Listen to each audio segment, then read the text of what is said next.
Hello! What's up, everyone? Happy Sunday! Hope you had a great weekend! Hello, hello, hello. I'm here. Are you ready for more Elden Ring? Are you ready for more gaming? Are you ready for... What, the main menu theme is very intense, isn't it? Wolf! Eh. No, I'm not ready? Well, you better get ready quick. Are you ready for Gaius? Why did you have to remind me? I couldn't remember what I was doing today. I was like, yeah, I feel like we're going somewhere and doing so. I don't remember. And it's Gaius. Damn sorry. Ask me about my war crime mom, Marika. I'm telling you, that's my mom-in-law, because I'm married to Mesmer. Our relationship has progressed from the second date where I killed him. So I'm just saying that, like, you know, a competitive nature works very well for, like, you know, you ever gone on a date to an arcade or something? You know what I mean? It's like 1v1ing your BF is just, like, really great. Hair looks cute. Thank you. I'm really, like, impressed by how the curls are holding. Like, look at that. Look at that curl. It's pretty good for I did it yesterday. It's freaking spicy. The curls are finally coming together. I curled this, but just yesterday. But the curls on their own are looking good. And then once they start to like straighten, I just curl them. It's magic. I'm finally finding a hair routine that works very well for me that I like. I found the most magic product. You laminate your hair. It's. I didn't believe it when the girl at the store told me.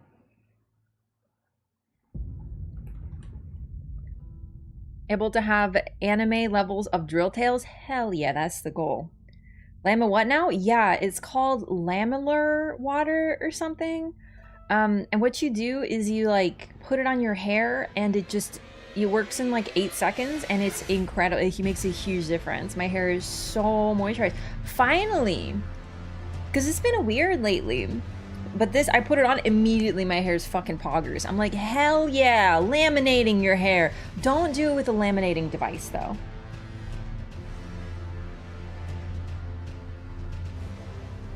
Saw me today talking crap about Marika being genocidal, and the top comment was, God forbid girls have hobbies. That's what I'm saying.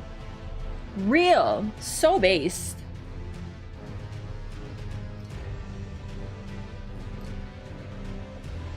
Huh?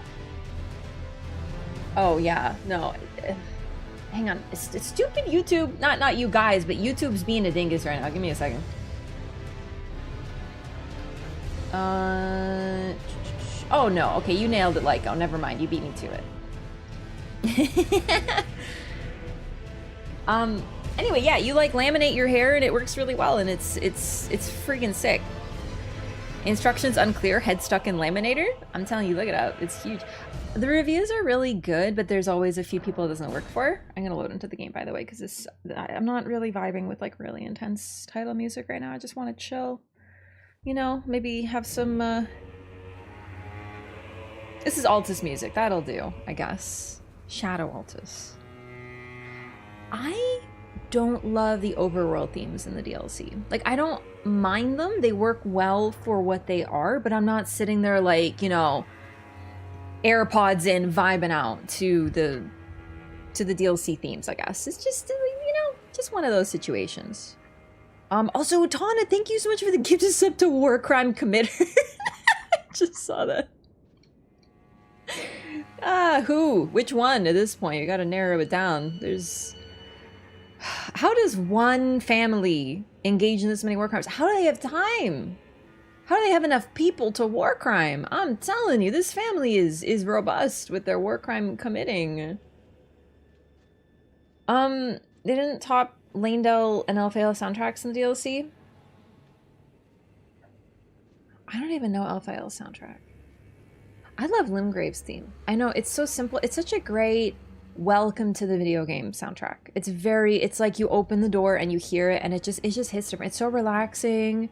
I know not every zone can have a relaxing theme because they're not meant to be relaxed in a lot of the game, and even then Limgrave is a horrible place filled with screaming bodies and beasts and monsters and dragons and stuff like that. But still, like, I just appreciate that it's such a nice theme. What lore you like? I like, like war crimes. Like, I like how Mesmer impales his foes, because that's just, like, really sick. And I just appreciate how Marika went, like, girl boss, gatekeep you out of existence. It's, like, my favorite. When there is a will, there's a way to commit all the war crimes you want. Yeah, that's true. Majula, oh my god, Majula's peak. I'm just thinking about Elden Ring. Really. Because, like, once we start getting into the other games, Majula, oh my god. Just the hubs, right? Like Firelink Shrine, Hunter's Stream. Oh my god. Love it. Base Mob, thank you for the resub as well. Thank you for 3 months. Enjoy your new butterfly. Thank you so much for the support. I appreciate it very much. Thank you. Welcome back. Hope you're doing well. It's crazy watching Game of Thrones how similar it is. Right, Dark Souls 3 hub as well. I love that one. It's a great hub. It's a hub. In all seriousness, I do like the Dark Souls 3 hub. I just forget about it. It's for some reason not the most memorable, but like it's really good, right? Like it's a good hub. I think the problem with it is that I don't really care about any of the people in it because they're just sort of like other than Grey Rat and Patches when he shows up, when he deigns to visit, you know? All the other NPCs, unfortunately, in Dark Souls 3, like, I feel like Dark Souls 3 is like the worst for NPCs. There's not that many good ones, all things considered. I think that's why, because whenever I go to the hub, you know, all the old lady who's mean to you is definitely pretty peak, though, I will say. Warhammer lore? I don't really know Warhammer. It just seems too grimdark for me. You don't like Henri? Oh shit, I forgot about him. He doesn't really come to the hub, though, does he? Like, he doesn't really, he just kind of... Does he even ever come? I think one time he walks into the hub, you talk to him, and then he's gone. And, same with Aegon. Aegon also does something very similar.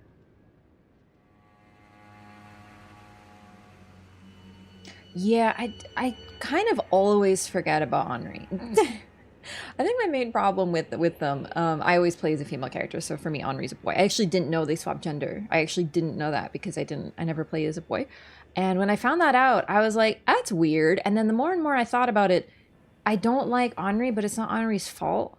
It's the fact that the only reason that they're an NPC that swaps their gender to be opposite of the player is so that when you get married, it's not gay. And the problem is that the marriage within the game is not in any way a traditional marriage, yet for some reason it is absolutely impossible for the characters to be same sex. It's just such a weird thing they did in Dark Souls 3. It was absurd. Like, the marriage is they lay there dead and then you stab them in the face. Well, arguably dead. For some reason. Yeah, it's one of those, Not to mention, you might not even do that quest, so it's very strange. They have a veil, a church, exchange of vows. It's marriage, right? Yeah. But when are you going to play Elden Ring? I don't know, like when I feel like it. We always like warm up with a little bit of chatter. You know, it's sort of like the usual cycle of the stream. I get to be like, hey chat, how was your weekend? Did you do anything fun? I sprayed a bee with sunscreen today. It was an accident though. I have a spray sunscreen and I apply it and then a wasp came at me and I freaking sprayed it. And because I was spraying and I just went, ugh! So he kind of got sprayed as a consequence because he just came out of nowhere and then it flew away and it turned out it was a bee and I felt really bad about it because it was a bee. I don't feel guilty for wasps. I'm not going to harm a wasp. I'm not going to try, but it's just, you know, he just like went at me. The bee was the victim of friendly fire. I mean, I was flattered because then I was like, oh my God, I thought he was he thought I was a flower or something. I don't know. Because I wasn't near any flowers. I stay very far away from the flowers. I like to look at them, but I like to like investigate. I don't want to watch those bees too close. What if they sting me? What if a wasp comes out of freaking nowhere? I saw the sickest fucking wasp the other day. It was fucking orange as shit. It was oh, I looked it up. Because it was cool. Hang on.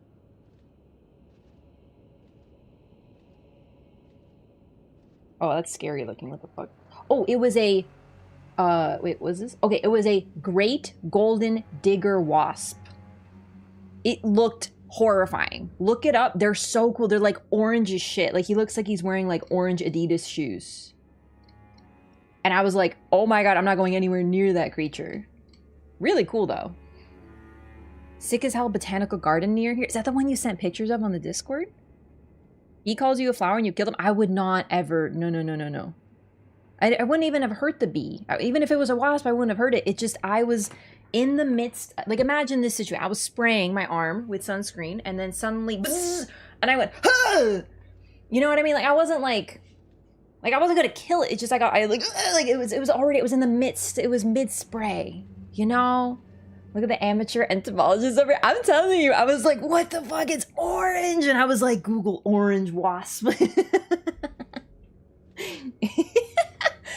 Have I done a Demon Souls remake lore playthrough? Not yet. That's on the list. We're gonna get to that one eventually once I'm sort of done with DLC for the time being. I'm always coming back to Souls. You know how it is. Regarding Marika's betrayal, could it be she betrayed her own people and gave them up to the Hornset in order to have a path to godhood? Maybe she was reaching into a shaman corpse in the trailer. Really doubt it. The main thing about Marika is she did what she could for her people, so it wouldn't make, like, I don't think she betrayed her people. To a Hornsent, the shaman were the subjects of the Hornsent kingdom. The Hornsent are dominant in this land. They've lived here forever. They have, you know, this immense kingdom. They have a lot of land. So what they do is everything that is beneath them is under their kingdom. And the role of the shaman in Hornsent culture is to be put into pots so that they can turn into saints. This is just like their role in society. Think of it as in-group and out-group. So the Hornsent don't ever think, maybe we like shouldn't torture and violate the shaman for no reason than being born. They don't think about this. They're just like, that's their job. That's what they do. In our culture, that is what they're for. And shaman or Newman don't really seem to have that many people, especially that particular village, which apparently has just a handful of houses. So I think it's more likely that the Hornsent were just doing what the Hornsent do, not seeing is it's good or bad. It's just a part of their culture. And then eventually one shaman was like, fuck all that. So I know people are obsessed with the story trailer. Betrayal, betrayal, betrayal, betrayal. What is the betrayal? If you ask a Hornsent what the betrayal was, well, some uppity little shaman broke all the rules and took over, you know, became a god under their watch. That's a betrayal. But I don't really I don't see it as that, right? I don't know. She used the incantation in the village knowing there was no one there. Maybe she did out of guilt. More like survivor's guilt. Are people seriously still trying to find how she's secretly evil? How she gave up her own people? When has she ever been cowardly? Like, she has she's not the type of person to do that. That doesn't track with what we know about her. Yes, I'm sure she was guilty, but not because she sold them out. I think she was guilty because she's the only one left. Game is pretty deliberate in poisoning you against Marika. I actually really disagree.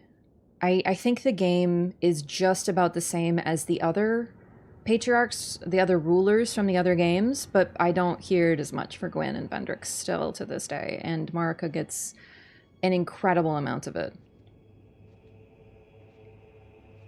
Then she took it for herself? I guess you could consider that. Like, we don't know. She didn't fight her own way to the top. So maybe there was some sort of like, yeah, I'll totally side with you guys, and then betrayal, right? Pretty explicit in telling you to kill Marika and put an end to the mess she created? Yeah, when she's in mourning.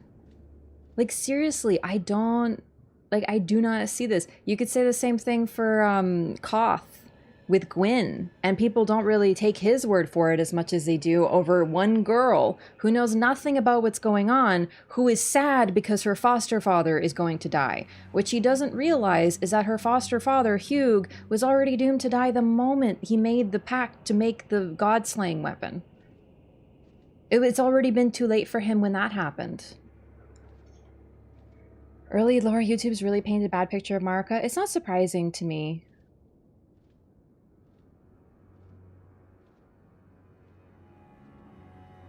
So the god Marika cursed us all. Yeah, but that's what we're doing. That's also what Hugh wants.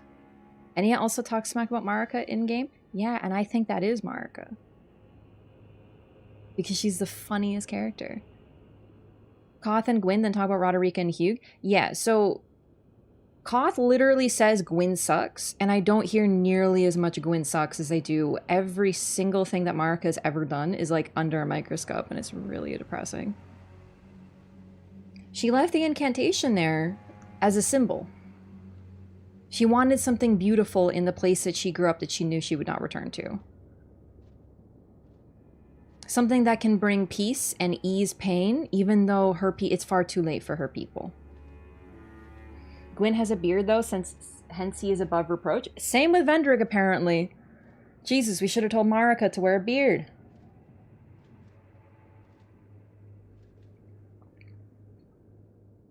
I can't believe that we literally see, like, hey, this is the village where she grew up and her people were all slaughtered, and people are still like, but what if she was still evil? Oh my god, I can't do it anymore.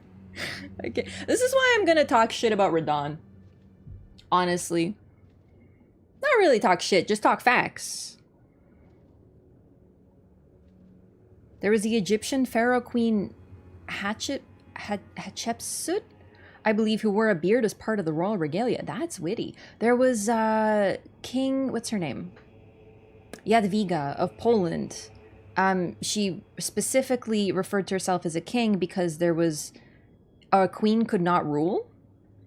Because, you know, usual, it has to be a king. So she's like, cool, I'm king now. And they were like, well, there's no rule that a woman can't be king. And so she was king. And actually, that's so fucking based. Actually, very cool, to be honest with you. Maybe Marika should have just done that. King Marika. We already have Aldia. I saw Aldia and I was like, that is definitely the name of a hot lady. And then, you know, you all know what happened with that. So the point is that we could have a Marika and just be like, nope. Checkmate, legal loophole. It was very based. But she very specifically is always a king. And I love that. Anyway, I guess we should rip this band-aid off because I have to fight Gaius first of all. And I know I said ask me about my war crime mom, but like, Jesus, I'm just so... I'm done with the discourse. Do you know what I mean? I'm over the discourse. Next thing you know, I'm gonna be like, how the Hornsent were really the victims. How they actually were just angels. And the fire giants are also angels. Missed you getting a freaking sunflower as a weapon? Hell yeah. Hey, you missed me becoming a sunflower. It's my new arc. I don't think this is gonna go very well with Gaius, to be honest. Let's see, physical damage. Don't need holy damage. What do I need? Oh, you know what? Why don't we do the two-hand talisman?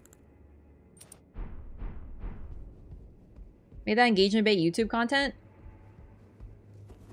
No, I'm not gonna do that. I'm just saying that I'm not gonna be surprised when it happens. Alright, oh my god! He's here! The boy! Solaire would fall in love in a heartbeat? Like, that's hard. Oh, yep, that hitbox still feels the same as it always has. Everything about that was perfect. Charging?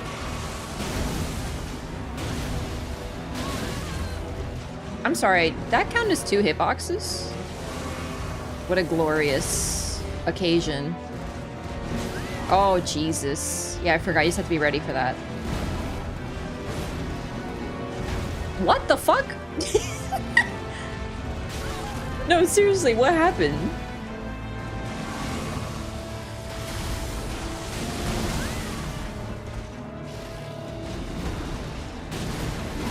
Oh. Oh. Recovery frames. Yeah, Tree Sentinel was one thing, but Boar Rider might just not be an option. Now I'm imagining Gaius doing the, my name is Oniwa, and as I live and breathe, you will not pass this gate. Yeah, I actually imagined that the first time that I saw him. I was like, oh my god, it's Onitaka Oniwa. I forgot his name.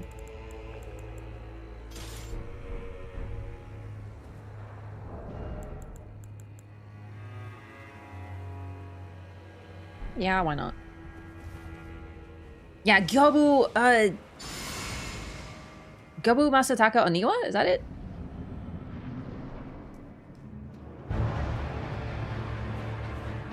Nailed it!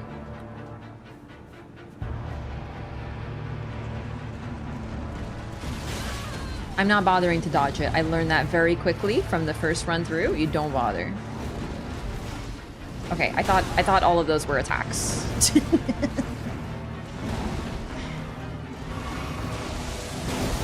Oh. New weapon? I'm just like desperately trying to figure out something that I like. Why is the hitbox so poor? Did you see that? Like, I'm following up and it's doing like a little cute sweep and it's not hitting him because he's already moving away. Like, that happened twice. This is egregious.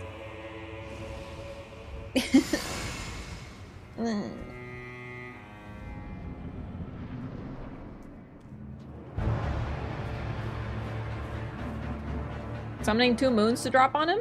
I'm not smart enough to use moons on this playthrough. Also, I do notice the patch. Because when I was playing... There we go. Yeah, he spawned right by the gate and he was a huge bitch about it every time. I'm glad they did that, but they should really just fix the fucking boss instead of moving him, because that's like a band-aid on the problem.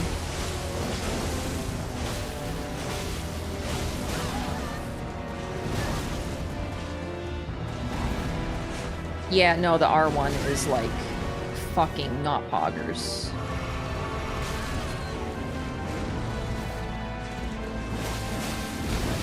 Okay, the R2 is absolutely not poggers either. It takes too long. I'll get hit. So this is not the weapon. No shot. No shot. I can afford a full R2.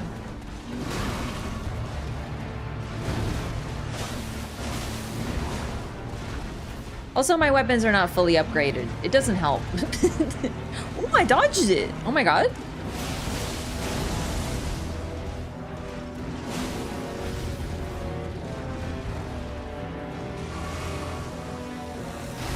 I'm not using Torrent in this fight. This is not a Torrent fight.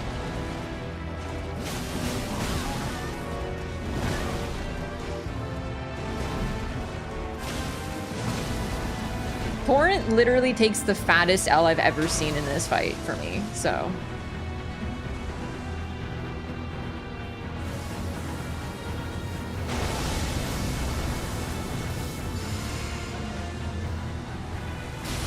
Oh, whoops. Oh, that's a different move than I thought it was. Oh, shit. Good night.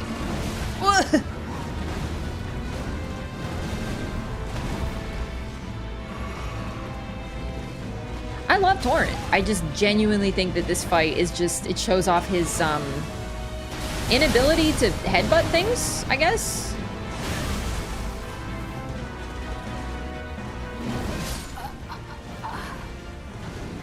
That was not bad. We'll switch to the Yuge.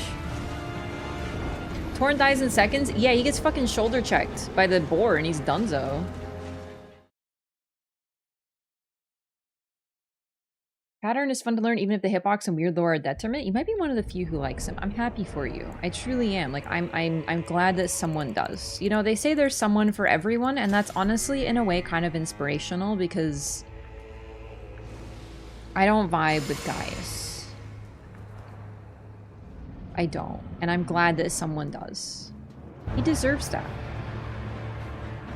Even though, if I could, I would Control-C, Control-V him out of the game and replace him with someone better.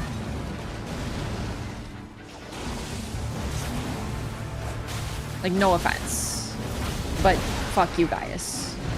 You know? Like, respectfully. With respect. Like, please understand. This is a respectful fuck you.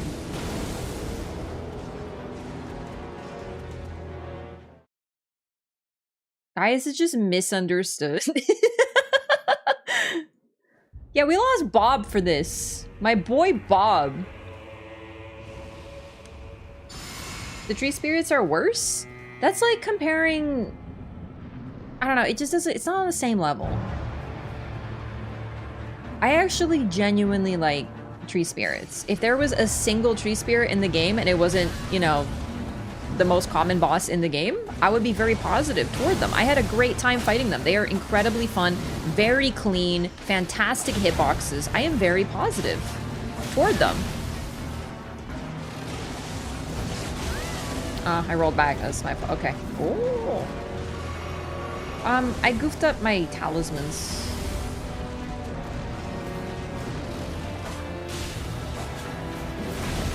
How was the tracking so good? I did blind spot. Don't you know what blind spot does? You know what blind spot does? It makes me move away from you to your blind spot, you stinker. Super easy bosses to fight and yield usually great rewards. Yeah, and the first one I fought, the first tree spirit, I was super low leveled. And it was really satisfying for that reason. Just in general, it was a really, really cool fight. Like, I appreciate tree spirits very much because I fought one super low leveled very, very early in the game. And I was like, this is really sick. And then I fought like 80 of them and now I don't like them so much anymore.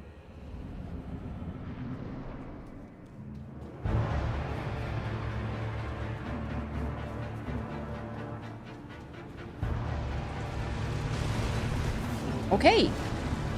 Sick.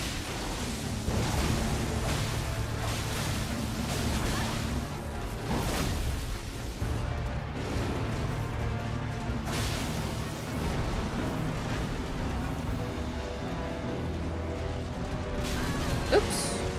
Well, I say oops. That roll is just, you know, a thing.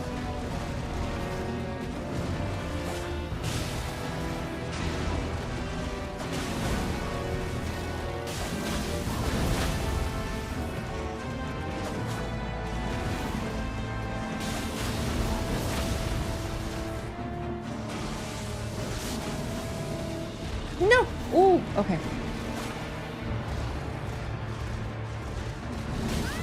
I didn't expect it. I forgot. I know that move, though.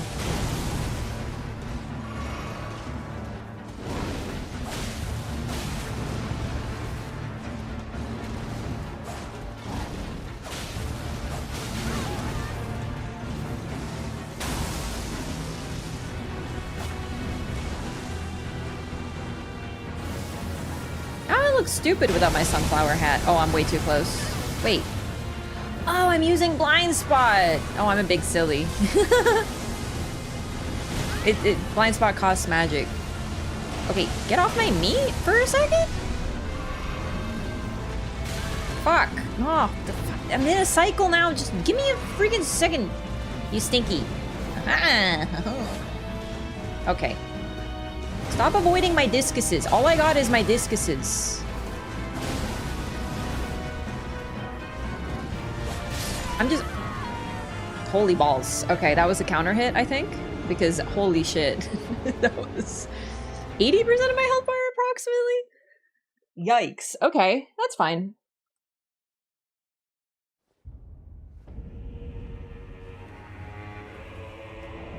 Alright, I'm gonna take this hat off because it just looks stupid if I'm not using the sunflower.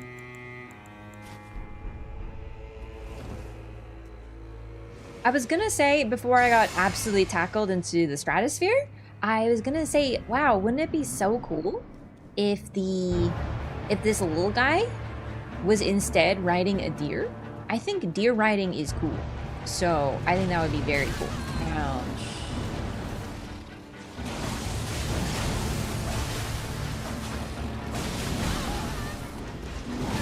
Oh, shit. Oh, that's that. Okay.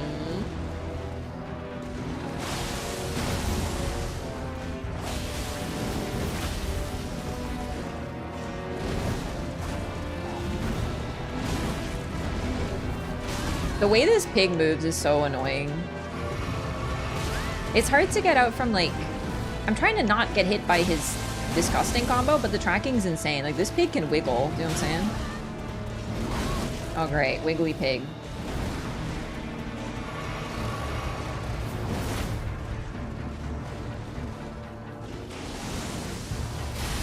That move is cool, I'm not gonna lie. I like when he does the wave of the sword. I think that's really sick. The spear, whatever the fuck he's using. Lance. Are you joking me? Are you joshing me? Like, that is cool. That's all I'm gonna give you. That's all you're gonna get. Oh, fuck, really? I was right next to you. It's really rude. Separate health bar for the pig, like Knight Riders, you can dismount Gaius. Well, he doesn't have any legs, so...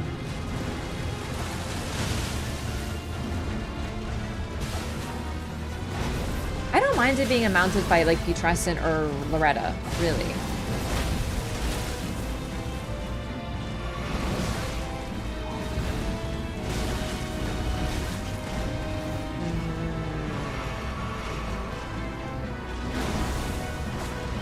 Oh, fuck, really? Okay, maybe that just does that amount of damage now. That doesn't seem okay. That is, like, really not okay. Oh, no. No, it's just a counter hit. Okay. Yeah, can I have, like, a chance? I'm already sick of you. Not gonna lie. I mean, I didn't like you in the first place, so it's kind of a hard sell, isn't it? Oh, shit. I didn't know what he was doing. Oh, that's my bad. I'm dead. Yup.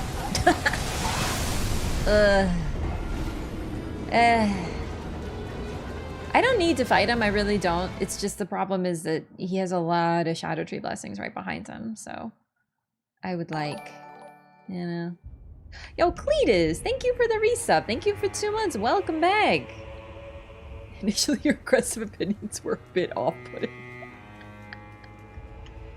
It's a very funny way to put it. I mean, it's literally in my Twitter bio, so I don't know why people are so surprised.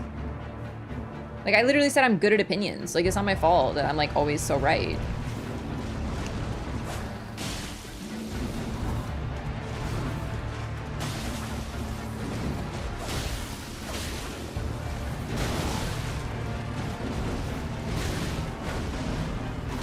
I hate that one. I hate the end of it. Oh, tackle time? Oh, how generous of you not to... Oh, now it's tackle time. Okay, okay. Aggressive opinions? Yeah, I don't think I put it that way personally, but like...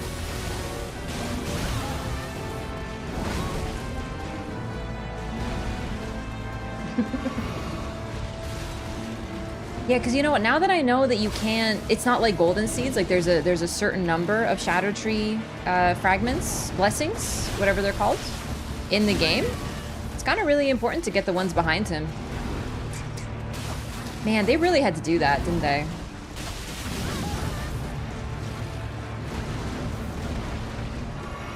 Craft is like coffee or alcohol, definitely an acquired taste. I don't know that I would be so rude about it, but okay. Damn, chat!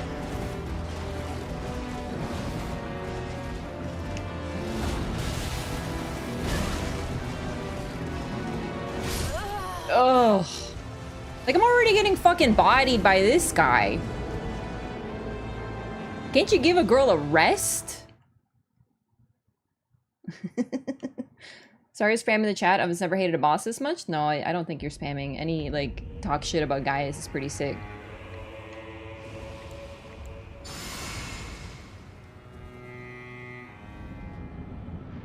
So it's really rainy today, but it came out of fucking nowhere. I got a notification on my phone that it was gonna rain, and I was like, or the rain was gonna stop in the next hour, and I was like, and I looked outside and it was sunny. I was like, okay, weather report, like, damn, okay. And then suddenly, I'm chilling on my phone and I realize that it's raining like fucking crazy, like really hard. And I was like, oh, okay, I guess the weather was right. And I also noticed that I got a headache. So I felt a headache coming and I was like, ah, that kind of sucks. Like, I hope it goes away soon. And then the rain went away and my headache went away. And I was like, oh shit, this is like evidence that I get those pressure headaches. I didn't need any more evidence, but it really sucks. But no, the weather was right.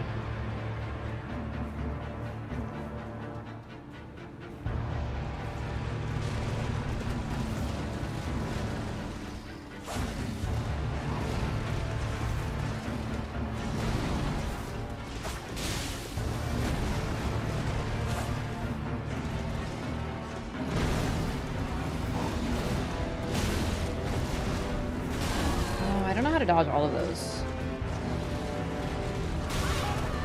So, I think we're gonna fight him until I can do him without summons.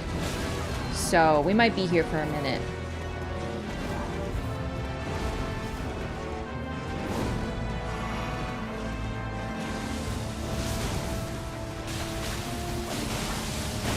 But if I get really, really, really bored, then I reserve the right to just summon.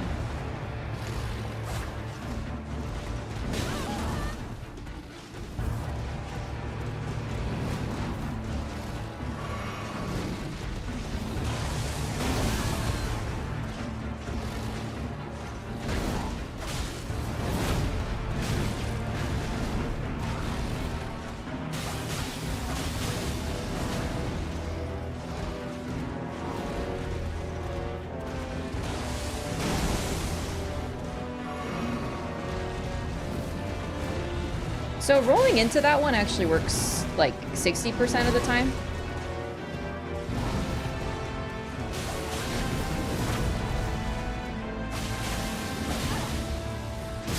Oh, shh. I really thought I got him. Summon me, I'll put him to sleep? No. I meant Tish in terms of summon because I summoned with him before. He's not too bad. I got him to like 80%. Like, you know, I like the first playthrough, so I think we can get him. It's just like, oh man, I don't love him, but you know, maybe it's just phase 2 I struggle with a lot more because I haven't seen it as much, and also frankly it's like the same thing, but he just stops moving even less. So hey, okay, I clicked the wrong button. I don't know why I clicked that. I know that's the joke. I'm not summoning, I'm gonna do it myself. Unless I get really bored, as is my wont.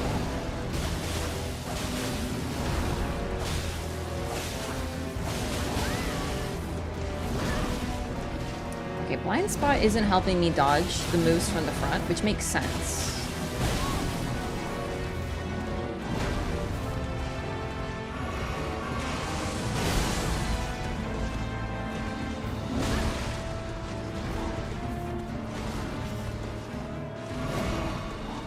Okay, that works. Commander Gaius. Isn't that the name of the bad guy in Final Fantasy XIV as well? I could have sworn it's like, it's definitely Gaius, but I don't remember what his actual title is. Pre something. He's got like a weird title. Preceptor? Predecessor? Prequel? Might not even be pre. Why am I clicking L2 to dodge now? Like, who is she? It's not, I'm not using Bloodhound Step. It's Blind Spot. I actually haven't even figured if it has iframes yet. Prognosticator. Yeah, the Black Wolf. Yeah, Gaius Van Belsar. Doesn't he have a title though? Before he, like, you know, is defeated or whatever? Yeah. Okay. Time to run now. Time to go. Goodbye. No, I am gone. I am very gone. You know what's great? Radon does that same move. Ah! No! Please, no! Ah! Okay.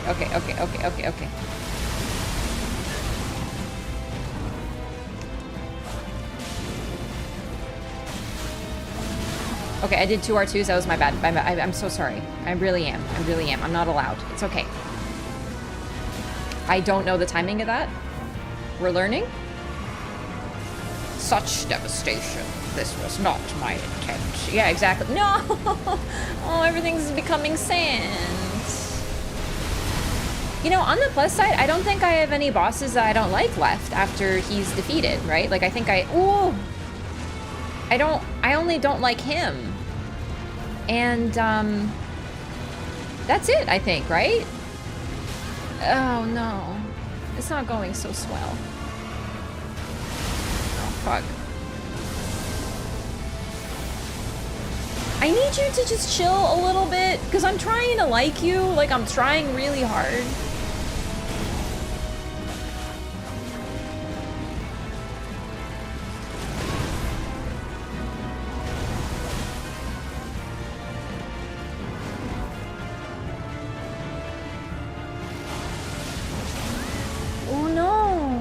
That was really sad, actually. Oh.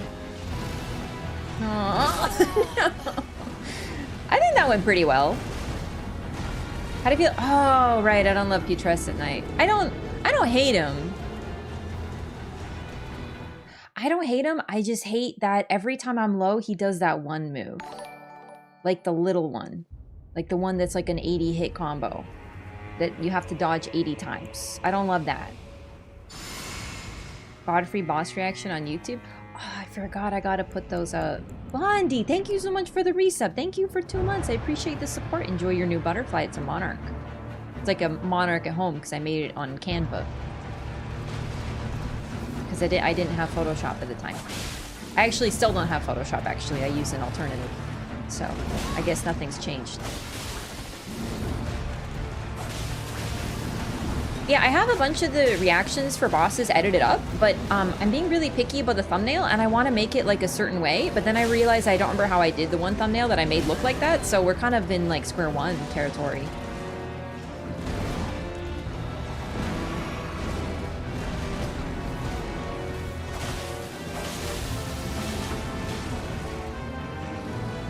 Oh, I thought you were already charging. Okay, because your nose kind of got stuck in the ground a little.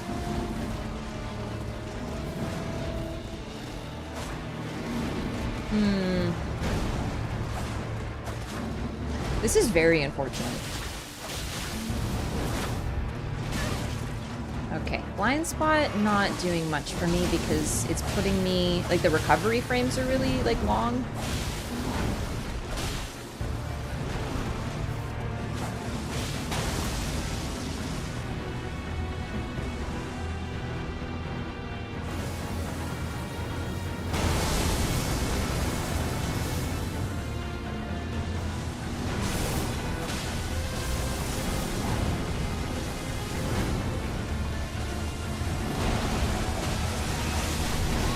Oh shit.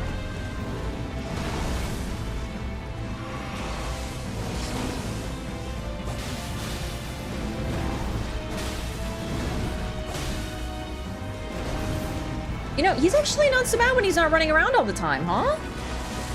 Like when he's not, like, literally Peepo Torrent. He's not being so bad. I can actually, like, hit him and such.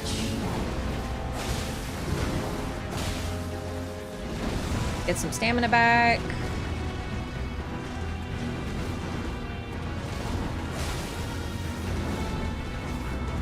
Oh my god, I thought that was an attack. That scared me. Alright. I was on the side, but, you know, you kind of shifted, so that hurt. That's fine.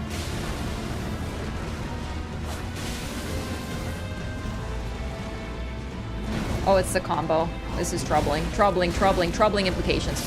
No! Come on, guys! You're being so cool! Like, you were actually chill and I was complimenting you! And then you did the combo that I don't really know how to dodge and does like 18 hits. It's really 6, I think. But I don't really know how to dodge all of it. Now it has extra purple juice attached to it. That was going really good, but that means we can do it. Metyr's second phase track is Audio of a Black Hole. I'm gonna be honest with you, when it comes to musical lore, it is like my biggest weak point because I don't understand, like I don't listen to it. I feel like music, I was thinking about this the other day. Music is like, okay. It's like when you get, it's part of the presentation. So when you go to like a fancy restaurant or something, you have like a really fancy meal or something, and it's on a plate. That, to me, is what music is. The plate is really, really, really important because it's like you can't eat your food if you don't have a plate, right? Like it's absolutely key and a part of the entire experience all put together. Wow, I really can't avoid that for shit, huh? But after you eat a meal, you're not gonna sit there and be like, man, that plate was like really cool. But you need the plate. Do you know what I mean? That's how I feel about music. It's not that I don't like music, it's that the music fades away and becomes a part of the entire experience. That's why if I listen to music from Elden Ring, like a couple songs have come on my playlist on Spotify, I don't identify them. I can't tell because I don't listen to them purely as what they are. I just hear them in the background. Doesn't mean they're unimportant, it's just I know nothing about the music, basically.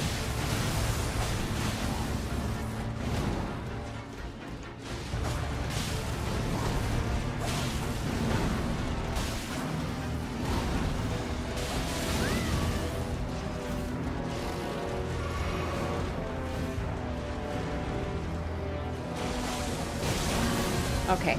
Blind spot, I don't think it has iframes. I can't decide. It might, but if it is, it's paltry.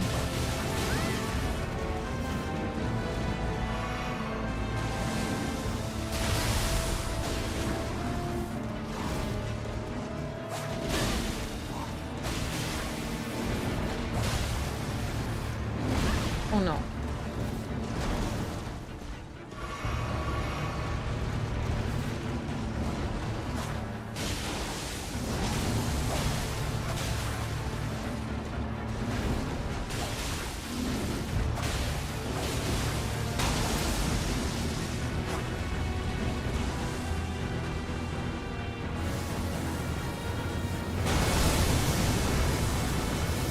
Whoops. Misjudged. Don't know how to avoid that yet. So far, I don't think I have a single time. That's really rude. It's a mean combination you just did.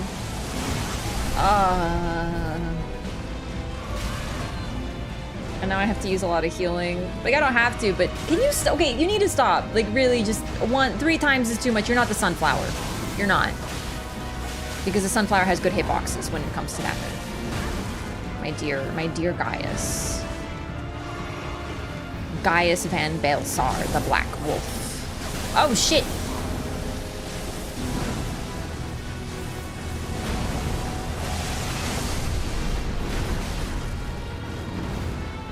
No. No! I can't. I don't think I can dodge it, because if the head hits you, you're like done. Oh no. Everything else seems kind of okay, I'd say. Wish Dark Souls had music? Yeah, you know what? It's a big shift to deal with how silent the game is comparatively.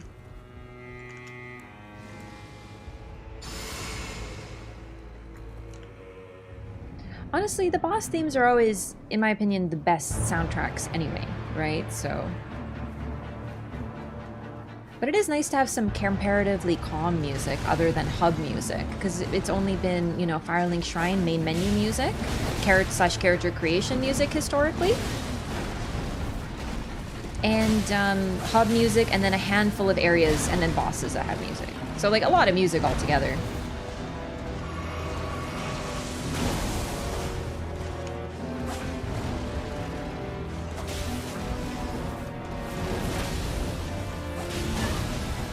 Might just not fight Gaius.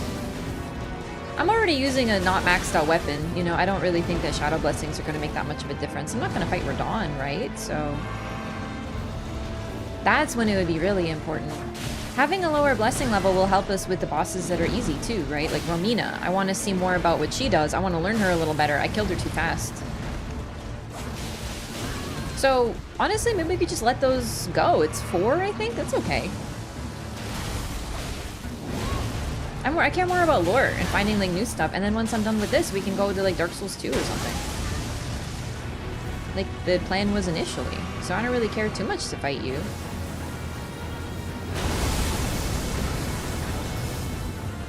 You intend ever fighting Radahn again? Not really, because like I don't really need to. I don't fight Elden Beast very much either, and there's actually stuff locked behind Elden Beast, right? Like endings. So if there's no endings, I don't really, like, the cutscene for Mickey is the same, right? I don't mind there not being much. It's very similar in Bloodborne and the other games, but...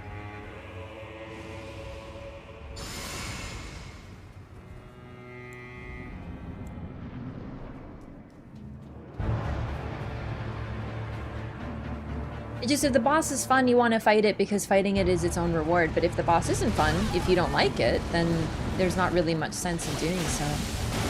Items, rewards, and spells, but unless you don't want it, if you don't want any of those, you can't use any of them. Like, what do I have to do with a faith spell and a couple of strength colossals? If I want Radahn's magical special weapons, then I can have someone drop them for me. If I want the spell, then I gotta fight Radahn, but oh well.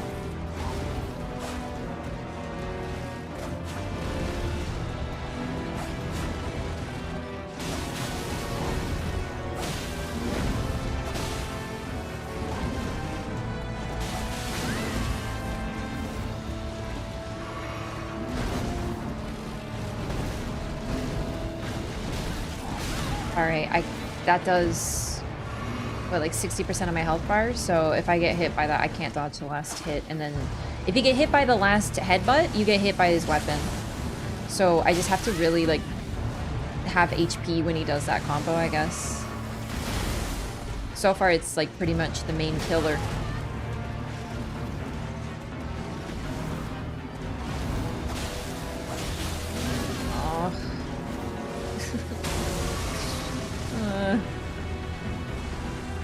Ugh.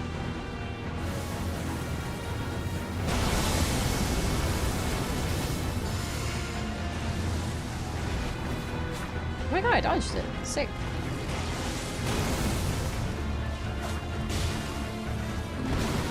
Oh no. No, no, no, no. Okay. Alright. My first time dodging it since the first playthrough, I think. I'm very pleased. Alright. Damn, this boar is really, really mobile.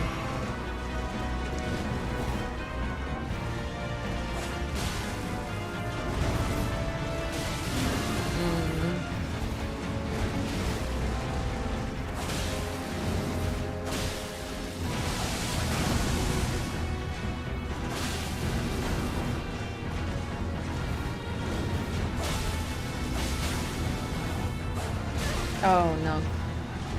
That was not good. I have to heal in case he does. Oh no. Oh no. Oh no. Oh dear.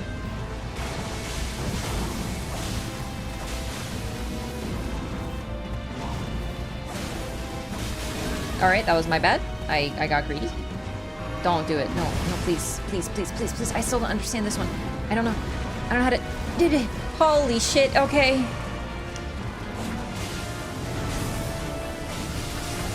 Oh no! I didn't see!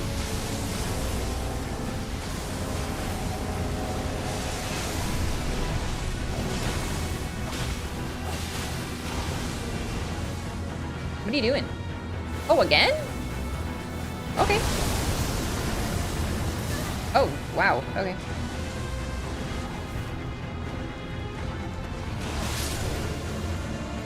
Hey, that wasn't so bad. So I think the key is you want to stay close. You also don't want it to be New Game Plus because New Game Plus just is... The extra HP he gets is just savage. And you never ever want to get hit because if you get hit, you'll have to heal and then he'll just charge you endlessly. And that's how you beat Gaius.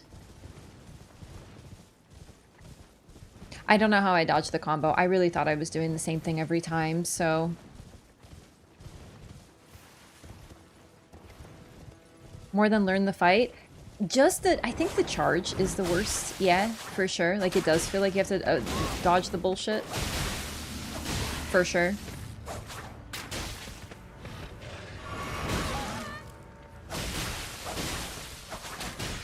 Ow.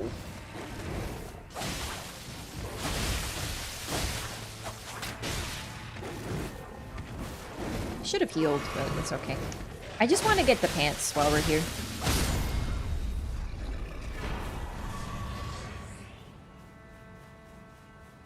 And this. I can't remember what it was, though. Cool. Gaius' girlfriend? Yeah, maybe. Oh, actually, that reminds me. Where do we learn about Gaia?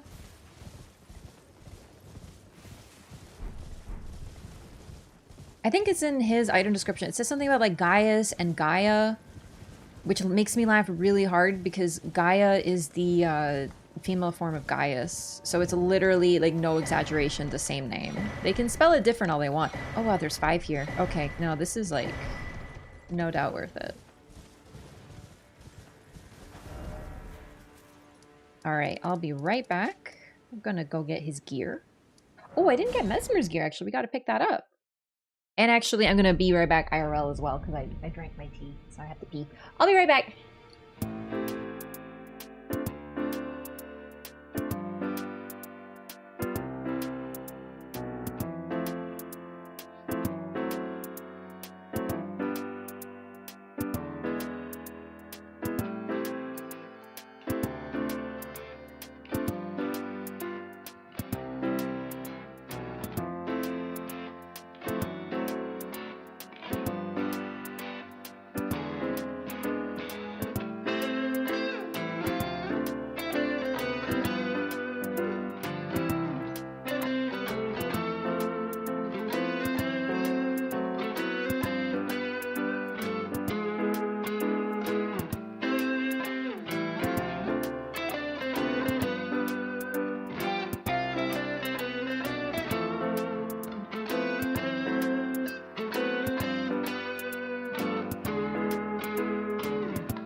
Okay, hello, I'm back. Explore the Shadow Keep? Not fully, I'm not done with it today. Well...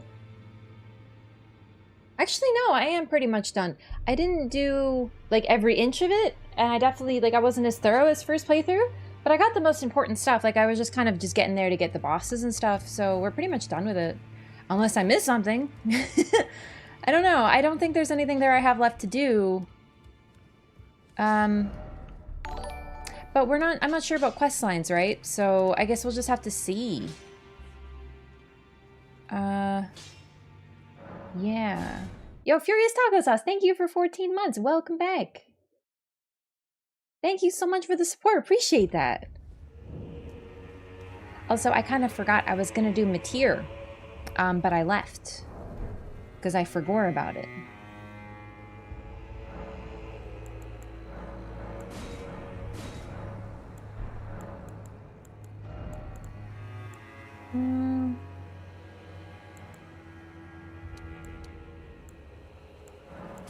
There we go. Okay.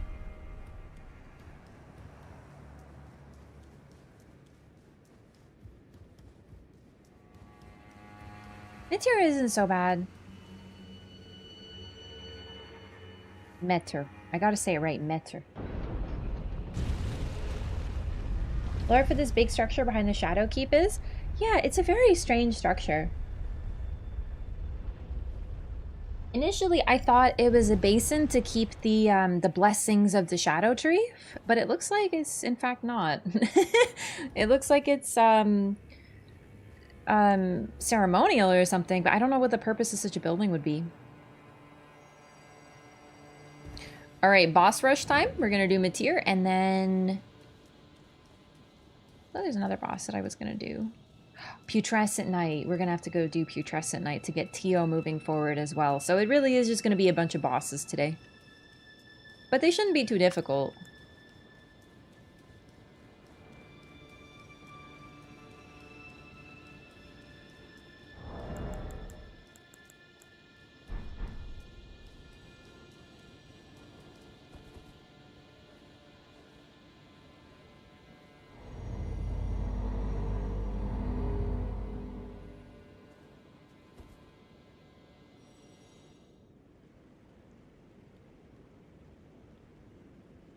It really is very jarring how we just get here, huh?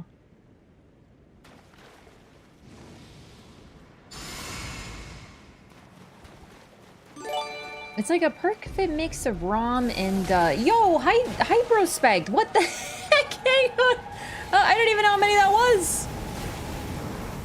It just scrolled so fast! Thank you so much!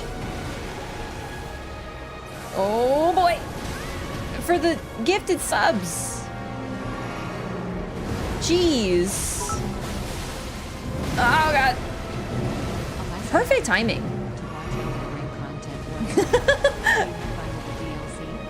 I sure did! Except for the end, but it's okay. It's not the game's fault. Okay, that was a little greedy. That was a little greedy. Hyprospect, how many freaking 10 gifted subs? Jeez, thank you. Oh, fuck. Ugh. Okay, that was the worst dodge I've ever done in my life.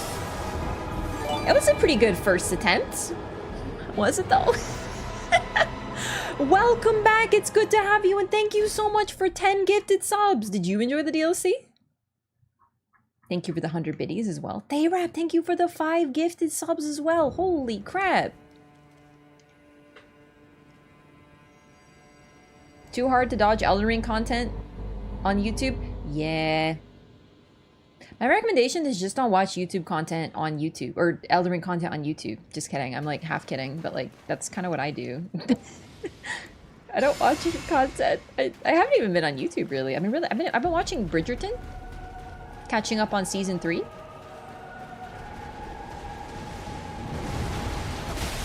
Hey Rap, thank you again for the gifted subs and Hyprospect. That's a freaking very poggers hype train. Okay, I don't know how to dodge that yet. All right, we have to relearn. All right, I can't do that many R1s. It's very, I have a problem. It's a long-standing one. But I absolutely cannot resist the urge to mindlessly R1 when I'm next to a really, really big boss. I can't be stopped.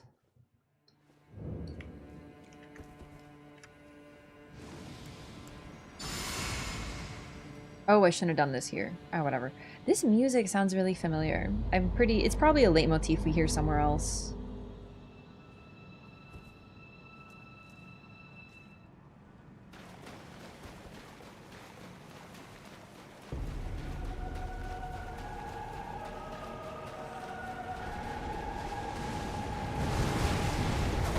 It's like an echo.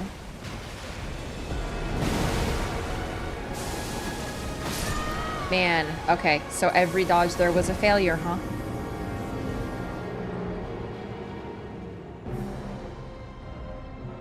She's got the spiral to contact the greater will on her back. So spiral is always basically to try to talk to the greater will. So she's got a spiral of fingers. Plasty, when we see him, is in a spiral. And it's always 2 when it's a spiral. Always 2. No more, no less. Yeah, someone mentioned that about the black hole sounds for phase 2. Oh, shit. I gotta listen to that, because that sounds neat.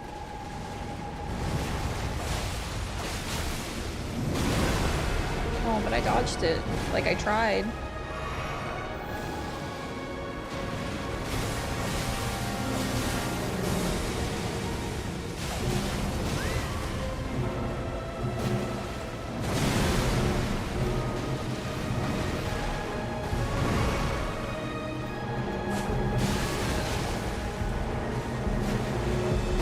Oh my god. Wow. It's like a dance that I don't have the rhythm for.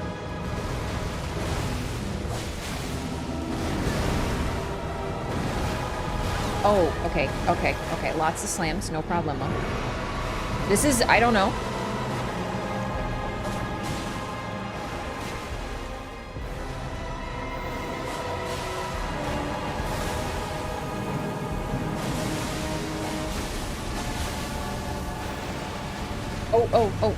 Oh. You know, and also there's the idea of water as being a means of communicating with great ones in Bloodborne. Like how sounds traverse better in water. Yeah, I remember this was an issue with you. She's like perfectly timed that if you heal after you get hit, you're getting hit again, which is like fair and valid, but I don't really know what her windows are, so I just sort of mindlessly R1'd.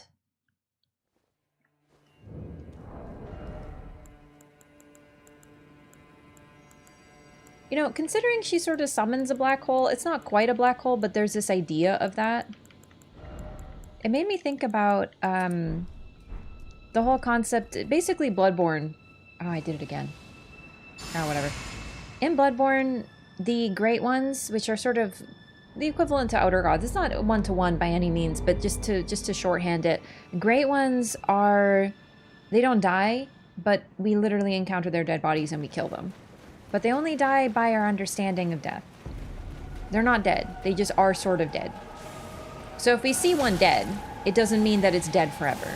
Like Kos. Kos's body washes up on a beach in the world of Bloodborne and is one of the heralds for all the events that occur in the game. But she's not dead.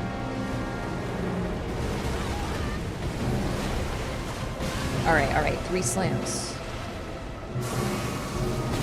So it's possible that she's, because the whole thing about her spell is it creates another reality or something like that. She could just be going into a different reality where she isn't dead. Oh.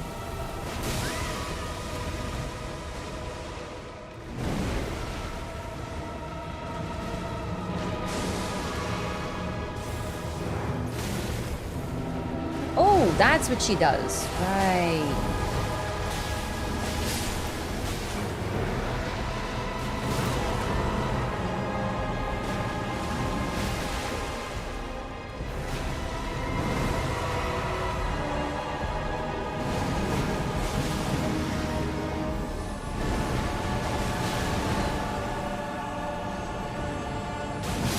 Oh man, I want to get rid of the finger guy.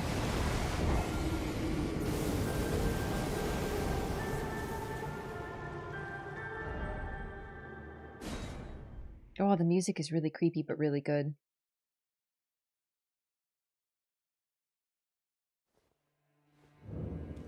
I also wonder about the songs that have vocals. I don't think every boss theme does. I think most of them do. But Trina's or Putrescent Knight's, Miquella's, and Metyr have female vocals. Off the top of my head.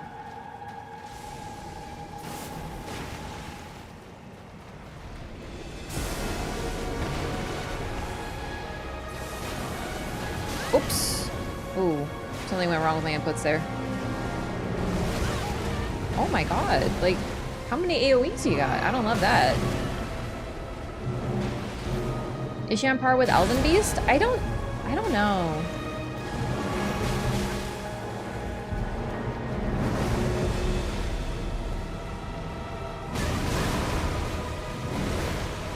Oh my god. Generally, I feel like no, though. You gotta wonder what is up with them, and what is the divide between the fingers and Elden Beast? Because the Elden Beast, now I think about it, does it have any spirals on his body? On its body? Like, its tail is like roots.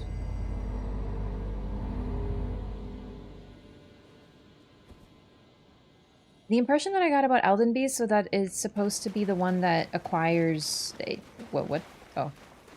It doesn't need to actually get the, Oh, did my spell not work? Okay. She is trying to contact the Greater Will and is apparently unable to act without it. Well, then again, she does act.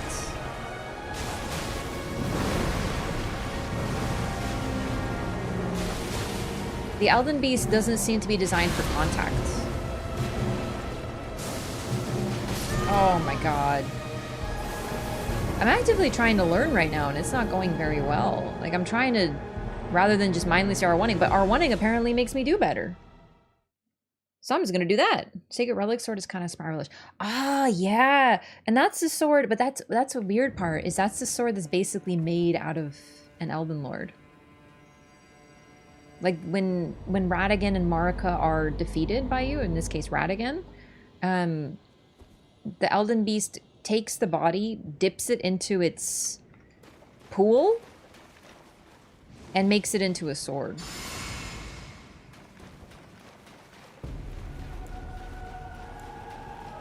But that is a spiral for sure.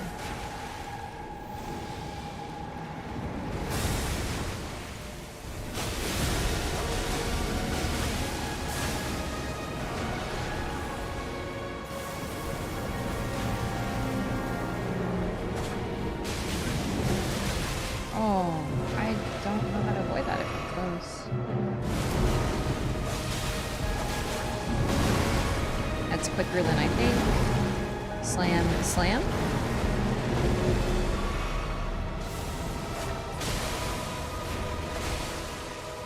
One. Okay, only one.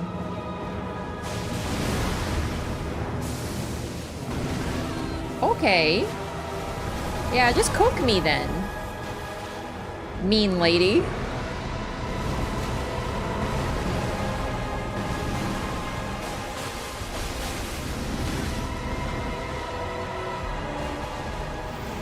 Oh, I know what this song reminds me of. It reminds me of basically the soundtrack from Angel's Egg in its entirety.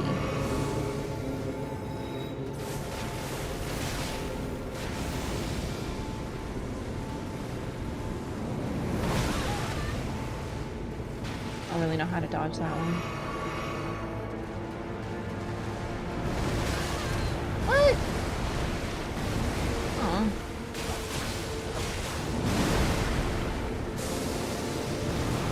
Oh my god.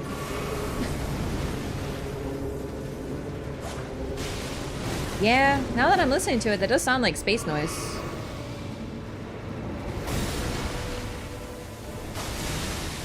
That's really neat. So basically, it sounds like it's dead air, isn't it? Isn't that kind of sad? Her phase 2 is her calling home and no one answers. It's like when you hang up, you know, back when we had phones that weren't like cell phones. And you'd pick up the phone, like dial tone. You just hear beep, you know? That's what she's doing. Why can't I dodge that suddenly? It's very frustrating. Oh no. Oh man.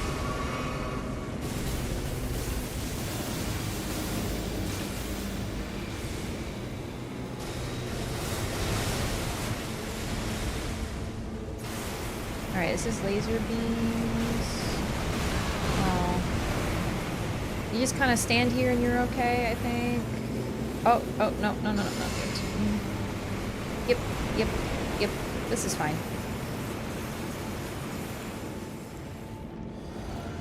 Okay. Oh, great.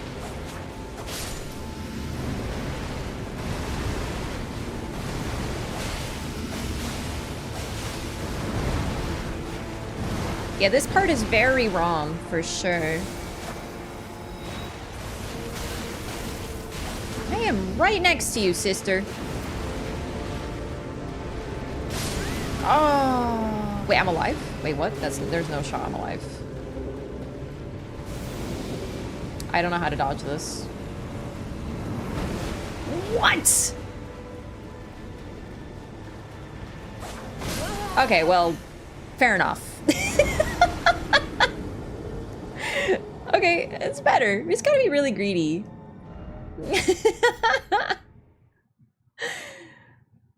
Record the sound a black hole makes? So why are people saying it's a black hole? Like, where are we getting that from?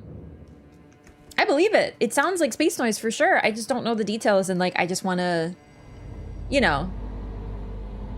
I like to know where these things come from because every single time, you know, it always tends to be like one person. I want to know where this is coming from.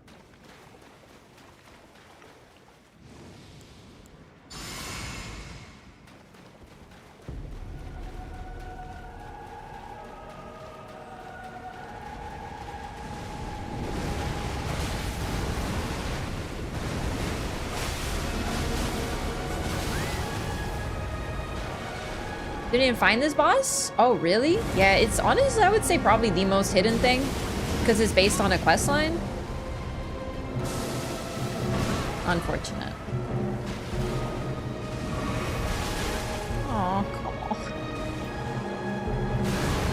But, please, I swear, I'm dodging. I'm not even greeting right now.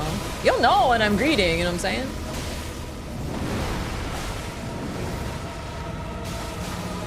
It's now.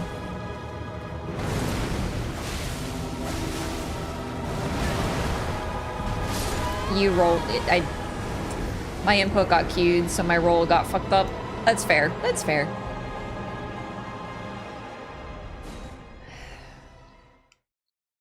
I think we're gonna wear Ymir's scary altered robe later. I just want to remind her, because, you know, Metyr looks terrifying, and she's very creepy and, you know, distorted and broken and the unhinged mother and whatever.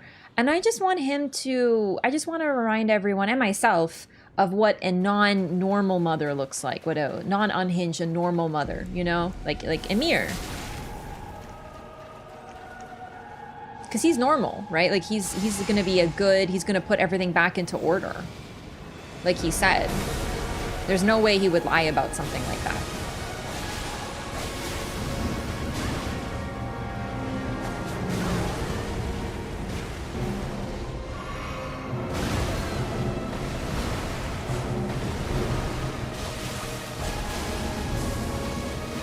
Oh, no.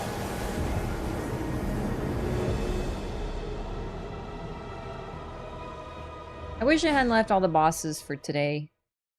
Bosses are like the worst thing. They're not bad, but it's just, I don't love them. It's pretty much just Rolana and Mesmer that I love. And even then, Rolana's not easy. I don't know her moveset at all, despite fighting her twice now. Probably an hour each time. Mesmer's just pure fun. NASA studied pressure waves around black hole pits and translated vibrations how we'd hear them on Earth. They released that audio. Miyazaki used the exact audio from this boss. But, like, how do we know that? Like, who discovered this? Do you know what I mean? I'm just curious, because every time it's always, like, it's one person. I want to know who figured this out, because that's a really, really, really cool thing to figure out. I know about the NASA thing. I know about the black hole thing. I'm talking about, like, who found that out? That is really neat. Was it, like, on Reddit? Was it a YouTuber? It came to me in a dream? Maybe it did. It's just, remember that, like, Latin, how the music in the game is Latin sort of thing, and it turned out that wasn't true. Like, I'm not saying it's untrue. It just, I like to know where things come from. Because that's the type of thing that even if it's fake, it's gonna be everywhere. Because it's cool. That's really neat, you know? You know what? Whatever.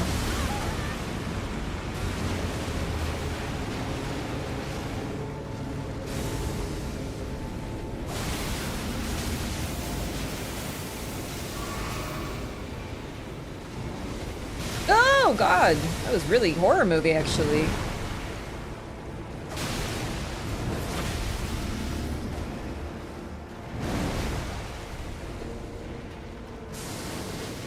That's gonna hurt, yeah, okay.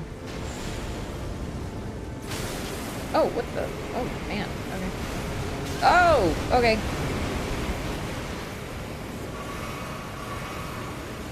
Oh, what? Okay, so, okay, sorry, I thought...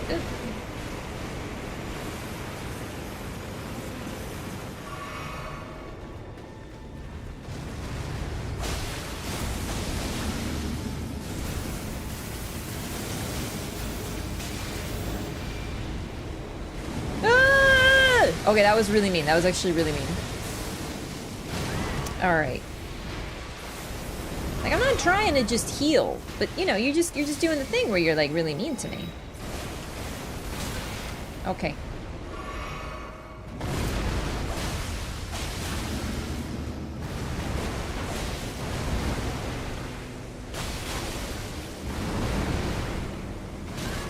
Oh, AoE. Say no more.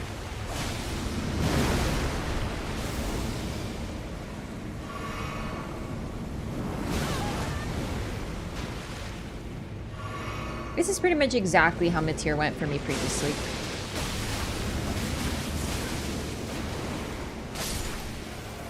Oh, no. Oh, come on. I got body blocked by your spiders. Oh, dear. Sick. Nailed it. Meant to do that. Rom, stop it. Woo!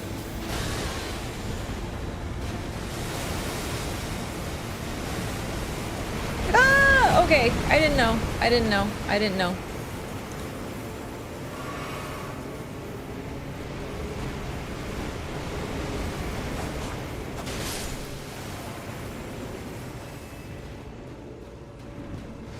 Okay, is it my turn? That wasn't too bad.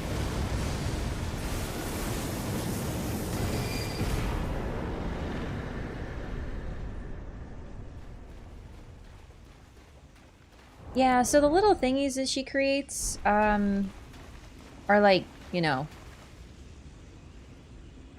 other universes or whatever. Something, like, fake universes, something. I don't remember exactly what it said. So he probably just moves. Finger birthing grounds. God, what a creepy way of wording it. All right.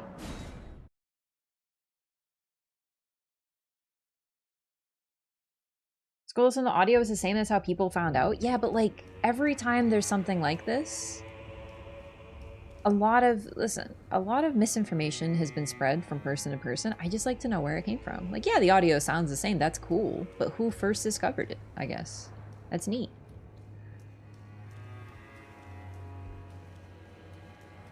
There was the Latin guy. There's the alternate ending. What was it? The Age of the whatever that someone made for April Fools.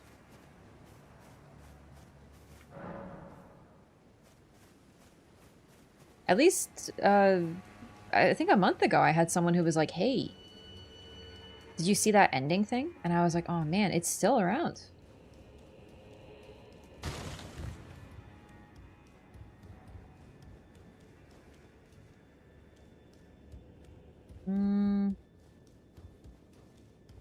I don't know how to get them mad at me. Maybe arrest.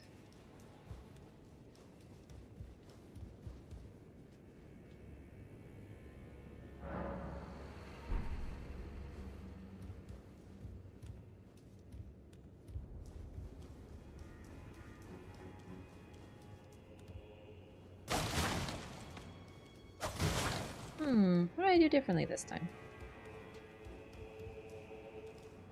What have you done? There we go. You've wounded Count Ymir most irreparably, such that he wishes for your death, and I must attend to the Count's concerns.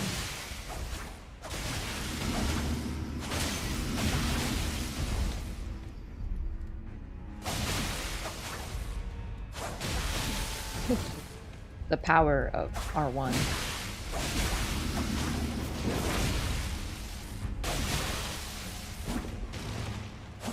Oh, my dear star, a fine mother. You will be. My shining star, grant me a mother's strength. Look here, at my fingers. I will be the true mother. It is worse than I remember. I will be the only mother. Yeah, that's worse. Also, do you see he puts on some really cool eye makeup? Dear children. Hate that. Hate that.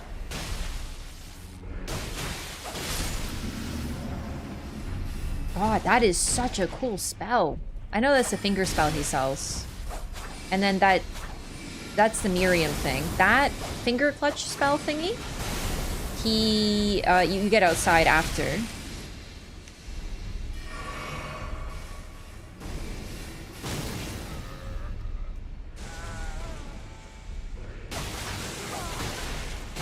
God, stop giving birth! Stop giving birth, you weirdo! Oh, I forgot he has a boss health bar. Isn't that cool?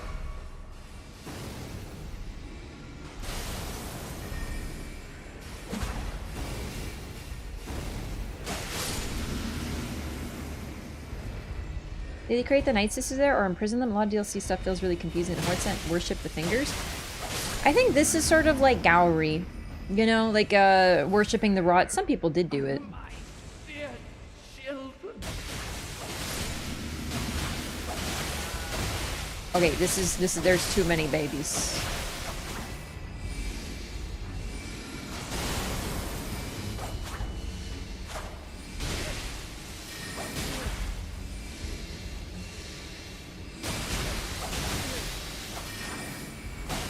Forgive me, Yuri.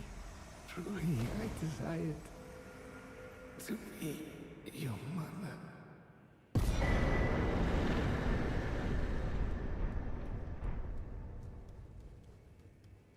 Let's try his drip on.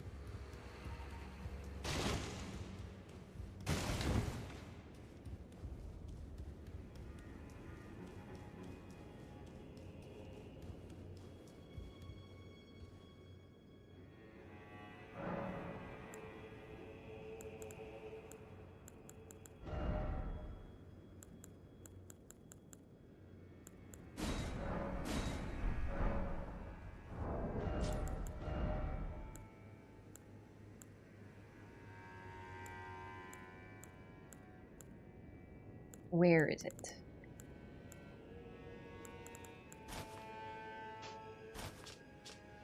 Robe of Count Ymir, High Priest. The front is open, exposing the squirming fingers beneath. This robe is the image of his fervent desire, having broken free, laying bare his greatest wish, and wearing it enhances finger sorceries. I will be the true mother. My fingers will grant us redemption.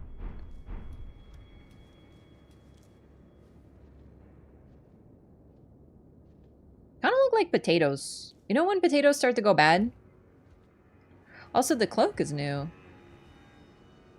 Again, they start to grow a little bit.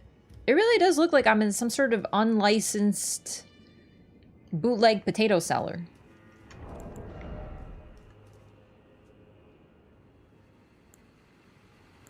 And then we have, I need an iris of grace to give you? Perfect. Hi. Count Ymir, the stars, the sky. I see them not. So, you know, the stars guide fate.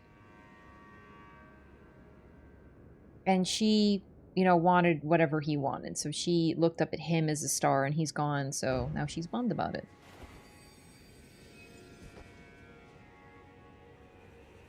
Oh, it blinds, as if our night simply never was. Cool. So this is new. Last time I gave her the Eye of Occultation and she's like, oh, the night sky, there are no stars or something. I don't really remember. So this is new. Ashen remains in which spirits yet dwell. Use to summon the spirit of Sword Hand of Night Yolan. Spirit of a sword hand granted light by the iris of grace. Wields a sword of bottomless black that penetrates the enemy's guard. Though it was not by the shining star that she had longed for, thus was her night illuminated. But this was in at times blinding light, and threatened to expunge the night entirely. Yeah, I mean, it's like light pollution, you know what I mean? We don't remember what a night looks like sometimes. In the city? You really don't know. So his big plan is being good enough mom, maybe the greater will actually reach out.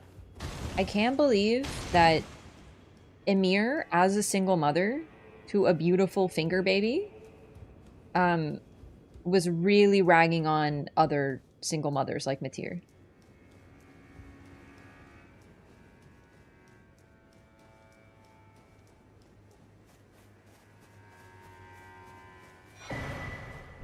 So this is a spell he was using. A finger sorcery of Count Ymir, aspiring mother of fingers, surrounds the caster with a mesh of hefty fingers that wards all manner of projectiles, whether magical or physical in nature, away from the caster. The dear fingers look after their mother, or perhaps it is merely what the mother wishes to believe. Love that. Love the ambiguity of that. Her damage doesn't increase? Is it supposed to? Oh, when you level it, you mean? Oh, that's a bummer. Alright, so I'm going to do the next thing that I think is associated with the puppet. So this is just like a guess because I found the puppet. So let's go do that.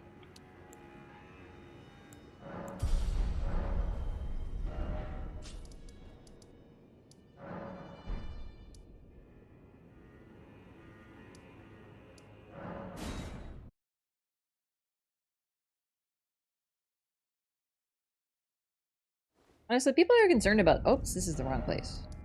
Hinterland. Honestly, I actually really appreciate that Ymir wants to become a mother because it's sort of like... It's like, remember I was complaining about Henri earlier? You know, how it's just like such a downturn in FromSoft that they have to make an NPC that you can marry, but it always has to be heterosexual. Ymir is like a fun reversal of that. It's like, yeah, he wishes to be... And he succeeds! He succeeds in being a mother. Is he a good mother? I don't know that I would put it that way, because this is you know, the miracle of childbirth that he is rolling with. Marlo! Marlo, come here!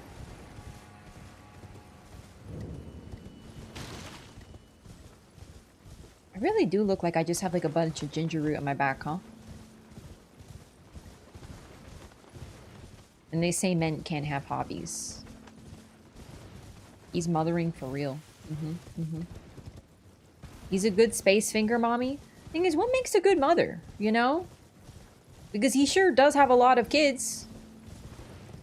But he sort of like fires them at us as like projectiles and then we defeat them. So like, is that like being a good mother? Do you know what I mean? Like, I'm not trying to like tell him how to live his life or anything, but... I think the main thing I don't like about Ymir is that he talks shit about Metyr. He's just like...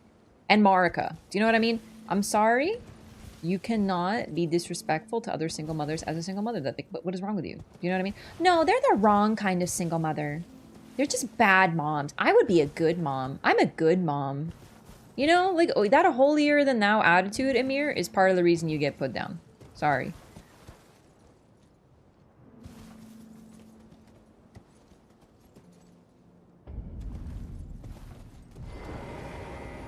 Alright, so I found this before, and I didn't know what to do with it.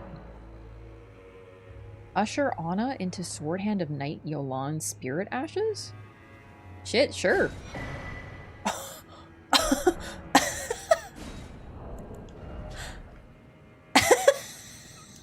Dude, it really just does look like a Control-C, Control-V.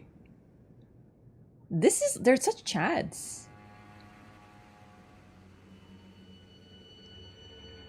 Ashen remains in which spirits yet dwell. Use to summon the spirits of Yolan and Anna.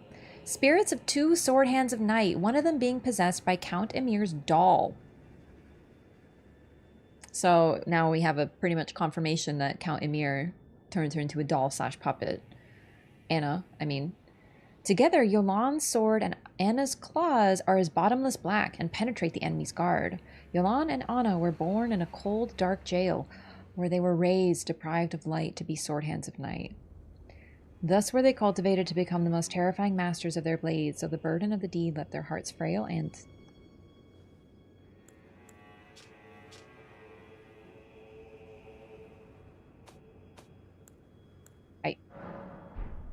frail and... I don't think you can scroll, so... frail and what? Oh boy, that's good. Yeah. Ooh, okay. So now we at least have confirmation. The reason that we find them in a cold, dark jail, or the armor in a cold, dark jail, is because that's where they were born. That's really fucked up. So I had a theory that they might be shamans. That were, because of the, you know, what they went through. Not certain for sure, but considering they were born in jail, we know that shaman were spirited away to be the cores of jars, but that seemed to have occurred in Bonnie Village.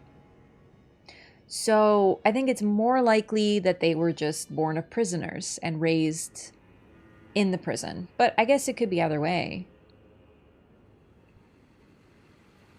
The main reason that I thought they might be shaman is because they're women and they fight good like Black Knives. So would that be the origin of the Nox? They were born underground and they seek stars. Yeah. And they are associated with Numen. The Numen are the, what do you call it? Scions of the Eternal Cities.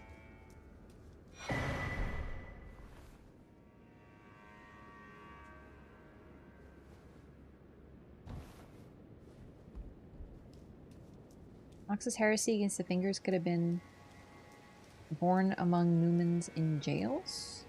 Sorry, I don't understand the last part. Does Ymir even know about the Elden Beast? Honestly, you gotta wonder about, like, Gowry too. Like, all these characters, do they know about the big picture stuff, or do they just not care? Like, do they know and they don't care, or do they not know and they don't really care because they're focused on their other little stuff? Found it. It is frail and plaint.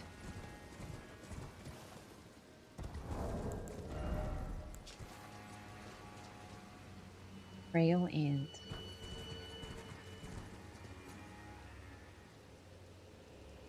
It's so sad. I'm gonna go level them up.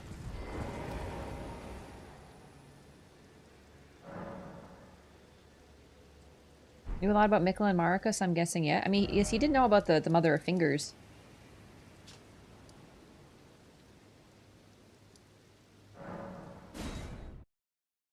R2 scroll it? No. Oh, pliant. Oh. Pliant. Yeah. No, pliant is different than plaint. wait, yeah, exactly. Which one is it? I can't say it. It's gone.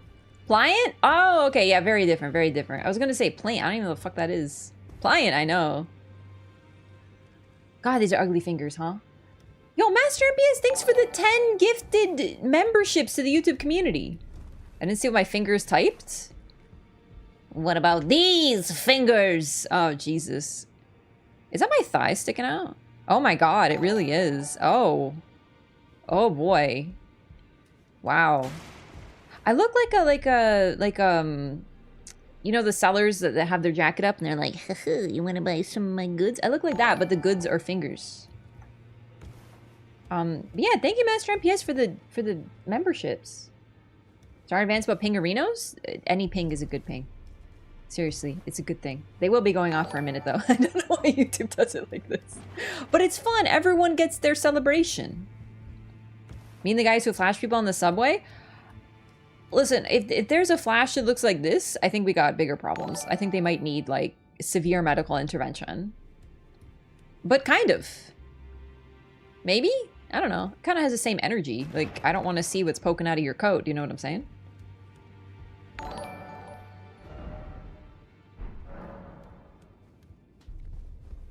The raw ruins predated the horn scent? Yeah, definitely.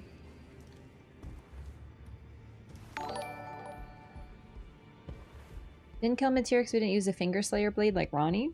Yeah. We get the remembrance though, so we killed it in the ways that count, you know? I don't really want to need this. Oh, wait, no, I do want this.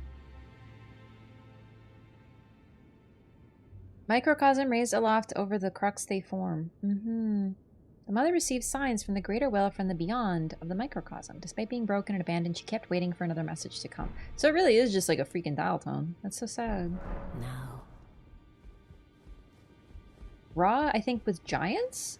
The giants live there? No, I don't think so. It was the ancient horn set.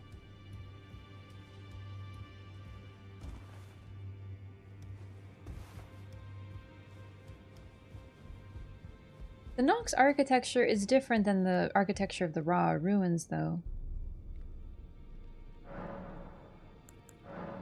I wanted to get the spell. This. There we go. This. Fleeting microcosm. One of the secret hallowed rites. Conjures an image of a microcosm at a foe's feet that pulses with a single wave before disappearing in a burst. The broken and discarded are fully willing to cling to fleeting simulacra, earning them some modicum of sympathy. So it's sort of like full circle because Ymir clung to this and the idea of becoming a mother, and Anna, at least Yolan clung to Ymir. Even though she really shouldn't have been so loyal to him. She didn't even care what happened to her own sister. Oh shit, I'm so sorry. I don't think I've talked to you like this entire playthrough. Because I've just been doing lore. Oh. Poor Roger.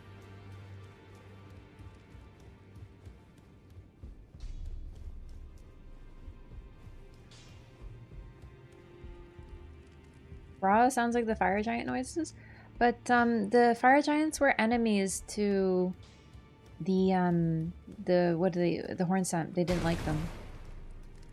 The fire giants were like enemies in their sagas or something like that. So Ra was so long ago by the horn scent they don't even remember the origins.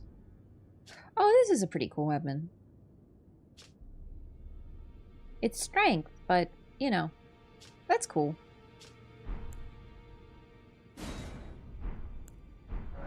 Now, do what you... It predated them? Yeah, but it's like an ancient civilization that eventually became the horn scent. So they went and studied it. It's like the way we talk about ancient Greece, except perhaps not quite as distant. Ancient Greece was like a cultural capital. Everyone wanted to tie, like the Romans were so inspoded. They were like, bro, we're gonna just take their entire religion to give their culture historical relevance, basically. They were like, oh, the Greeks are like the kings of culture. Let's just take all that and change the names. So it's sort of like that idea in that they knew some of it, but they went back and studied it.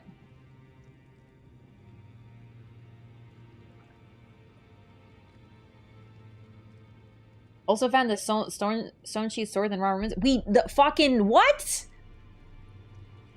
Spoilers! Okay, to be fair, we found it in 3 different places, apparently. I don't know where the third was, but I guess it's in the raw ruins. So we find it in... It spawns in 3 different places, apparently. Which is interesting. That's the one I didn't find. I found the one that's easy down here, and this is just like where it is. But then that kind of makes it like the stone sheath sword is definitely supposed to be like a King Arthur reference, right? Like I think no doubt. So there's one here in the ruins of Unti, and then there's one in this I think is the randomest one. The one in here. Right, where was it? Oh, I haven't been there on this character. Let's just grab it real quick. Gonna have a good time figuring that one out. Yeah, I mean, like, at least I know where it is, I guess. But, like, I missed it, so... And, considering how devilishly well hidden the other one was...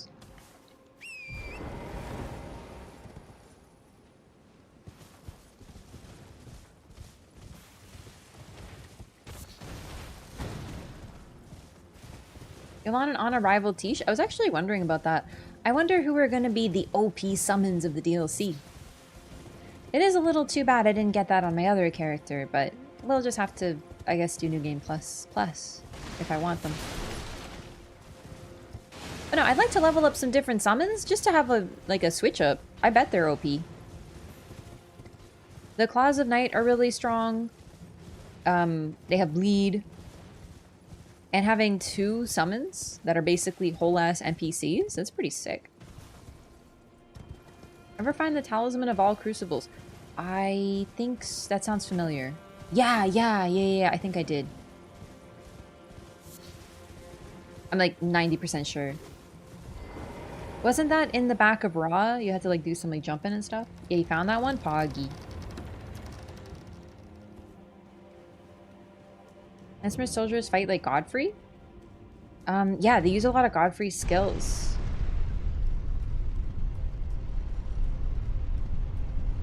Find his talisman in Shadowkeep for some reason? Which one's his talisman? But no, Godfrey would have been concurrent with Mesmer to some degree. Because Mesmer's like OG AF. He's like real old.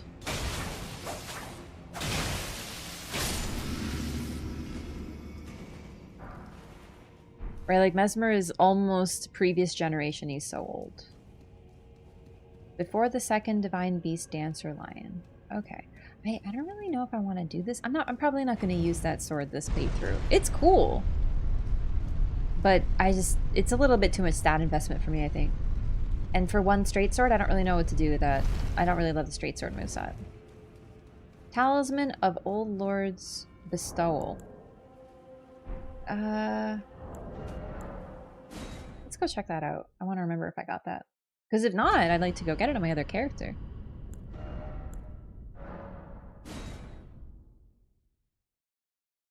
I love that we can rename characters in this game, by the way. It's like my favorite thing. Okay, what's it called again? Is it Lord's Bestowal? Right, this one. Uh-huh. Talisman depicting Godfrey, first Elden Lord, receiving the precious sap. So, oh yeah, I remember finding this. So, back in the day, the you know, Marika used to give blessings to people because the Erd Tree had them, but eventually this time of plenty eventually dried up. But it looks like Godfrey, we know, definitely got these blessings. And I would argue that Mesmer did too, based on the Marika's blessing. Marika once created several of these physics for Mesmer's sake, but never again. So, Mesmer would have been around during the time of plenty, no doubt. Power Chainsaw Maw vibes. Rest in peace, Power Chainsaw Maw. Did I delete her? I don't remember now, actually. Yep, she still lives. This is back in the Kindness of Gold Without Order era. I don't even know if it's that far back. Because the Kindness of Gold Without Order, basically, if you ask me, means pre-Radigan. So the time that we know that was that time was before Marika left the Shaman Village. So she left the Shaman Village, she never returned. I'm guessing personally that she left the tree and the braid at the same time, because they are both imbued with very strong, like, one is a faith spell, a very powerful faith spell, and one is the ultimate in holy damage negation, which does suggest by that point that she's kind of, you know, become pretty OP. So I think that she became a goddess, or maybe there's an argument to be made that she did this before she became a goddess too, right? Like, she left these things. She never returned, though. Lord accepted the sap without wavering. Why would he waver from accepting a blessing? Because Marika was evil, and Godfrey hated her, and he was charmed. Oh, wait, that's Radon. Hee. Maybe it hurt real bad. Maybe the sap was too spicy for him. Related to the upon receiving the blessing simply died hero's rune description? Oh my god, wait, really? Maybe it was really intense. We know Godfrey helped Marika conquer the world, but was he with her before or after she go through the Divine Gate? So, by the time that he became Godfrey, right? Like, she was, we never hear about Horalu fighting for the Erd Tree. It's always Godfrey. And he became Godfrey when he became the Elden Lord and was granted Siraj. So I think that they met after the whole God thing. I think the God thing was like step number one. And that fits with our idea that the first thing that happened was Malekith destroying, defeating the Glowmite Queen, right? Like, that's been our general agreement in the community, that the Rune of Death was acquired as like step one. So if this happened right before she became a god, it would still fit. And then Godfrey after.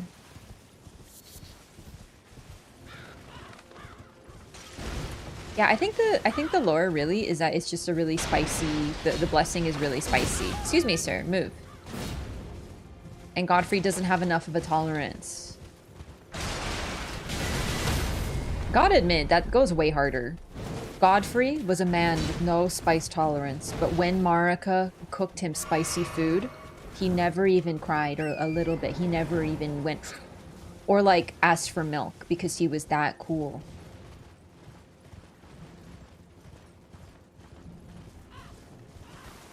Alright, time for Putrescent. Oh, did I just leave you alive casually? Oh, that's fine. On the Elden Ring's creation? Yeah, it was probably, that part was probably pretty quick. So Godfrey likely came like really close after. Seduction thing is Godfrey. So like Marika seduced Godfrey. She was like, ooh, baby, come here, marry me instead.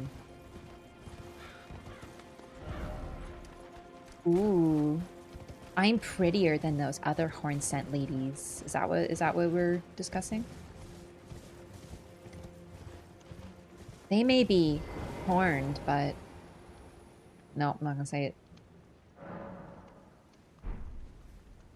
I don't think he's allowed. He doesn't have any horns. Also, if he was fighting for the horn scent, then he would be one of the reasons that the horn scent are like fucking with her family. I don't know. Maybe that's just me. I just don't think that that would like. Would Marika marry and trust a man who is involved with the murder of her family? That sort of started her whole vengeance deal. You know? I don't know. Maybe.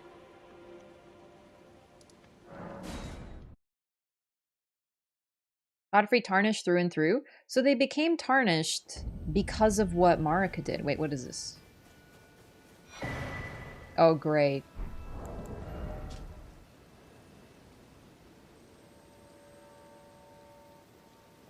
Right, I remember this.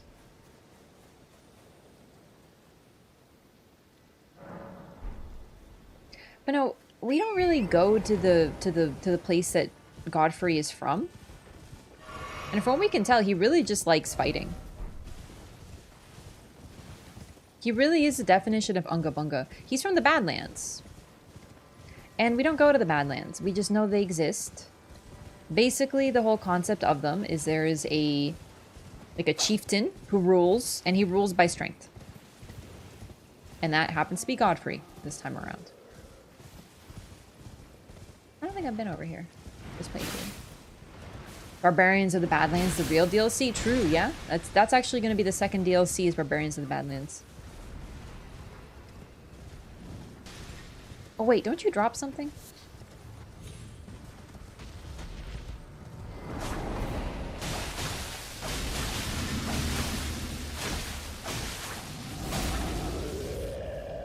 Horaloo, the Badlands, after he went and died there? I think he became Horaloo, like, I think he was Horaloo before that. And then he became Godfrey. Even then, that doesn't really track. It doesn't make sense that he's Horaloo, because he has Sirash with him, so he'd still be Godfrey, technically. Sorry, my cat is meowing. I think he doesn't know how to open the door. Give me just 1 second with this little... Oh, I'm glad I did that.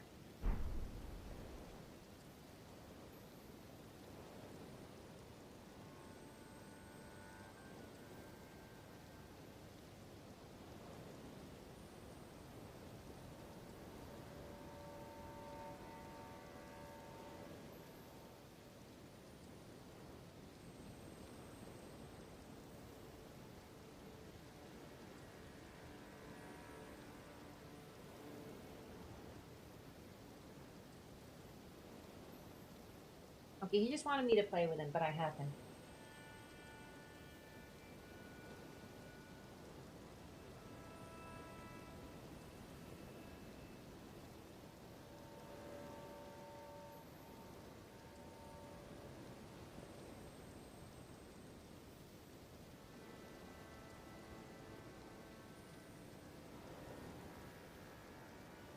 He just basically went incognito. Honestly, I think that if Godfrey has Sirash, he's Godfrey, though. I don't really buy that he became Horaloo again. I guess it's just meant in terms of the concept of him, like, leaving and he wasn't the Elden Lord, because Elden Lord is Godfrey, so he temporarily, like, returns to that status. But for me, he doesn't just get to change his name whenever he feels like. I'm sorry, there was a legal thing that occurred. You're Godfrey now, bitch. And you better remember it. Know what I mean? Dark Souls 2 or Dark Souls 2 Scholar of the First Sin should I play? I like Scholar of the First Sin. But that's the only one I played. So, you know, honestly, whichever one you have access to. Because at this point, they're, other than like some enemy spawns, they're pretty much the same in terms of lore. Did Marika just not like Godfrey giving her Omen babies? I don't think the Omen babies are because of Godfrey. It's like a curse, right? Just like Marika, sorry, not Godfrey. All the other children. I can't think of any of their names. Morgott and Moog. Baby, no! Baby, no! Oh, look how cute he is. Look how long he is. Hang on, let me show you.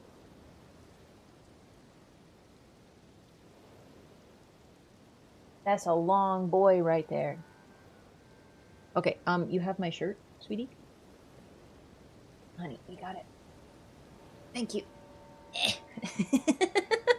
not a chunker! Marla, you're not a chunker, I swear! Oh, no! He's so fluffy. I just groomed him, and I cannot stop the fluff from just flying off his form. Like, he is actually so fluffed. Oh my god. He's He does look a little chunky. Ugh. The Hornsent is being a recessive genetic thing? Yeah, no, I actually, now that we know what the Hornsent are though, the thing is a lot of Hornsent, they use curse. I think it really is a curse. Like, Bloodborne Fishing Hamlet style. So it's just like a typical curse. And also something just to scare the shit out of Marika.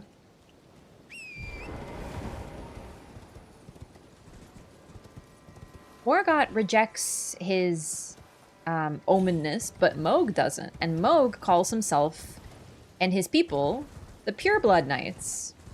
And it's a little bit interesting because what pure blood do you think he's hearkening toward? If it isn't his omenness, aka his horn-scent nature. Mohg is... yikes. It's not exclusively Marika? Yeah, exactly. It is possible that they're simply, you know, horn scent are just a thing, because horn scent occur naturally, for sure. The idea of people being born with horns due to proximity to the Crucible is completely normal in the world that we're dealing with. So that's not unusual. But the thing about the horn scent is they decided that beings with horns are superior to others. And they sort of ranked each other based on their horns.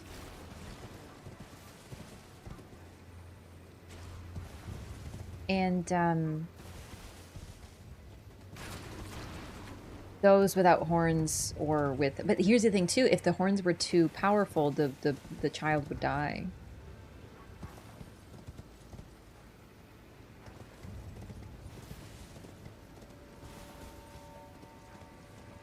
Not Godfrey's fault that Omenborns are born?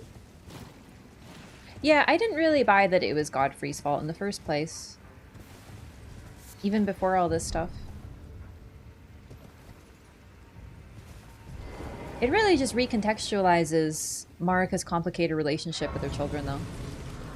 On multiple levels.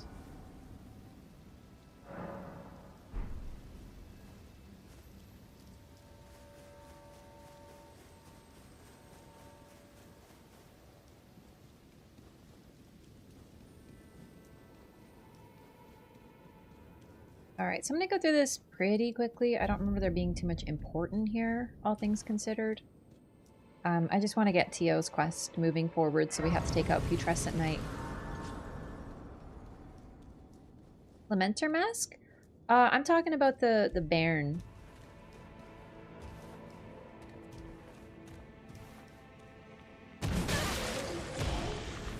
Is horn a curse or a blessing? It's a blessing, but it's a multifaceted one because... where do you get the horned omen baron thingy? I don't remember if I have it on this character. I don't think I do, unfortunately. Oh well.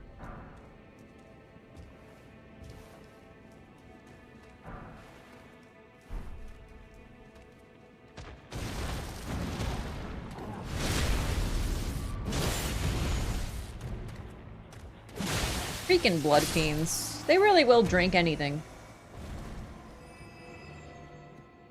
So the blood fiends are here because Trina bled all over the place.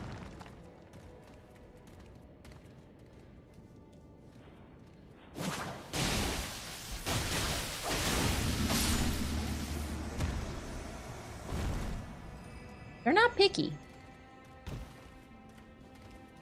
Trina sizing? Yeah. Scale of 1 to 9, how satisfied are you with the whole Count Ymir questline? I think it's pretty great. I don't know. It's... I wish it'd been a little longer, but then again, it's a DLC questline. So DLC tends to be shorter. Like, the questlines tend to be quicker. So I think for a DLC questline, it was really fun and cool. It had dialogue, lore, spells, weird enemies, weird locations, maps, a boss.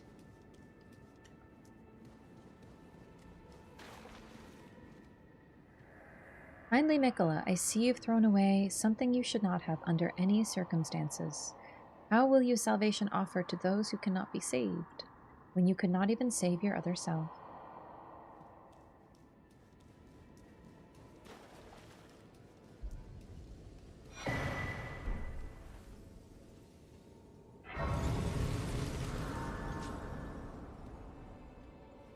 True. Real.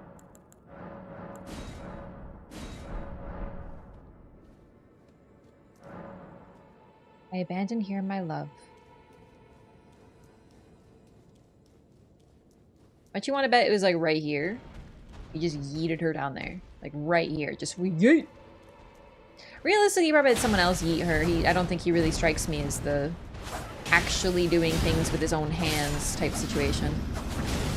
Then again, he did probably like harm. Hello? I think he did the cutting of his own flesh. Sorry, I kissed my cat.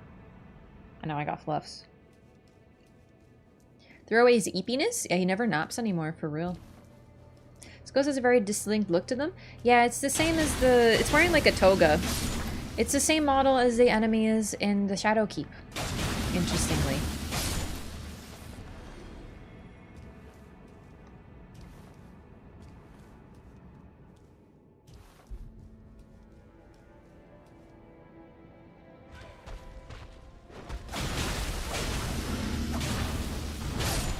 I don't mind this area. It's actually really cool. But it bums me out a little bit that we basically jump down all this bullshit just so we can get, like, over there, and then we jump down from there. You know what I mean? Like, why not just let us jump from here? Just yeet ourselves into the cliff. Why does it, you know... Why is that not okay? It's the same as the Metyr entry, boss entry in DS3, but Metyr was, well, you didn't quite, you know, do all this descending. It's just weird.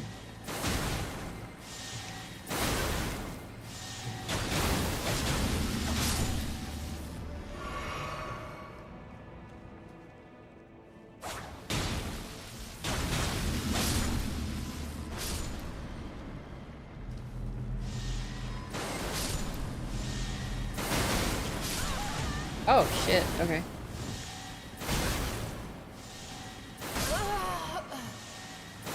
Okay, fair enough. I thought this was line-of-sighted enough. Oh, you're really gonna make me run again. Okay.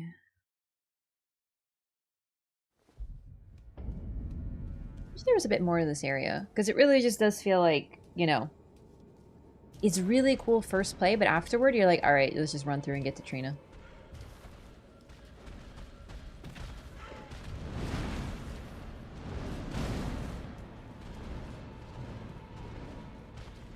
This is not an easy game to run past enemies in. In fact, honestly, I kind of argue it's not even possible to most of the time.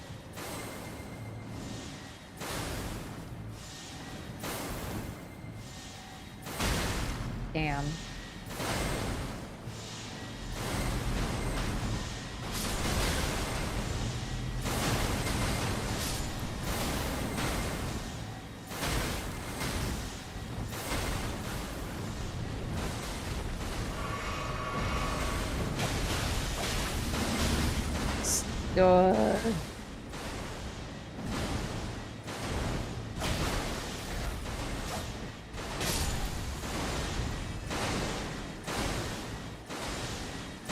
Oh, that sound sucks, huh?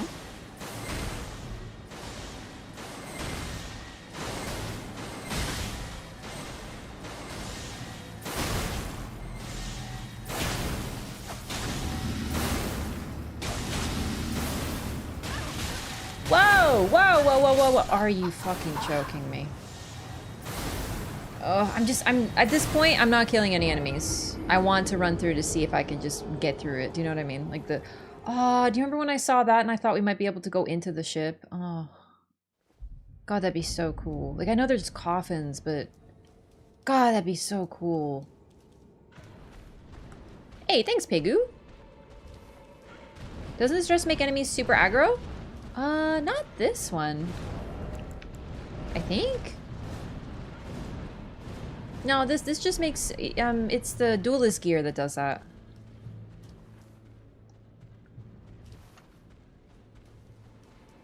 Yeah, no Shabir's woe effect. Yeah, this one does have an effect. It heals allies. I kind of forgot about that. I just wear it because it's cute. Yeah, I'm doing this without killing any enemies, so... At this point, it's like a self-challenge, you know?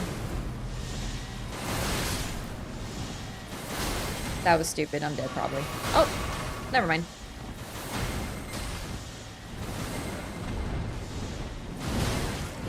Right, I did kill this one because he's like physically body blocking me, but not this time.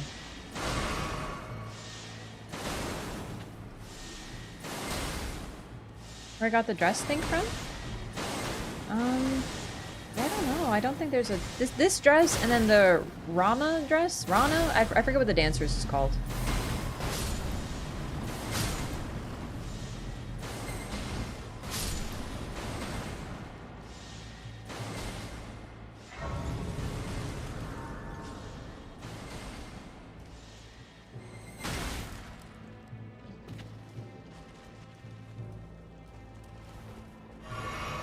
Shooting the same beam as Metyr. They even have the one eye.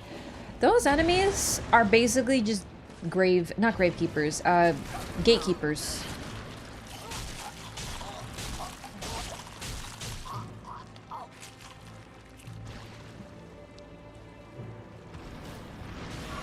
They watch, they're prison wardens. And other than that, I know nothing about them. They use a lot of gravity sorcery. This guy drops a spell, so I'd like to take him out.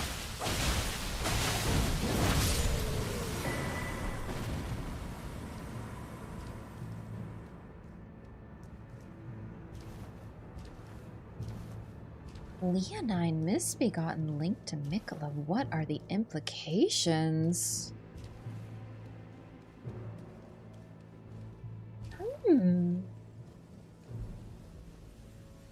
Okay, so apparently these enemies drop a rare Trina-related crafting drop.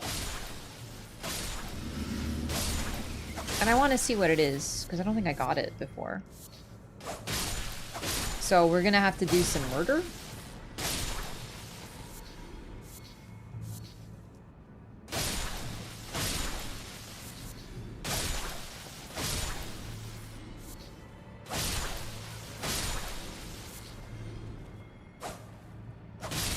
Okay, it's not any quicker.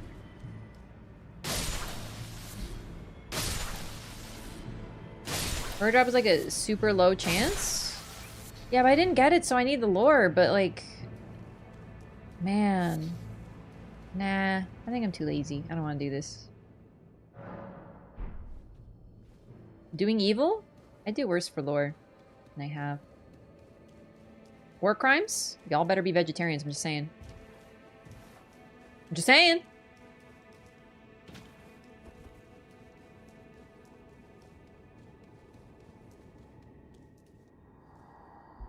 Oh, please grant me the courage to fly to your feet, my dearest. Saint Trina. Kinda weird, but whatever. Dung Eater tier evil right now? I really, really, really, really hope you're vegetarian. Or do I have news for you? Here he come. Here he come. Bad fume night. Bad fume night. Oh my god. Don't worry, milady, I'll protect you.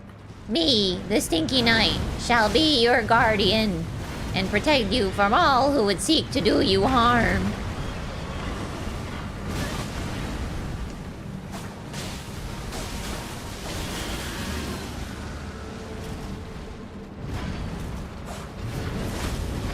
Okay, so it looks like there is some iframes with it, which is insane.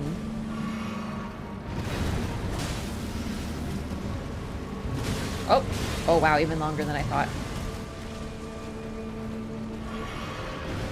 I only killed Jar Baron once.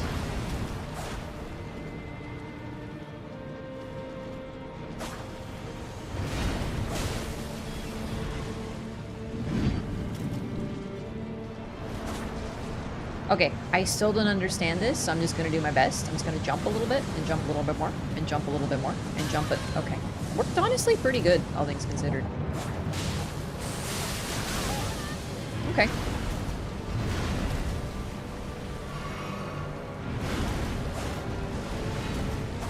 Okay, you... bitch. Where are my dodges? Mod check dodges?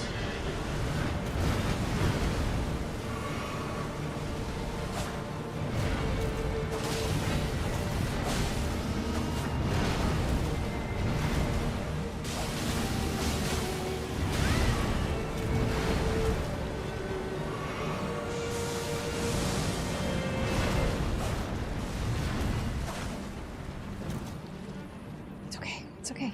You have a short little weapon. Tiny, tiny, tiny little weapon.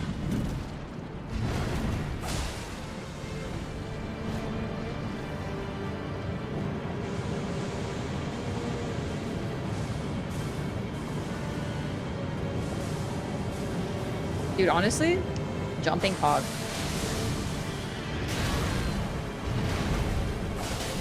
Marlo, I can't play right now. I'm fighting Putrescent Knight. That means Stinky Rotting Knight. Remember when I said that this is basically Radon? Except I was like half joking. I realized that it actually kind of is Radon. And here's why. Oh, I miscounted, sorry. I thought he was done. That's so my bad. Not only is he a Stinky Rotting Knight, like Radon was in base game. Sorry, not Stinky, just Rotting. But he is basically like Saint Trina's knight, right? Who has consumed Trina's blood and thus, you know, was granted sleep or whatever. But it's really funny that I'm pretty sure that's the same model as Radon. I might be wrong. But it's basically like Trina's Radon. It's like Radon at home.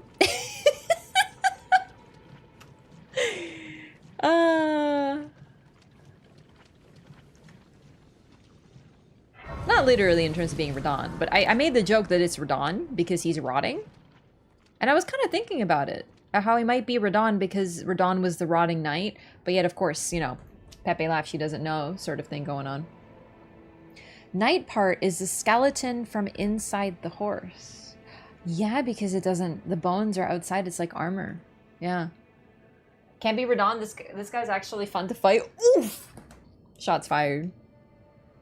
Yeah, no, that was first try. It's not a hard boss, and I actually just edited this fight the other day for the reaction video, so like I remembered it pretty well. Trina. Oh, Trina. What velvety ambrosia is this?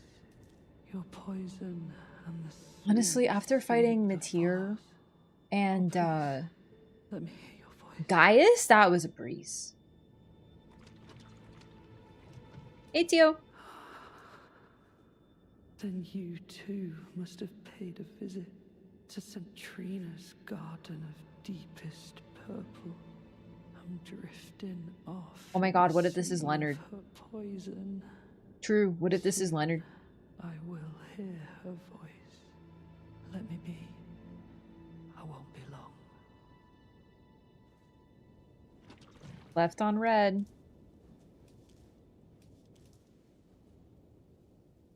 We do have a really high upgrade level, though. Our Shadow Blessing is a lot higher than when I was here the first time, so it was just generally an easier fight at this time.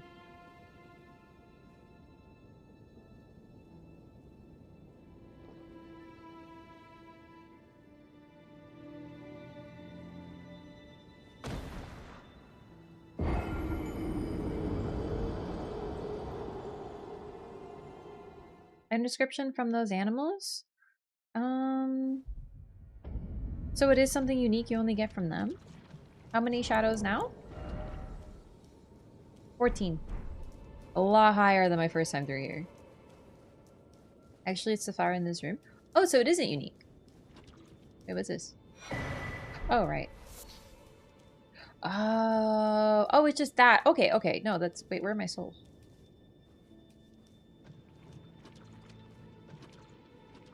Wait. Wait, where did my souls go? Did Trina eat them? I wanted to keep those. Trina! Did she eat my souls?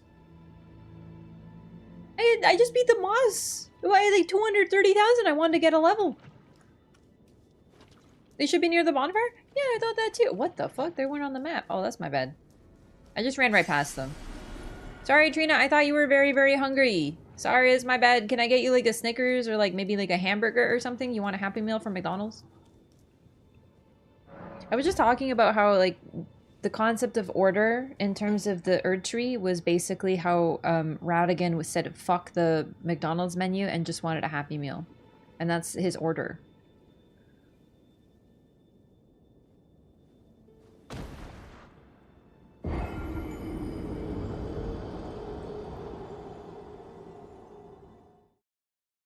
New Saint Trina sword that we get? Did I get that sword? I don't remember a new sword. But then again, I am not a sleep user, so I might, wait.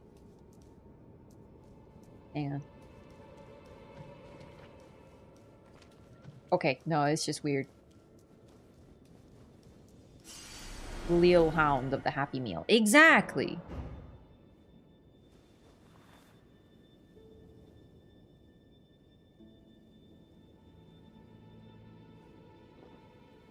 Up by one of the crosses? Then I had to have gotten it. Unless I missed a cross. What's it called?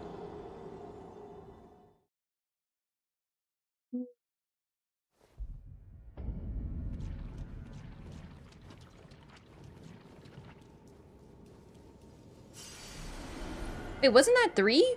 Are you supposed to talk to me after 3? Maybe it was 4. Oh, I almost forgot.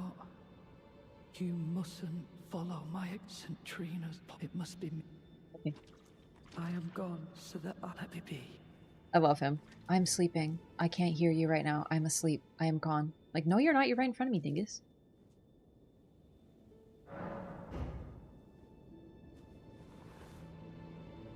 I did get the Dragon Priestess summon. Yeah, I did all that.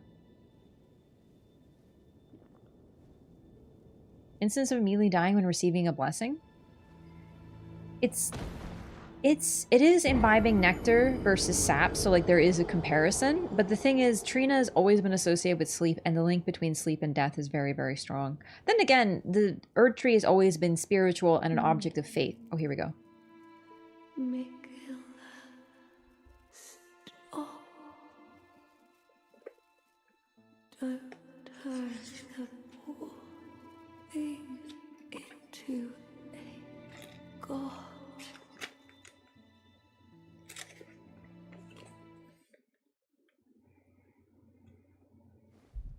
I wrote down all of Trina's dialogue, so word for word, because she talks so slow.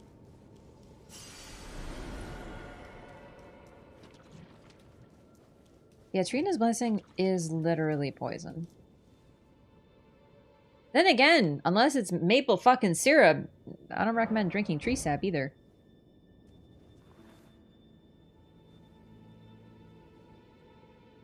Oh, so you have to imbibe the nectar 4 times? I thought it was 3. I wasn't counting. I didn't know that anything would come of this. So you have to do it 4 times to get dialogue. Of course, 4 in Japanese culture equals death. It's the same word as death. Like 4 is the number of death. It's pretty interesting, actually. Godhood would be Michael's prison. Good. I mean, what? Caged divinity is beyond saving.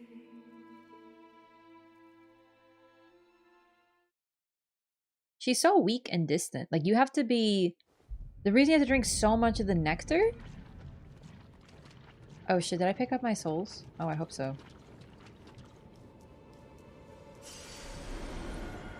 Valva's sword of Saint Trina is hidden by the Fisher Cross site of grace? Oh, yeah, I think I did get that. Right? On my other character. I'll grab it again. Wait, did I?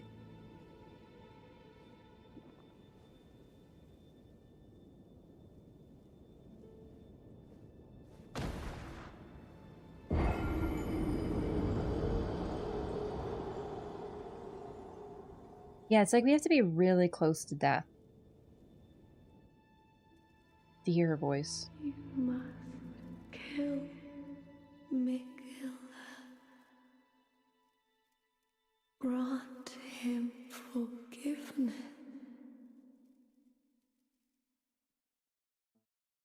I love that line too, because Mikola is acting like he's some great redeemer, but his own other half says he needs to be forgiven. It's an interesting dichotomy. You share your voice with me. Grant me more of your poison, that I might drift further into sleep. Perhaps then you'll grace me with your voice. Please, leave me alone. I'll thank you not to lie to me. I am the chosen, not you. Only I can doze off in the sea of St. Trina. Take some platforming to get to. Oh, then it looks like I did miss it. I cannot. If you should utter these cruel untruths to me again, I won't be held responsible for my actions. You died to his invasion last time for potential dialogue? No, we should do that. Enough. I cannot believe your cheek. And I will stand for it no longer. So wants to grant him forgiveness because we want to talk about an age of compassion. Trina is compassion. She is incapable of despising Mikola.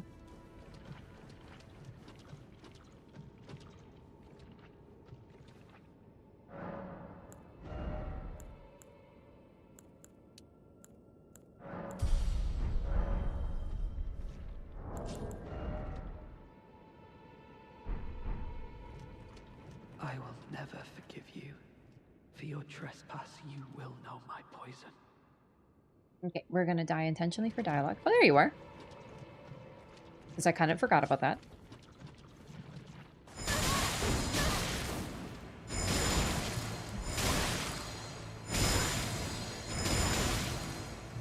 Never utter these untruths again. St. Trina would never say such things.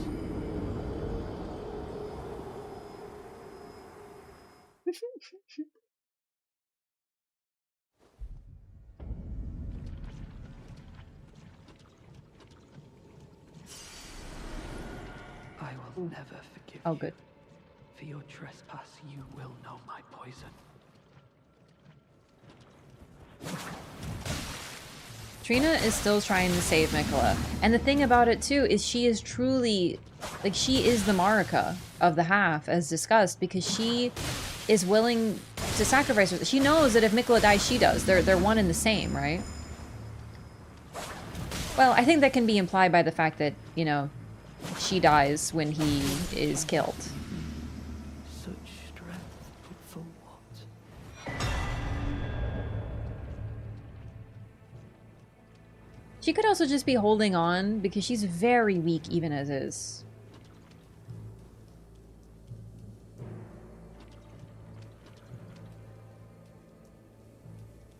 Speculated Trina was evil and Mikola was good. Sad. And I can't believe we actually saw this in the trailer. It's so funny. Like, literally this shot of him face down like this. You. I was no good to anyone. Beginning Boy to end, failure. weak as a kitten and thick as two planks. I suppose dying in disgrace is fitting, in a way. No, you're not gonna die. Get up. Tell me, Bro couldn't even sleep right. Insomnia is not a joking matter. you spoke the truth back then. What did St. Trina tell you? Literally what I just said already. And he gets so pissed. You are a wretched, wretched soul. A nightmare come to plague me. To be fair, we are basically saying Such a thing could that possibly we have to kill Trina's other half, which will likely lead to her demise. could it? The only thing Saint Trina wants is for Mikola to be saved. My everlasting And this dingus makes it happen. What a sweet boy. Genuinely, what a sweet boy. Big Topes energy. Let me hear your voice in my everlasting slumber.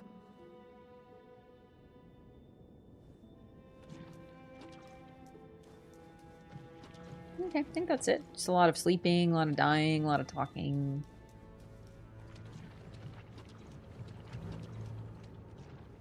It is really inspirational that he can be there for the final fight. He's like one of the only ones who can be there. Well, then again, I could have goofed up some quest lines. We'll see. Don't tell me.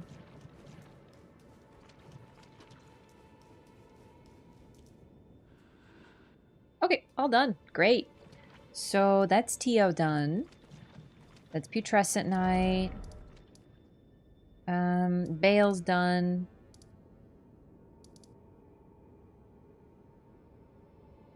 Metyr is done. Gaius, obviously. I think I want to at least start heading toward Midra.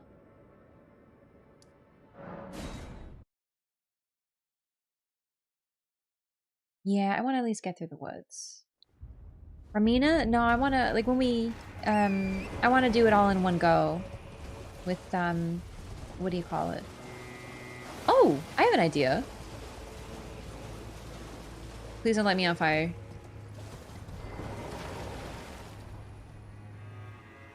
Let's level up Yolan and Anna and bring them.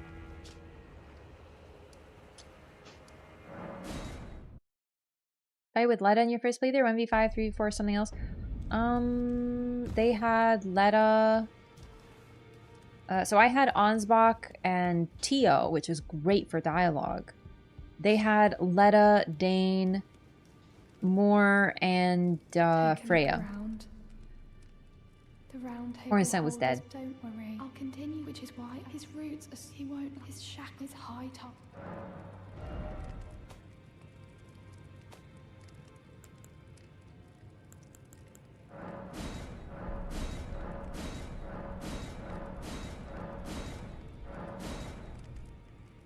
No, only +8.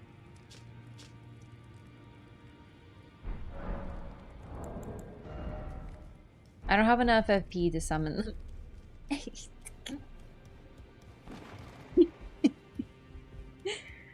That's not good. Well, I hope they're strong. I don't have all the bell bearings. A pity. This is the most scuffed playthrough of all time. I'm using a +24 weapon. A +0 seal, although I just use it to cast a buff, I guess. I don't have any equipment for, like, ashes if I want to try them. Oh well.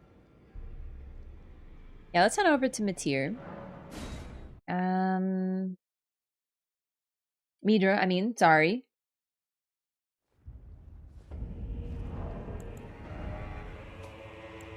Do I think Tiolier heard her voice? I don't think he did. But he was still loyal to her. If anything, Tio, as much as he's kind of a dingus, is very inspirational. Because he does what his mistress wants. Oh my god, you get like no FP. Oh my god. Alright, I think that might be a pipe dream. Notice, don't you have Celiba's hat? Probably, but I really just don't like to fuck with my drip too much. I like it. Infinite FP hidden tier? Yeah, I do have that, but I really, really like my current tier setup. Opaline and lightning damage. I don't like to use it at the start of a fight.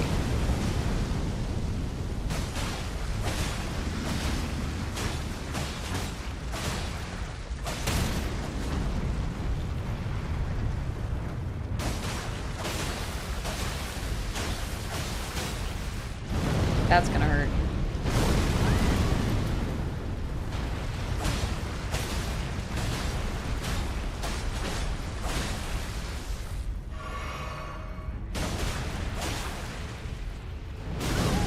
Okay, so you stomped right on me. That's fair enough.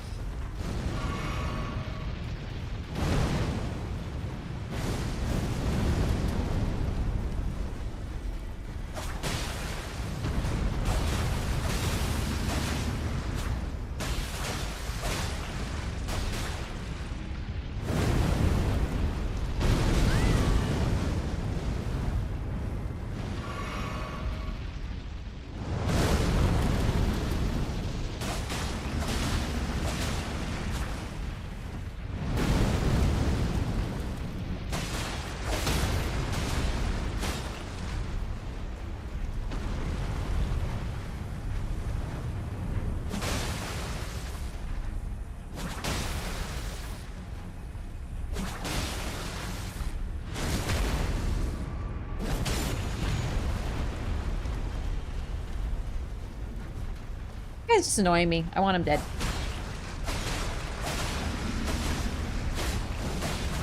Water should have been Frenzy Swamp. Honestly, I was kind of hoping for a Deathlight Swamp. The lore be damned. I just thought it'd be cool.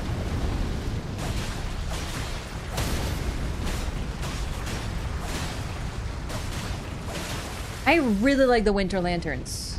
Am I amused that they have the same name as the Winter Lanterns? Oh yeah.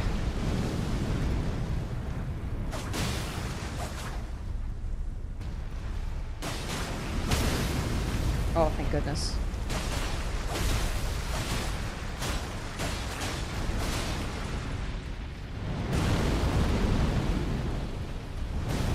I don't think Mikola felt bad about anything he did, to be honest. I think he saw it all as a necessity. Similar to Ronnie. Similar to Marika. I'm literally, I'm not even trying to roast the man this time. I think that he genuinely thinks that he did the right thing and for the right reasons. Even if it was unfortunate. Saving Freya. Let's be honest. It's very, very sweet, isn't it? But Freya is kind of a useful idiot for him.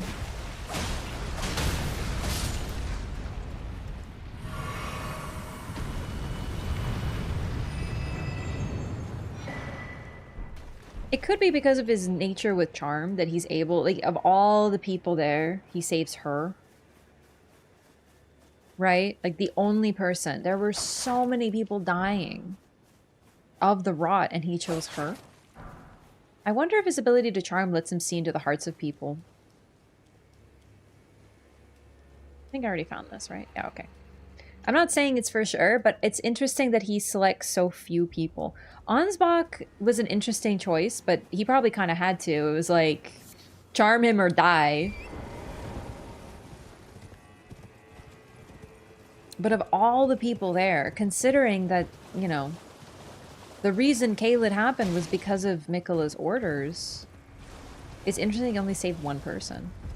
Oh, hey! Oh, great. Oh, no. You know what? No. Holy, okay. Alright, I have to remember to get the Shadow Tree Blessing down here. But really, we just run to Midra.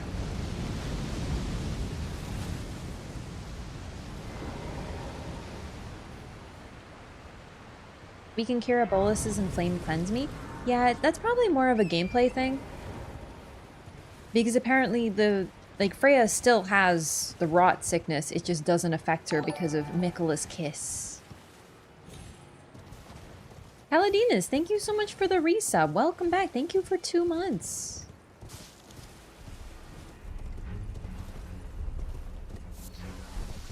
I really appreciate that. I'm doing well. How about you?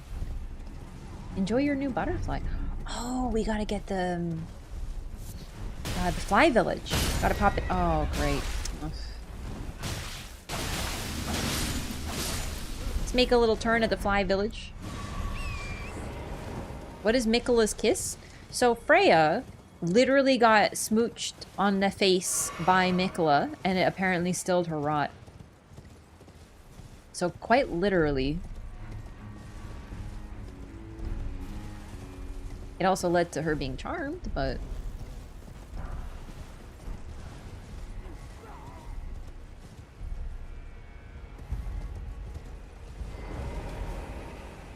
Maybe I'll actually order Lita's team to follow him. Like, let her just gather anyone charmed by him and go after on her own.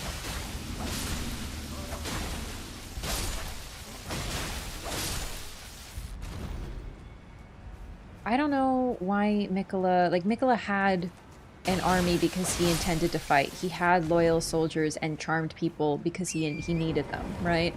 I don't know exactly why, because he seems to have just done his own thing, but he clearly wanted the people that he had with him.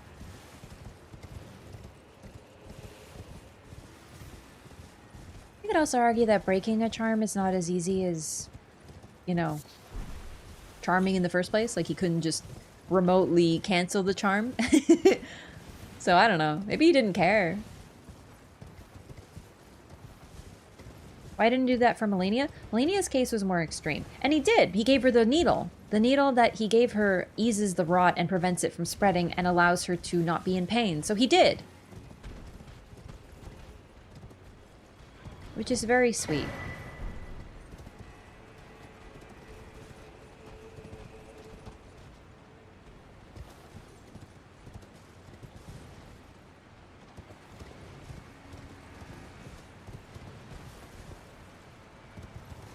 Digital card game I was playing? What game?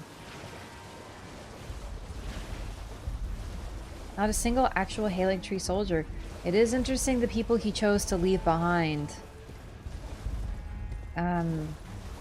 Including Melania, his own sister. Right, he didn't bring her. He had no interest in bringing her over. I wonder if it's because of the rot. Like, listen, if we want to get really cynical, what if the reason he left her behind was he couldn't deal with the rot and decided not to? Because all it takes is one more bloom, and we got problems. It really does seem like Mikla gave up on everything else. Melania's skin was woven with with gold to prevent her rot. Yeah, my flesh was dull gold and my blood rotted. Not bring a single Halig Tree Knight with him? Yeah, he brought no one. He brought nothing. He abandoned everything, including his own body. And should bring along Letta? It's more that Letta seems to have followed him anyway.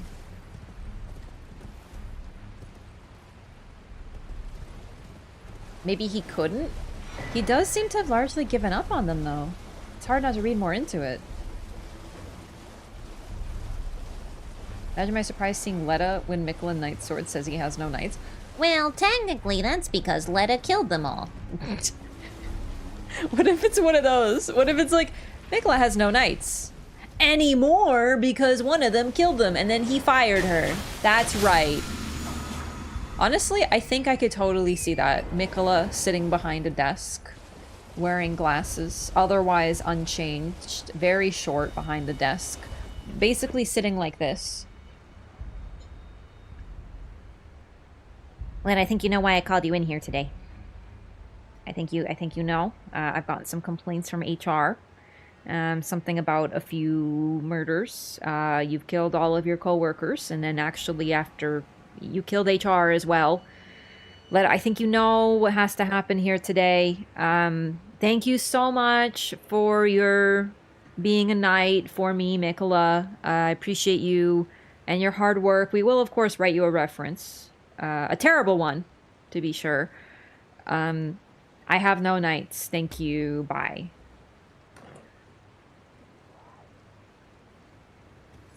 You're just fine with Dane? Yeah, Dane was the only one, which is so funny. Because the thing about Dane is he doesn't fucking talk. Going on a date with Letta would be Letta talking about Mikla the entire time.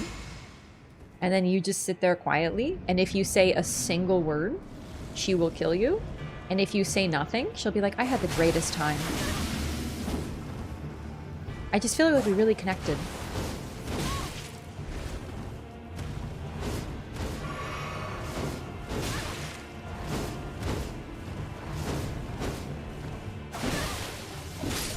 Yep, that's exactly what I expected.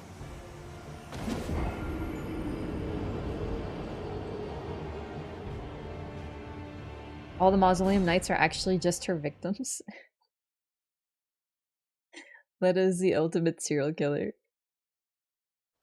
You're just an Oathkeeper Knight.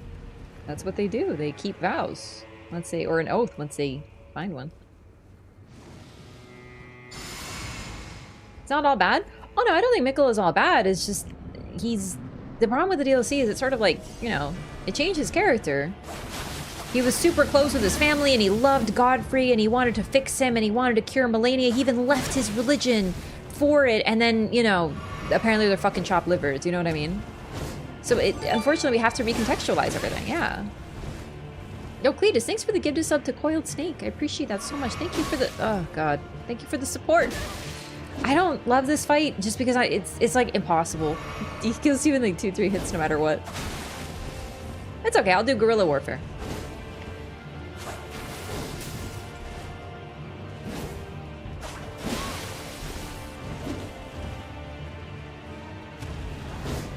Giving up all your love and doubt will do to an MFer. But the thing is, we cannot justify all of his actions with that. We can't, because it happened while he was here. And, like, his plan seems to have been, once he got to the Shadowland, once he decided to use Moog, all this shit, once he made the vow with Radon, this seems to have been the plan. So you can't even pull the, oh, it was probably, you know, he was gonna... Oh, wow, he really doesn't give a shit. He's, like, forever hyper armor, huh? You can't even say, oh, it's because he gave up his love. No. I'm with you, though, for sure. It definitely changed him. More than he probably knew.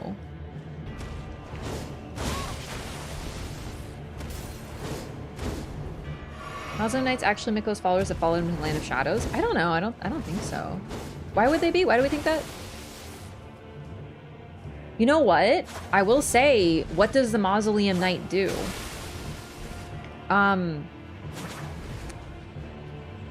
It lets you duplicate your remembrances, and then we also have in the DLC the weird finger graves that let you do the same fucking thing.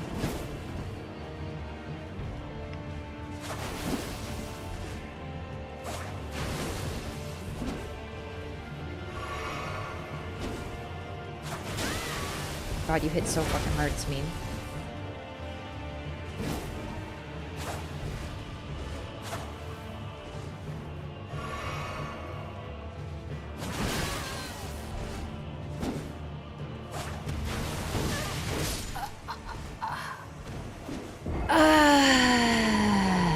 It's fine.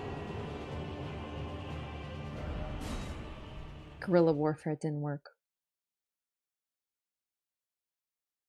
Orchestrate the shattering by charming Malekith to get the rune of death and give it to Ronnie. There's, I think, no evidence of that.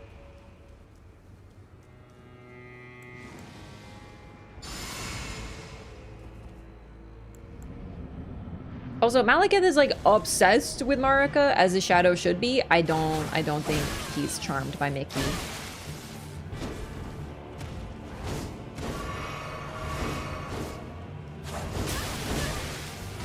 God, I hate dealing with extreme hyper armor and bleed.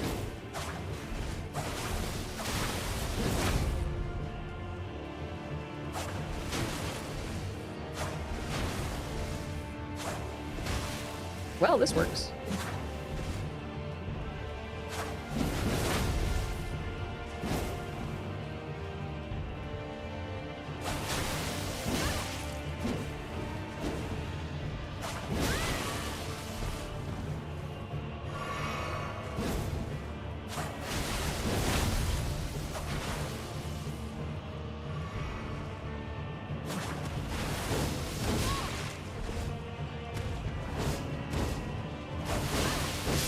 Right, okay. I don't know why I'm even fighting you. I'm not gonna use your garb. I just thought it'd be fun, but not really. Not you. I'm good. I'm not gonna use your gear. Hot Lady Knight? Oh, I forgot! She's hot! Yeah, that's true. I did forget, again, that that's a Lady Knight. Very cool. Very great. No thank you, though. I don't need it. I like the other fights. This one's just, you know, repetitive, and I can't really do much because hyper armor. It's a bad trade-off. I have nothing that can deal with like a PvP situation with this weapon. The weapon's good, blind spot's good, all of it's good, but it's just not, you know. I can't do anything when you do the katana swing, and then swing, and then another swing, because they have no resources, so they can just do whatever the fuck they want.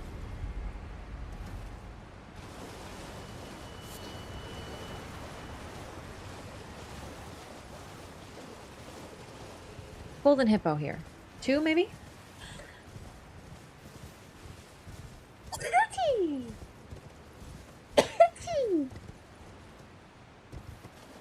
Ah.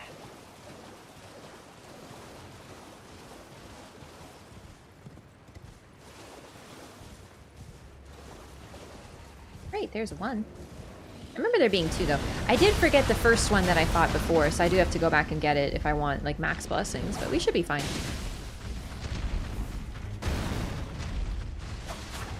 Oh, I thought you were a lot closer to me than that.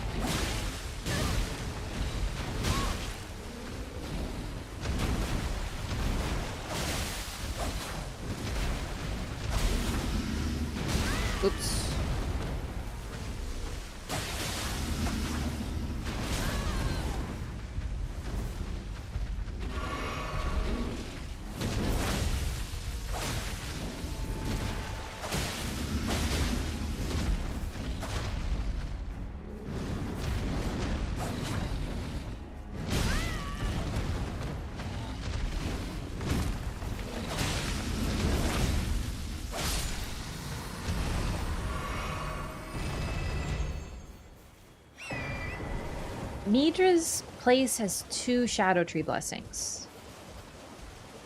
Like the woods, I mean.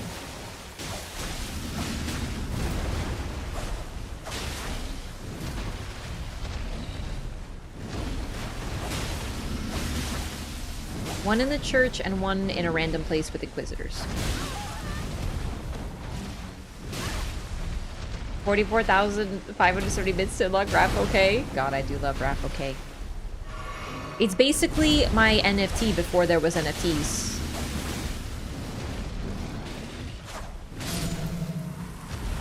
It's not really, I made it myself, sort of like, you know, it's my own custom art, you know?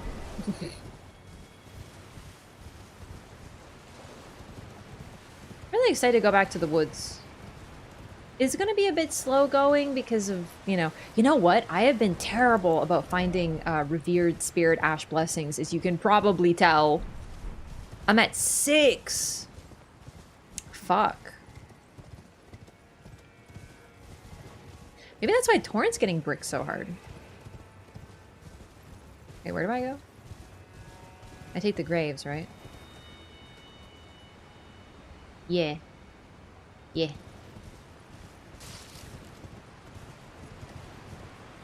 Spiritual successor to the accursed Pikachu?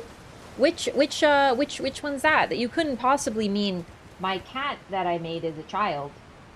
You can't possibly mean him. He's always within reach now. He looks at me while I play games and keeps me safe like a talisman.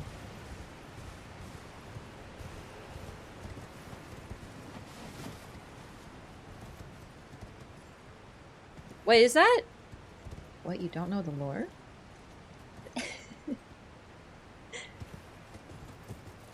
We didn't get any new Grey runes? I'm still a little bummed about Ronnie's rune, but it's whatever.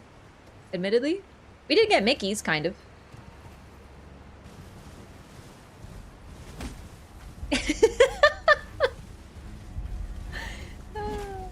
Think Miquella want to be a god to be able to cure Melania and save Godwin? The thing about...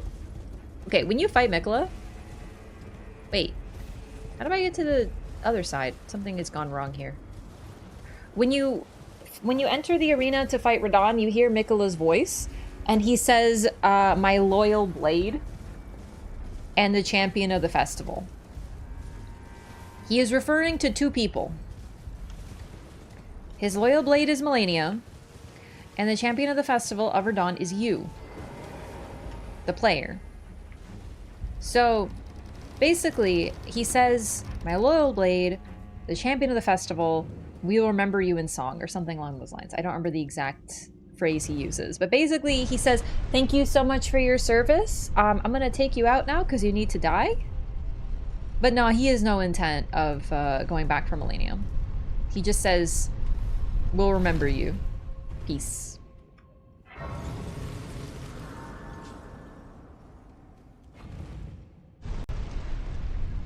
Which is wild because Melania isn't even dead. Yeah. That's the problem. That's why we have to recontextualize his behavior. There it is. Yeah. Thy deeds shall ever be praised in song. I don't remember how to get to the fly village, but I remember that I did. You have to like run along the cliff, but I clearly missed the path, so I'll have to go back, I guess. Bound to return the lands between sooner or later? But that's the thing. It really does seem like he's completely given up on it. Because that is a weird fucking line otherwise, isn't it?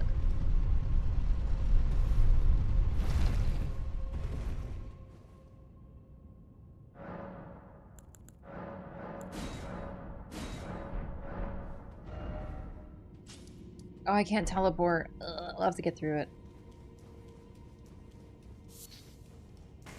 Now I can use this Poggy. I think I'm out of emote slots. Because I was going to add at least one of those. Rop's original art, but unfortunately, yeah, I'm out of slots, so. I guess I could change my emotes. I keep wanting to change them. And like get them remade. Because like they're like 5 hair colors old now. I remember one time someone asked me like, who's in your emotes and why do they have red hair? And I'm like, it's me. I had red hair when I started streaming. But I started growing it out the moment I started streaming. So, I've had like every hair color.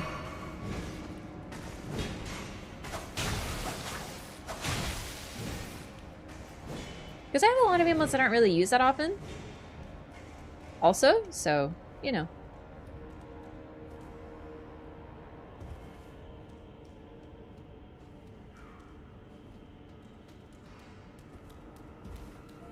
Is that the fabled COD era? No. COD era, I was blonde. COD era was before I started dyeing my hair.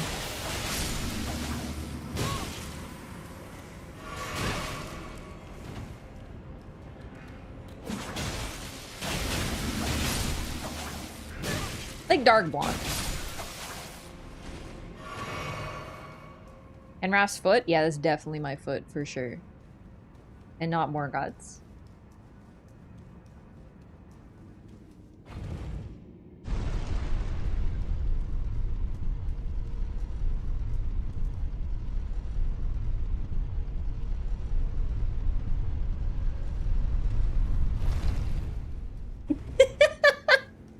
I wish I could see look up on OBS because it's like my favorite Better TTV emote. It's so funny. Keep a run. I don't remember where I'm going, but if you're going down, it's good.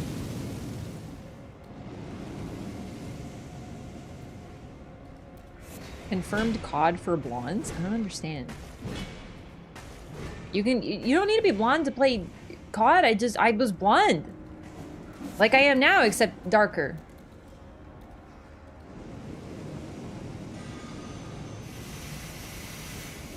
Oh, unless you mean the fish. There's no COD in COD. There's COD in Animal Crossing, though.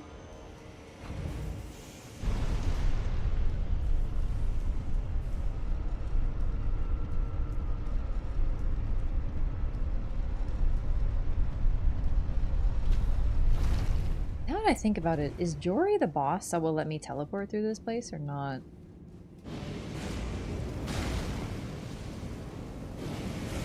Oh, God!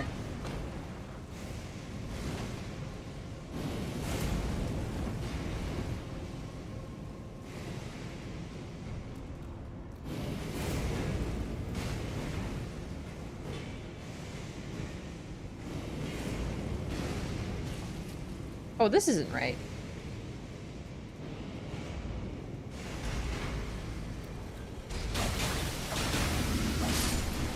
God, I really do love this dungeon. I'm not, like, engaging with it in the intended way at this time. Sir? Oh! Terrifying. Truly a terrifying individual.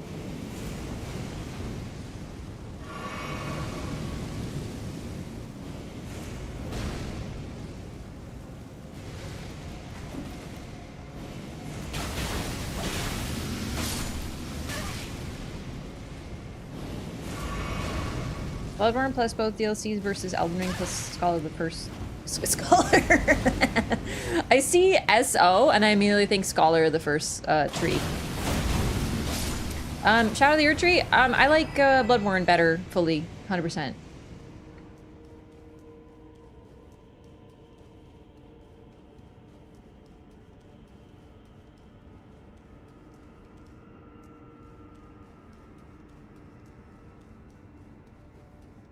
Scholar of the First Tree.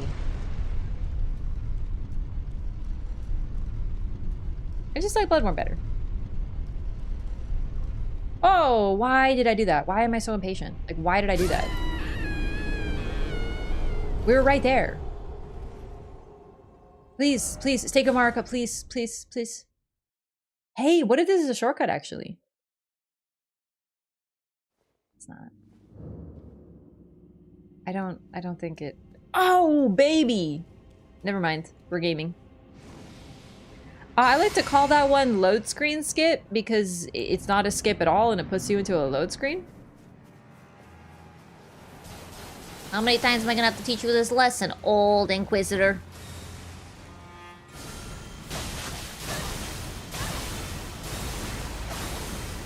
Okay.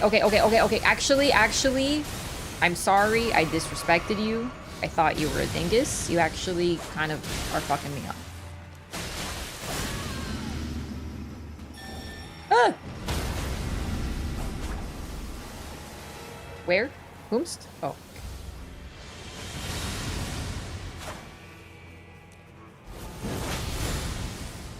Nice backstab you.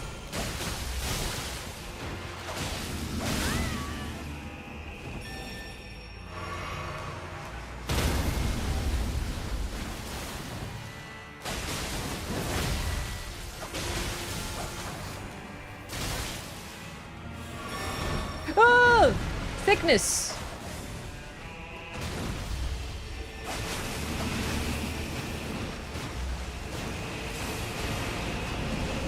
Ah!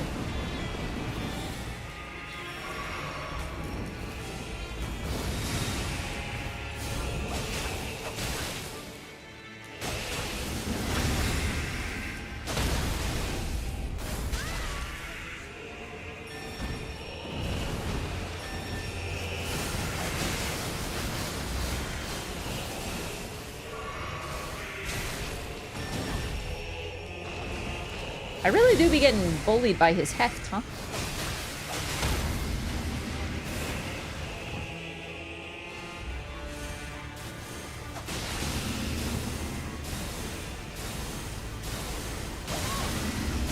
No, not like this. Oh my god. This fight reminds me a lot of Shadows of Yharnam, but even more overwhelming. But I like Shadows of Yharnam better. But this is still a really fun way to do it.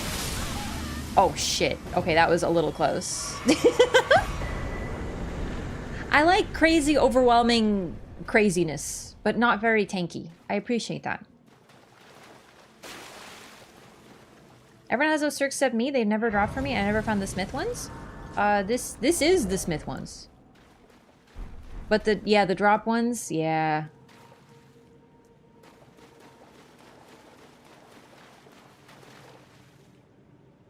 Dory is likely an old lady, since the other Inquisitors of Versailles are called hags. Oh, right, I forgot. More hot ladies. Originally planned for Jory to be a remembrance boss. I like Jory as is, to be honest.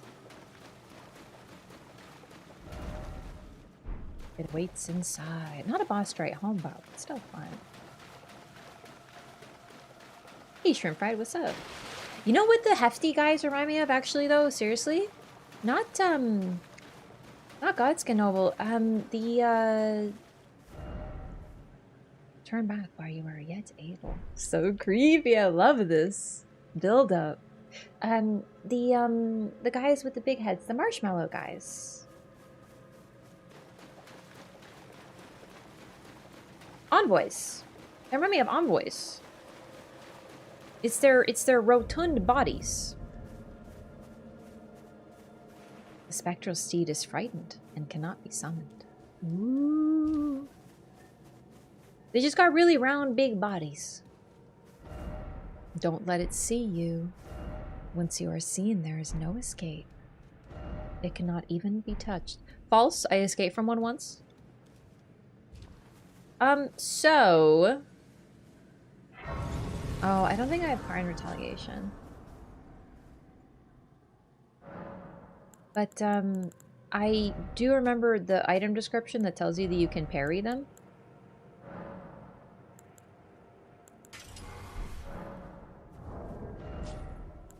So I'd like to try. I don't think this is gonna go well or anything, but I still want to try.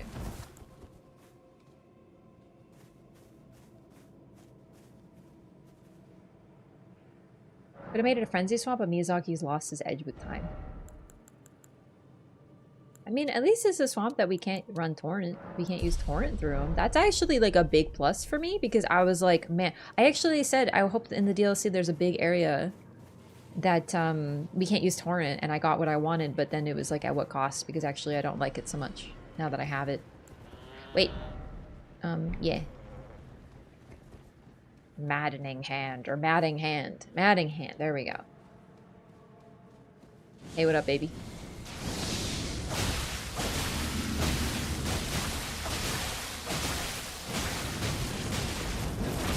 Yo, nice mad hand. Are you mad, bro? fucking mad?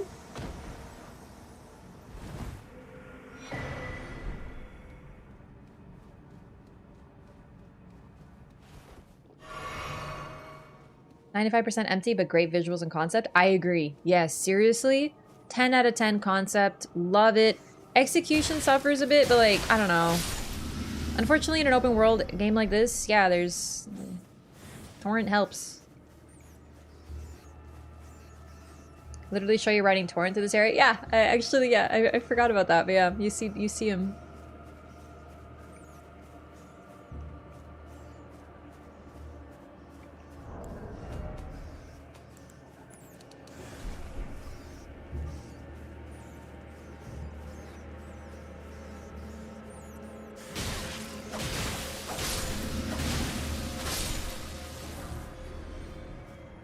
These compared to base game? Yeah. Yeah. It's just a little bit more painful to explore a mostly empty area without torrent.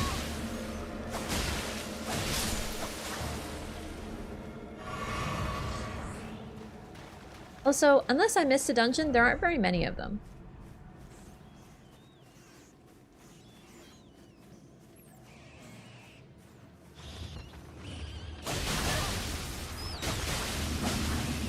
They're really good, but there's not that many, right? So you don't really get that.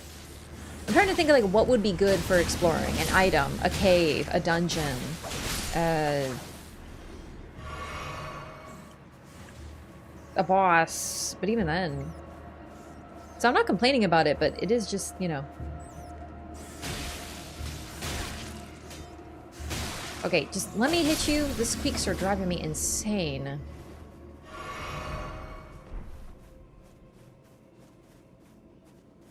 I'm just trying to get the map. Oh, I agree. I like having more dungeons that are just really good, but the problem is that exploring does kind of feel a little crappy. You know? Ooh.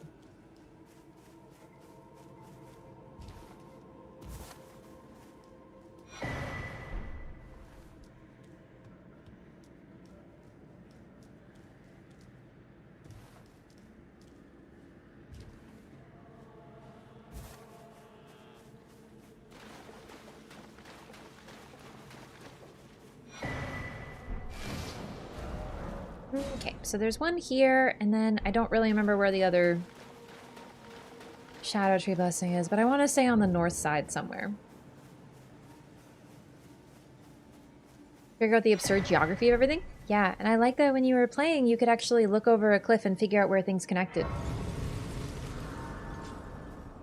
Nice thing is, once you've played this area, once you never have to explore it again, knowing it's an empty corridor.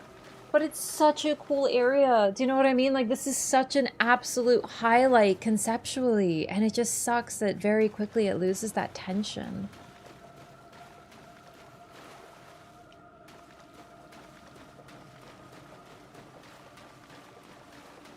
I'm so decided to go for quality rather than quantity. The quality versus quantity is a false dichotomy. You can do both, actually. It is fully possible to do both. And the problem is that the overworld is at times, okay, let's just make this bigger. Like, what is the point of Caro's Hidden Grave? There's really fucking nothing there but a furnace. What is the point of the Cerulean Coast? It's literally just a placeholder to get you to another area. And a lot of areas in FromSoft games are like that. But you're running around, you're exploring, and you're just like, what is the point of this? And it sucks.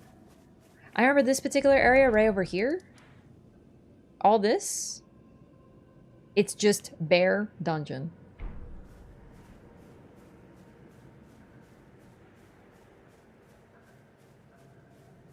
Yeah, and also here, it's literally just an empty field with rats. Okay, Isn't there a bonfire near here? Oh no, it's Take Marca. Perfect. Okay, let's see if I can't try to do this.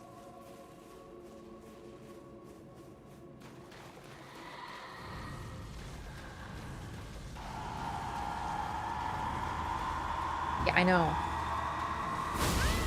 Okay, show me the stick. What? Show me the stick. Okay, I goofed it. Show me the stick. Do it. Oh, right. Stick.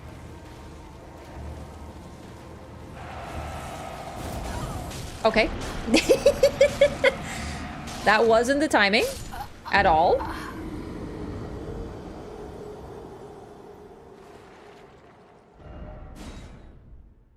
Harry Queen incoming? Eventually. Awful Scarlet Rot bug? Oh, yeah. Yeah.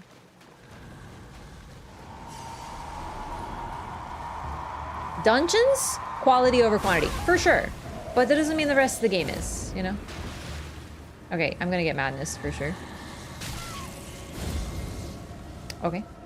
1 second. Okay. Come on. Oh, that's really interesting.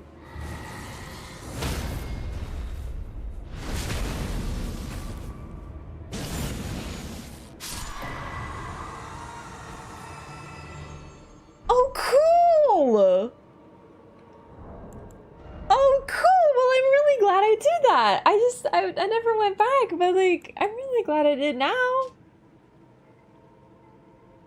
Huh. Aged One's Exaltation. Madness in the vicinity increases attack power. A talisman depicting the exaltation of the aging untouchable, whose head resembles a sprig of ripe grapes. Gift your madness to our Lord, bless our brethren with grapes. Take care that they fully ripen, and ripen they did. Wow. Combat is not an option. That message is a warning to the Winter Lanterns that Raph was coming. Hundo P, exactly. That's really sick. I wasn't expecting a reward. I just wanted to see the death animation once I figured out you can hit him. That's wonderful. I love that. Well, now that I know violence is an option, I will remember this. Can I do it consistently? Well, let's find out. What's the worst that happens? Oh, I took it off like a complete dingus, didn't I? Hey! Grape idiot! Dude, he's so pissed. He's steaming mad. Who are you calling grape idiot? Okay, it's a little rude. I'm gonna get madness a single time. No, no, no. Sir? Sir? Sir? Joke's on you.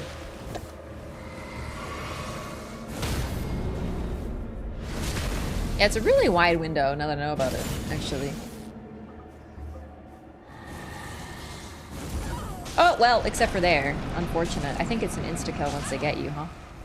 Well, it will be in a second. Okay, no, he baited me that time. I got fucking baited, for sure. For sure he baited me. He was like, "Ooh, I'm gonna do it! I'm gonna do it!" And then he didn't do it. Rude. Can retaliation makes it quite nice? Yeah, for sure. Like, pretty much parries are a lot more forgiving. Are they dead forever, then? Oh, shit. This one didn't respawn. Did it? Unless, am I where I was? I'm very lost.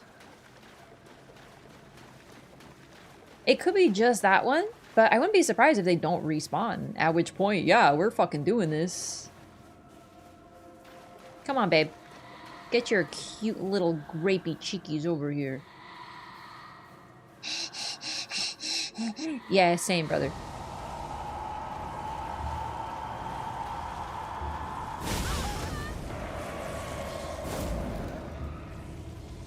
Unfortunately, we do kind of make it like a sacrifice. At least a single time with this, you know?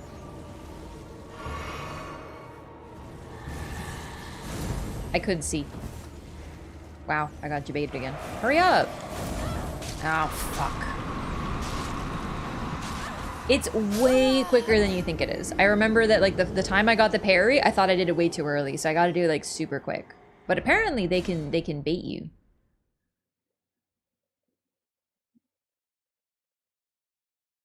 Yeah, I'm about to make this area empty for real. It was sad when I went to try and show them to my wife, but I couldn't.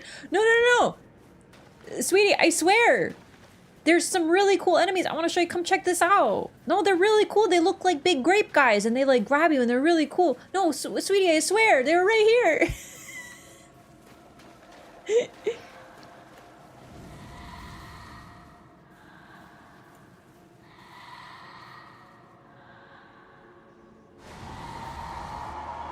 What are you gonna do? No, I'm hiding? Oh!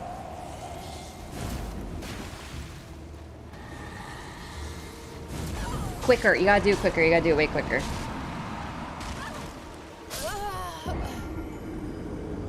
Eepee? I do like how they look up after they kill you.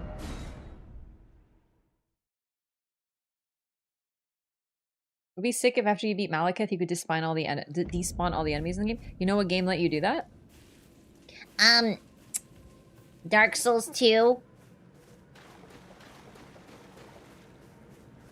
In Dark Souls 2, if you kill the enemies enough, they wouldn't respawn.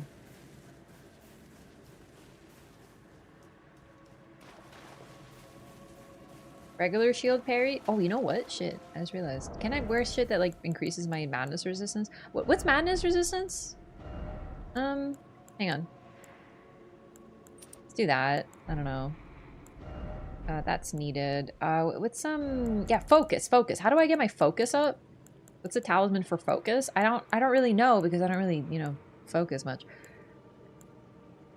This one.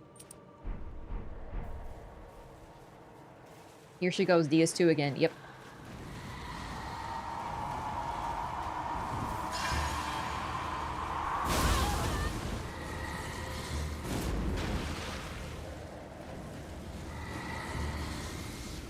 Okay, the problem is... Alright, that's fine, that's fine.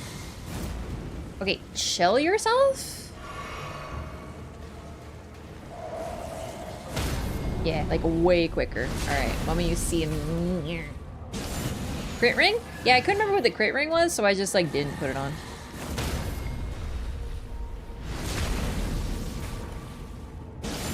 About to level up my misericord. Oh shit, a swollen grape.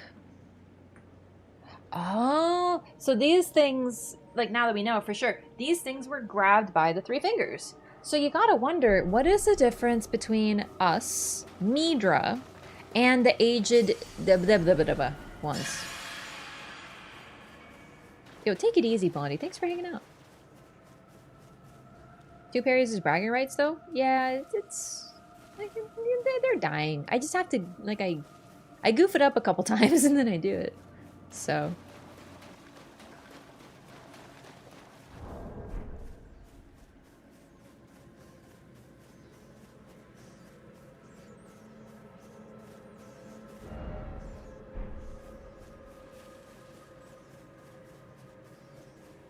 As long as you can opt into respawning them again for grinding? Yeah, Dark Souls 2 lets you do that.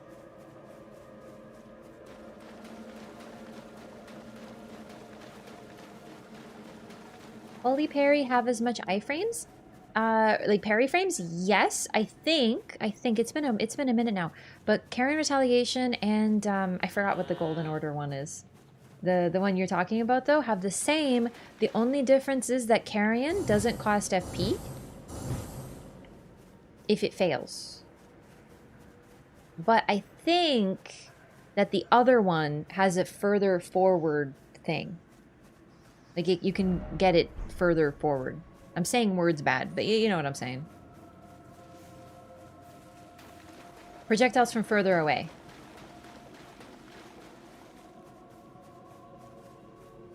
With an ascetic? No, by joining the Challenge Covenant. An ascetic does the same thing. But kind of. The Challenge Covenant makes enemies not despawn. So you can farm enemies as long as you want. And it doesn't really buff them by too much.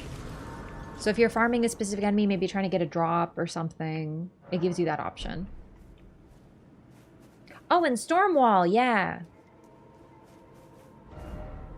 Hide yourself. Make not a sound. Quietly await your chance. We're going for full erasure right now.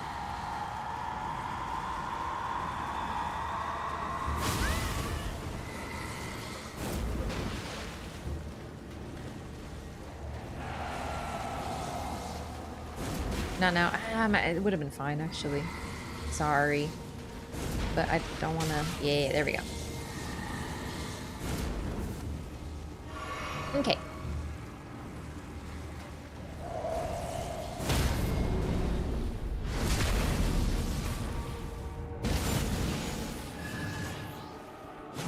Okay, I just... Wait, what? Oh my god, that tilted me so hard. Wait, you can hit them still? When they're on the ground? Interesting. Was I supposed to be able to do that, or... I thought it said combat was not an option. Well, no, I feel lied to. After you parry them once, they're fully vulnerable? Oh. Oh. Cool. Literally like farming the BB lanterns because you bait out the frenzy before you parry. Yeah, yeah, exactly. You time it perfectly.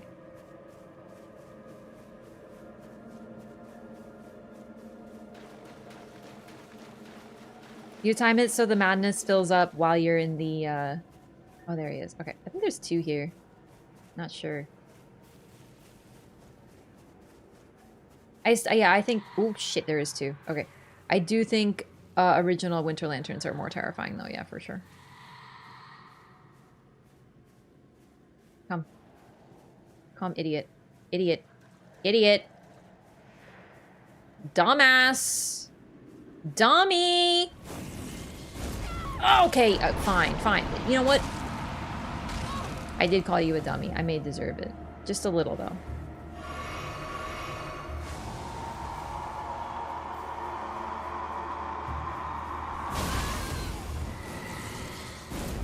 I can't see. Stop. You heckler? Heckler?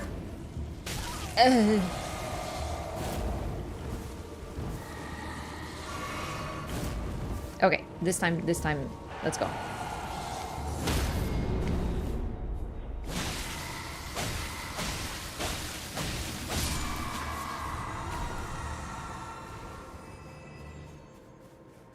Now I get it. Can't even grab you while you're in the frenzy animation? I know. Winter Lanterns from Bloodborne are way worse. And... roll dodge? And roll dodge? I guess that counts.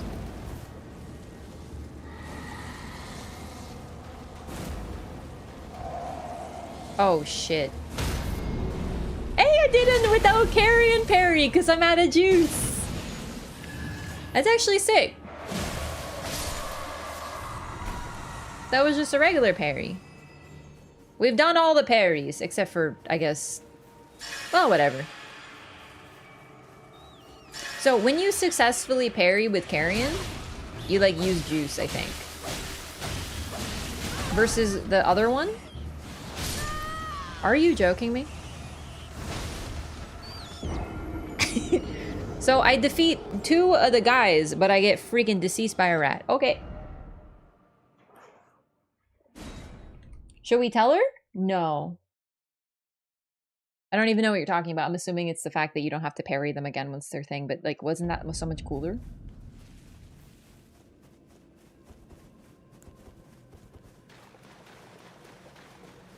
That's a cow-sized rat? Mmm, rat steak.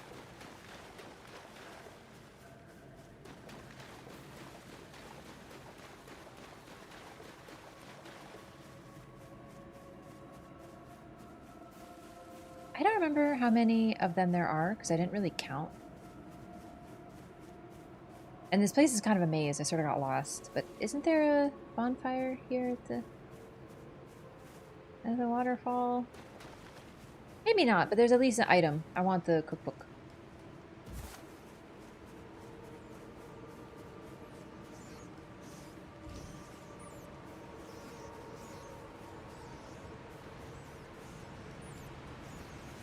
Six in total. 6 sounds right. So I took out 4? 5? kind of want to keep at least one alive so I can, like, have it.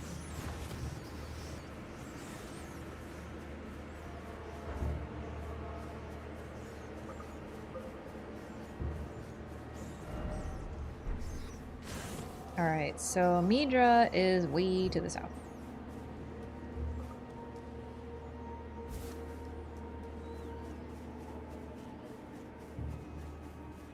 Oh! Hey, dummies. Ah! You know what? I actually never noticed that these guys were frenzied. Because I never used a frenzy spell on me before, but they are straight up frenzied, huh?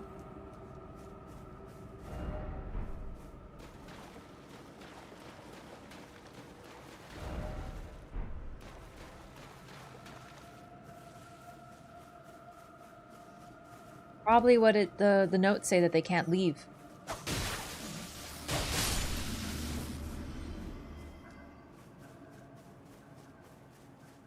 Isn't this where, yeah, I think this is where the second Shadow Tree Blessing is, so this is good to grab. I was incorrect.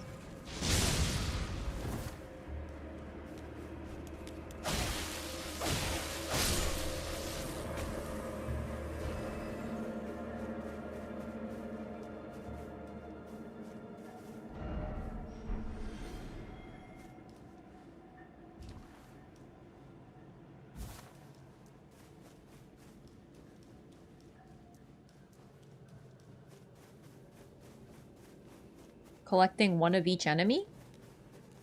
Yeah, what's that? Oh, we're here! Ow?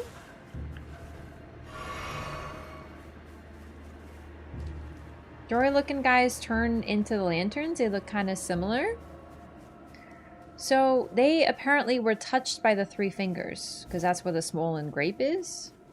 And I think I remember something about the herald of the aged Untouchables or something. So it's almost like they appear where there's frenzy. I don't know.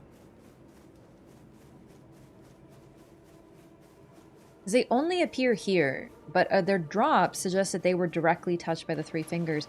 So maybe they're kind of like cursed in a sort of Eldritch Chair way. Do you know what I mean? Like they became servants of the three fingers upon being touched because they weren't strong enough to become a lord or something, so they became something else. God, I do love it here. Now, come no closer. I wish this area were cooler and bigger. No closer, I say. The man's wealth.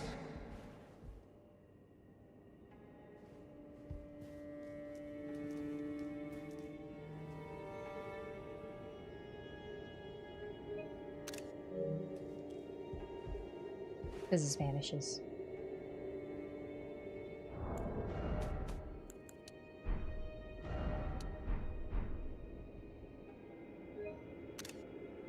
It was so pretty. It looks like the freaking hinterlands. And the sun touched it.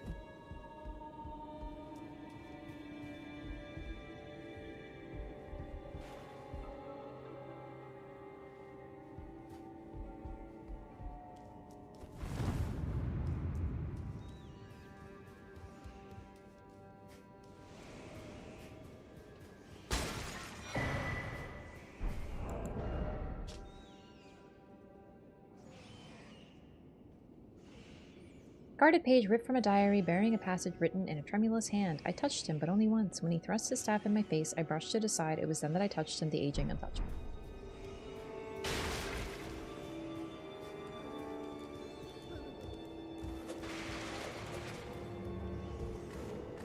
So that's how you're supposed to figure out that you can parry them, basically.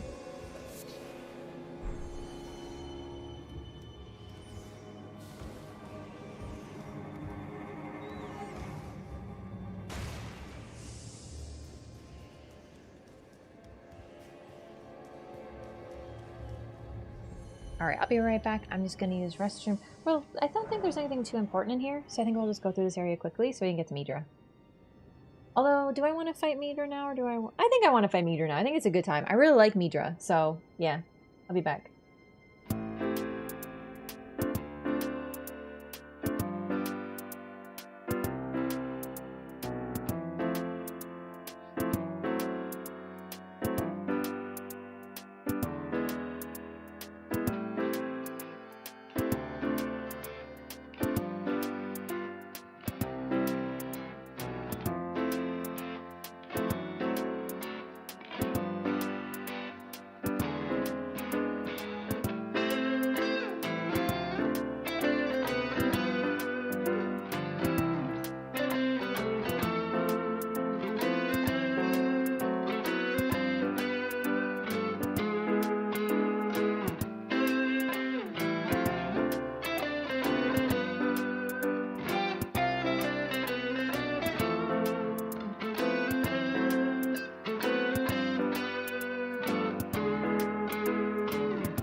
okay. Hello. Oh my god. That's so true, though. I know I'm the one who said it, but Outer Wilds is actually way freaking scarier in this game.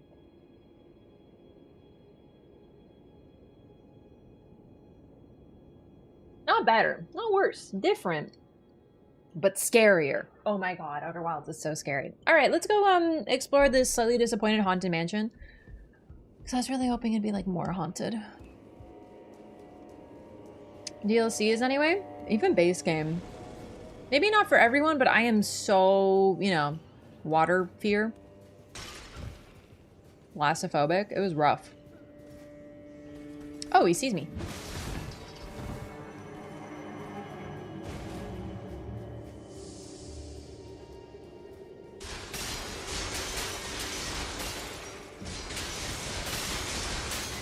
Wonder where it all went wrong.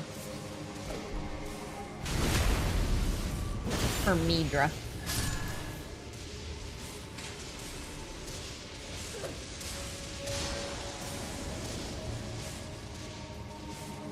I just really wonder, because, like, yes. The 3 fingers is weird because apparently you can conjure it. Like, we learned that from the nomads, right? They called it by accident in their despair. So, if they can call it in their despair, then, I don't know, I wonder if it's possible to, is there more than 1 3 fingers? Is it like the 2 fingers, you know what I mean? I beg you, stop, haven't I taken enough? Are we not brethren common in our line? And yet you offer only cruelty.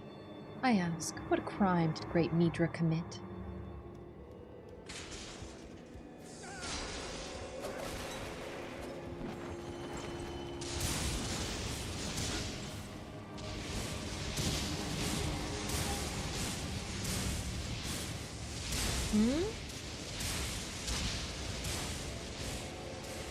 Oh, did you tell me something I didn't know?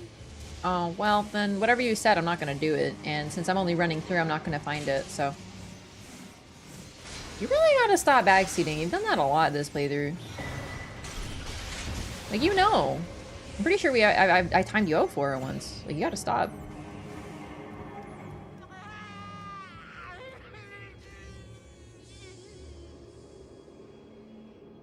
He's having a bad day.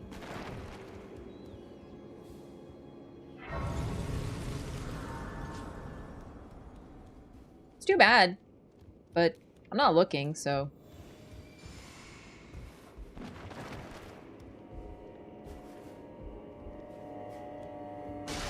Today is boss rush day. This will be the 4th boss today? Oh, right, we have to pull the thing, and to pull the thing, we have to... something... I don't remember, actually. I thought Mikolash was here. He does sound a lot like Mikolash.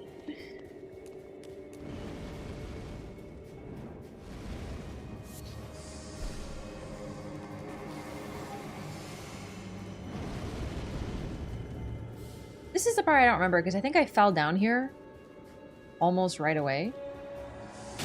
So I don't remember how I moved the bookshelf. I just remember that I did.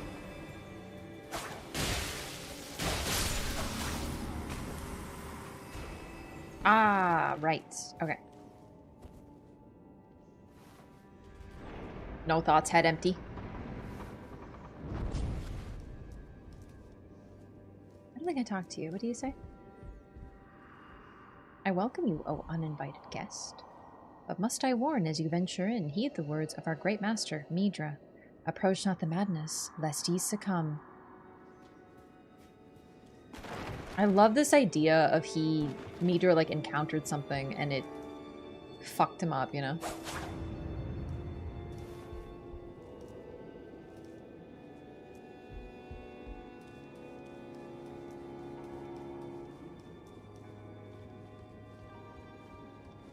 Trying to make saints for the Divinity Gate? I doubt the corpses that constitute it were just random people. Yeah, they were definitely... Oh, you do this. I see. Yeah, they were definitely doing some weird human sacrifice type behavior, you know?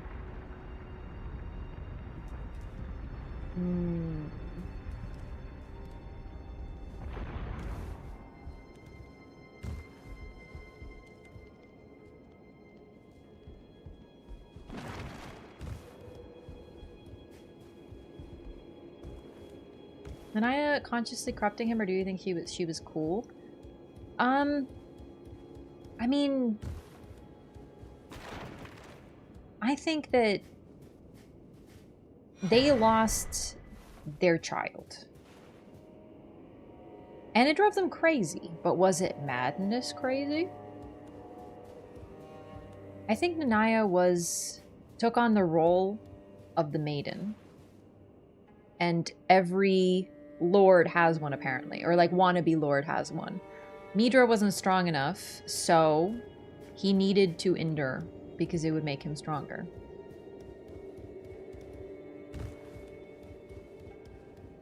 So I don't know if it's, like, you know, Lady Evil. It could just be heartbreak drove them mad. Because despair... Ah, fuck. Despair can make you summon the three fingers. Naya lost her child? Was born a man who failed to become the Lord of Frenzied Flame. All that remains of him is gently cradled by Nanaya. And then she's doing the eternal gesture of hand on tum, which means she's pregnant. I actually think the spine is a child. And keep in mind, it says a man who failed. I'm not saying that the child was a child. But losing your child, whether they're an adult or not, is a you know, a deep heartbreak.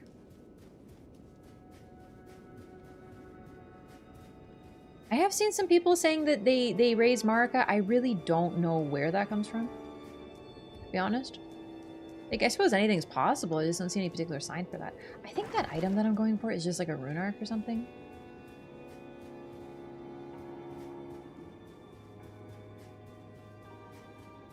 The story beats, but like, why?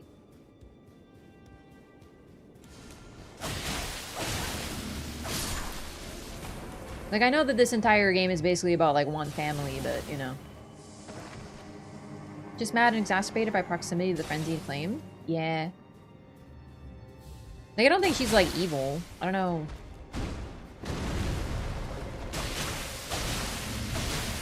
Kids dead, fuck the world? So, the Nomads were upset about what happened to them, but they weren't necessarily like, fuck the world, but they still summoned the three fingers. Also, the other depictions of the three fingers are more associated with, like a disease spreading. So you can also spread the frenzy through touch and contact, hence like the ailing village. The thing is, Midra is like a little different than the others, right? He's trying to become a lord, apparently.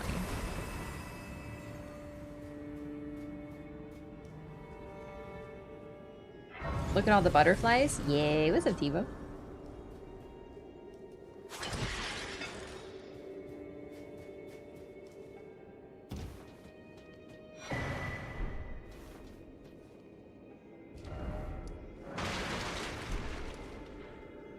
Midra's library. I think it's this one.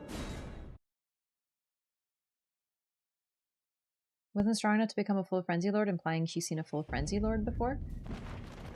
I mean, I'm gonna be very honest with you. I know very little about frenzy, and I would take one look at old ass fucking Midra and be like, that bitch ain't a lord.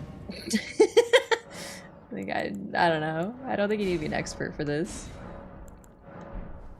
That old bitch? Alright, this is not where I meant to be. Where am I? I'm like a little lost. But no, I see what you're saying.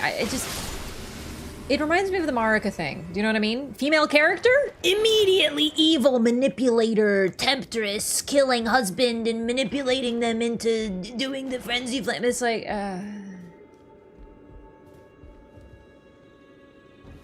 Also, so the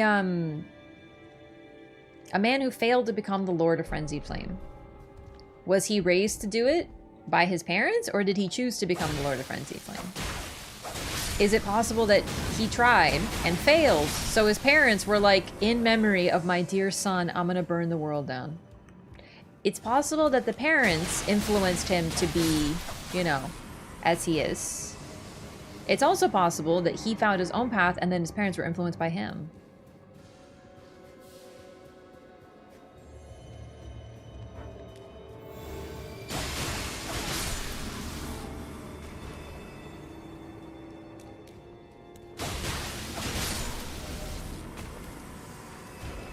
Is it this one? I don't remember where the freaking place is to go. I'm so lost. Oh, it's here.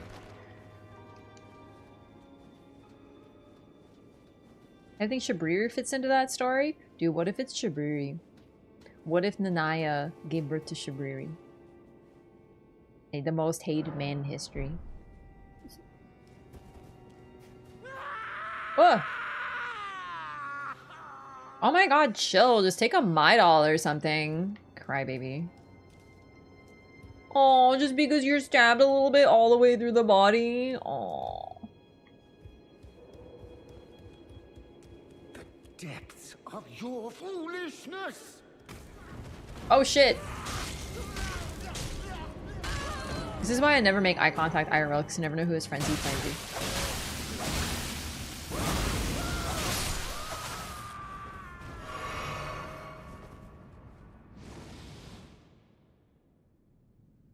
I have endured enough, or something like that. He does have the three, like a clasp that has like 3 eyes and stuff that looks like kind of fingied, so. Enough. I have endured. Oh, more than enough. More than enough.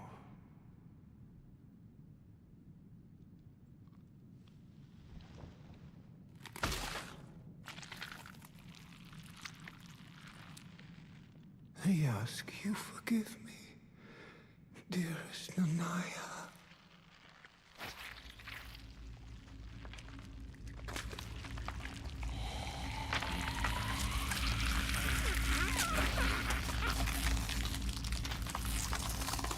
So the Inquisitors came, like this is the Inquisitor weapon. Yeah, this might be one of the sickest soundtracks. I was thinking about this song for like days after fighting him.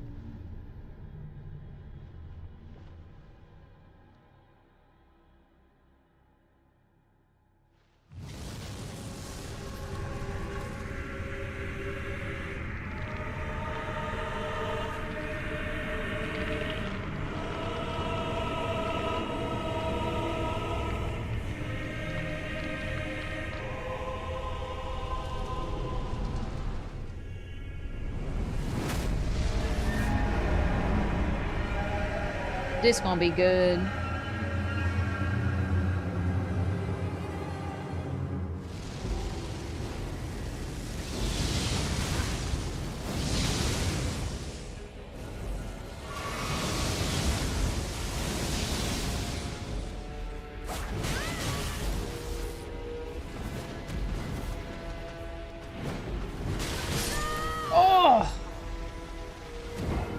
God, he's so fun to look at. I love how he just sort of glides. He has this air of easy confidence the moment he becomes a Lord of Frenzied Flame. The thing is, it is Midra, but it really isn't him anymore, is it? Like everything, something else has taken over.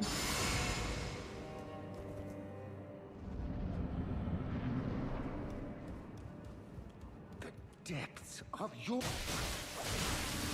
Like his body language, the way he moves, his stance, everything. Because he is the Lord of Frenzied Flame, because the Frenzied Flame has taken over.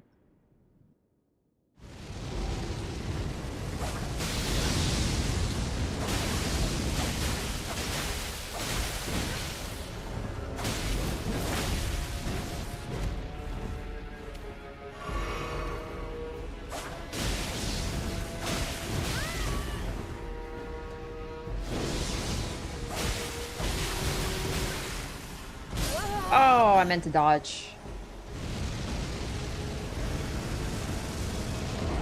Honestly, I'm so entranced by him. I'm not really... God, this song's so sick. I'm not watching him very well. I'm just staring at him. Has the finally a vessel vibes? Yeah. I also wonder, so the whole thing about him is that his wife told him to endure. And it was a curse put upon him to endure. But the moment he decides, I'm not enduring anymore, he becomes what he sought to be. It's almost like he's making frenzy wine in his own body. And the moment that he snaps enough to finally, you know, get the courage to pull this damn thing out of his body, that is when he will achieve his goal. It's like he'll That's when you know the wine's good. Sick cackerel outfit, thanks.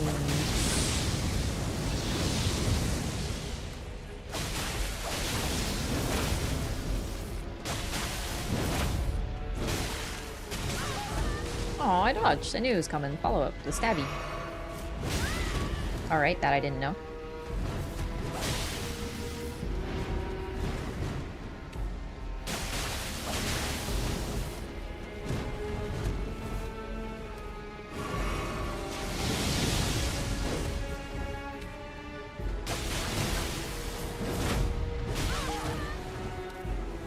Blind spot, I can only use at the end of combos. I have to learn this.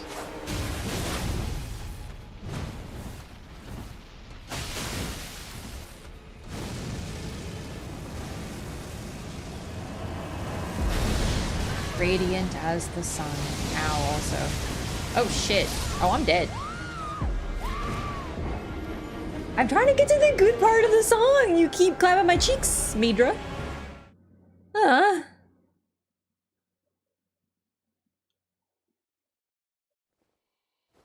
Told others to not come near and spread frenzy further, which he inevitably will do if he becomes a Lord of Frenzy. Could also be that, they... Because in the night, you can't see her eyes, but she doesn't seem to have the frenzy. So it could also be that they became afflicted with frenzy, and their goal was to keep it contained.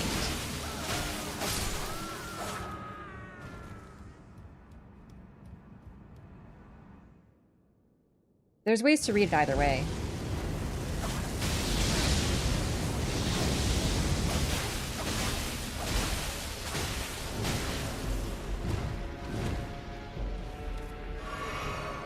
Miss Noble? Yeah. Honestly, I kill Miss Noble so fast, so I never really pay attention. Whoops.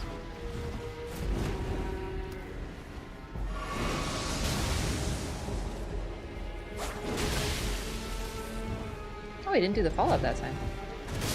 Whoa! I love Midra. He really can annihilate you real quick, just like most of the bosses. Dude, look at that thigh gap. Goodness me. He got those nice thick hips. Am I right, gamers?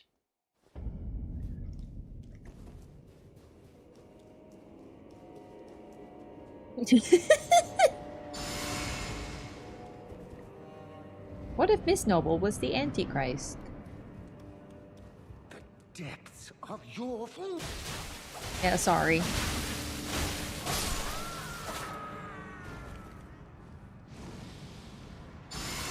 Perfect timing.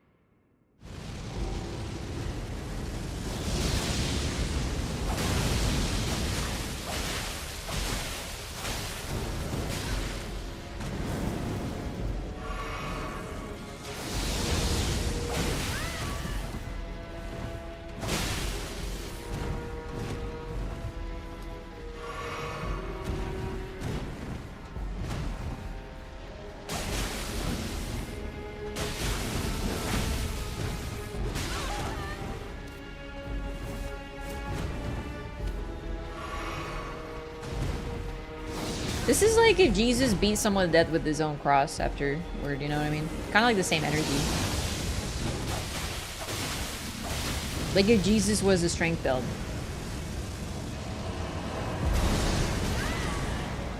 This fight is the most effective anti-bullying PSA ever? Why? I'm gonna bully him anyway. Didn't work on me. I need to stop dying right at the start of phase 1. I am so excited for the music. There's a bass drop, dude. There's a bass drop.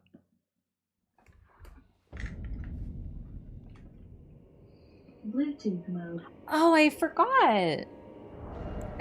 Oh, that's why he's hitting so hard, because I'm still running my talismans. That explains that. I was like, damn, did he really hit that hard before? Huh. Crazy.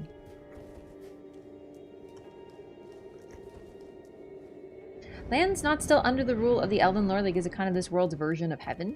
No, this is like a separate land. It's just kind of locked, or sorry, it wasn't a separate land. It's just been separated and now it's really hard to traverse.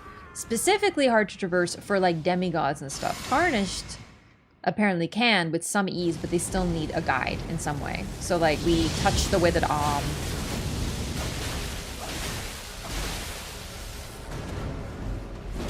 Oh.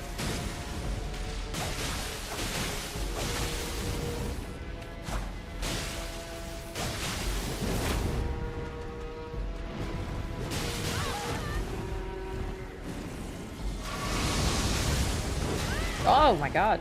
Stabby.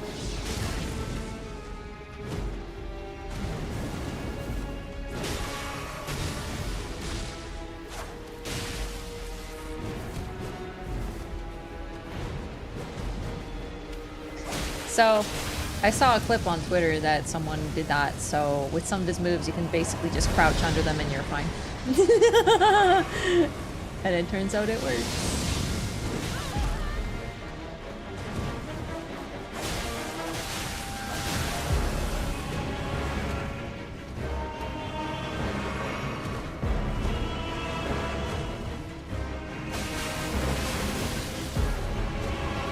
You just can't look away from him, he's so radiant. You know, like I just love him. 3, you can do this like 5 times I think, right? And then the violin comes out.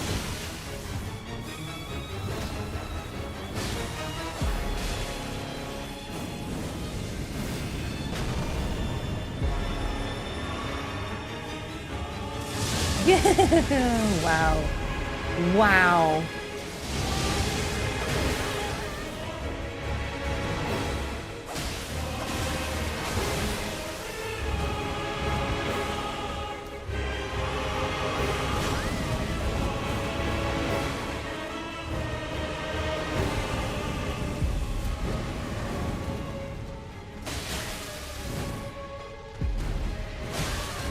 Brilliant.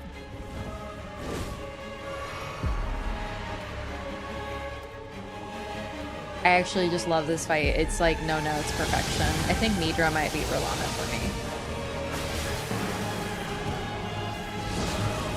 Unfortunate. Unfortunate timing, but that was really sick and perfect. Honestly, I wish I could move like that. I wish that I could, like, honestly, I could just, like, float along like this and just be, like, epic and cool. I would even take being, like, a headless fire monster if needed.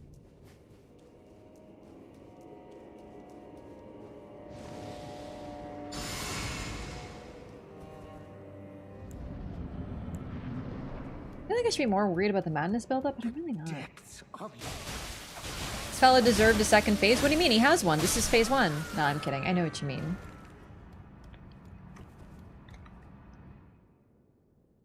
Yeah, caught his grab attack? Sure did. Sure did.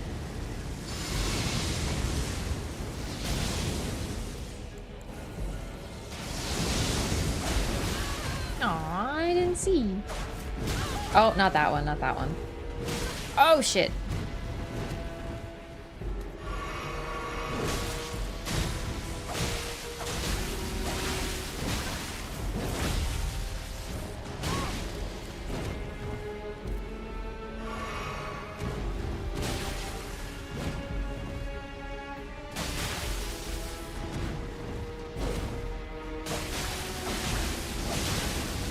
Three R1s is too much.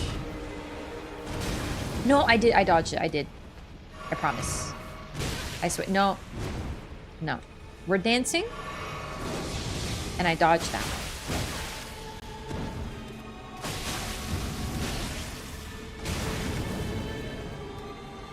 Midra. Midra, wait. I can't believe his wife is named Pineapple. Oh, there we go. There I go. Getting impaled again. He's so proud of himself after, too.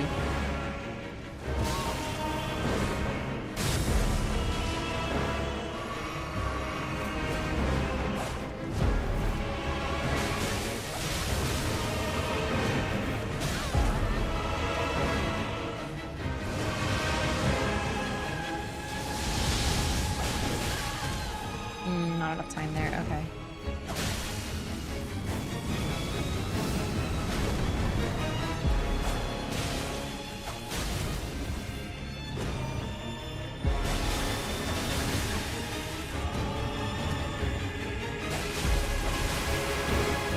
No!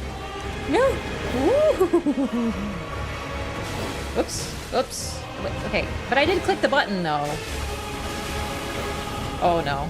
2, 3, 4, 5. Whoa!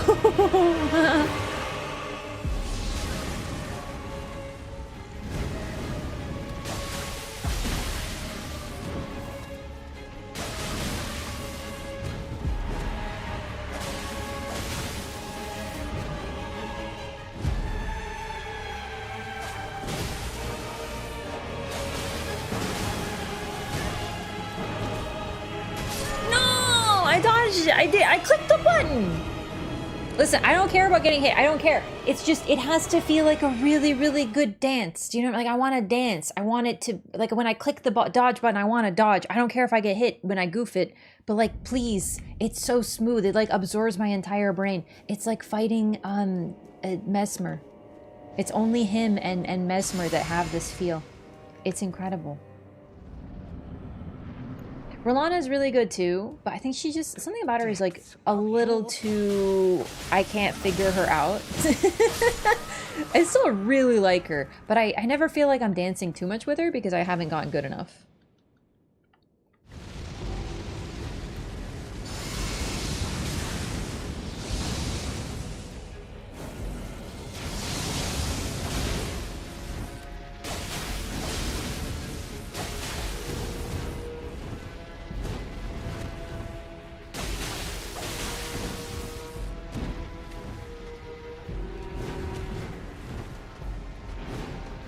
Oh, I hesitated and I dodged. I didn't trust my own crouch.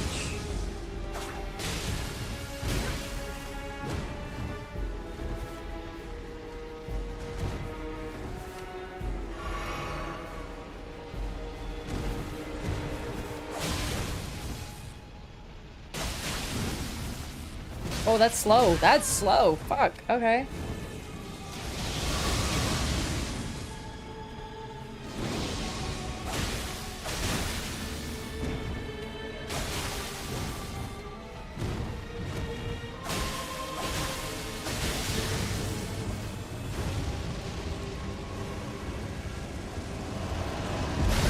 Oh no. Okay.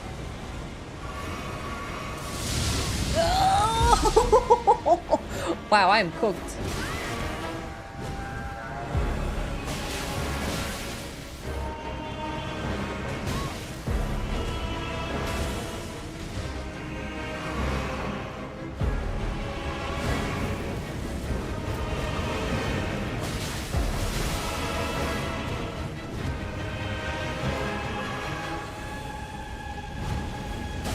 All right.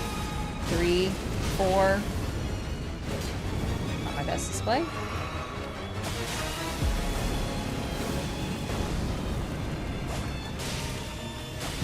He's got so much style.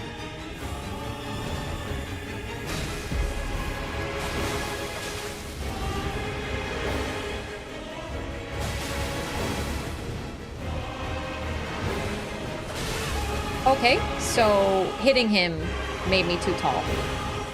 Okay, don't love that.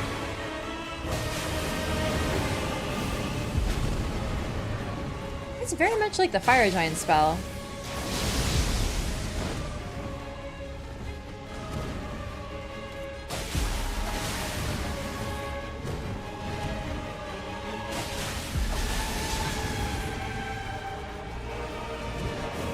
Uh-oh.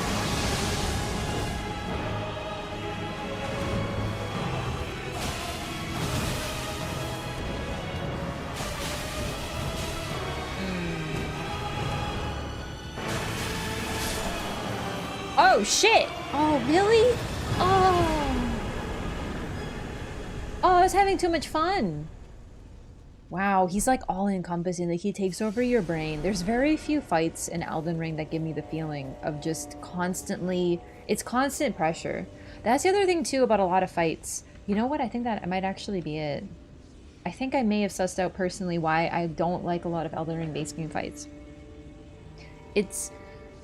So many fights in Elden Ring are not a lot of pressure. It's just a guy flying around and shooting 500 laser beams at you. And it's a form of pressure. It is. Because you have to do something to avoid it. So maybe it's run away. Maybe it's dodge twice at certain intervals. But either way, you're just basically, at some point, watching the dragon fly around and looking at your watch and watching Malekith do his flips and looking at your watch and waiting for him to land on the ground. There's something about being right next to the boss constantly and it just feeling completely smooth, like a dance, that you don't get as much. I love Midra. Honestly, taking away design, I think I might like Midra more than Mesmer, but I really like Mesmer. Oh god, I love Mesmer. He's so much fun. Oh my god. He's still tough because he can totally beat your ass, but he's just fun.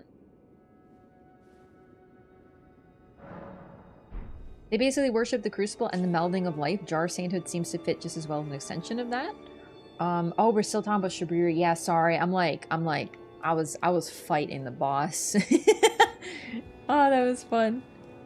All aggro. And coincidentally, Godfrey is one of my big fans. Opposite. I'm a big fan of Godfrey.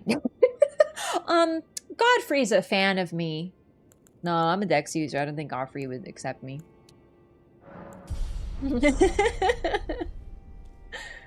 And pretty much, to be fair, in DLC, I like a lot of the bosses, but my favorites are these ones. Just a person in armor / clothes. Minus final boss, obviously. This game's Lady Maria, not the toughest fight, but the fight itself is just art. I would argue that Maria isn't the toughest. Absolutely, you're right about that. But I find the problem with Maria is that she's largely trivialized by parries. It's sort of like Gwyn. Just don't parry. She's still squishy, and another problem with Maria is she gives you like several intervals to attack her because she does 2 phase transitions where you can hit her. So, you know, definitely there's a reason that she's not considered the toughest, but she's really good, yeah.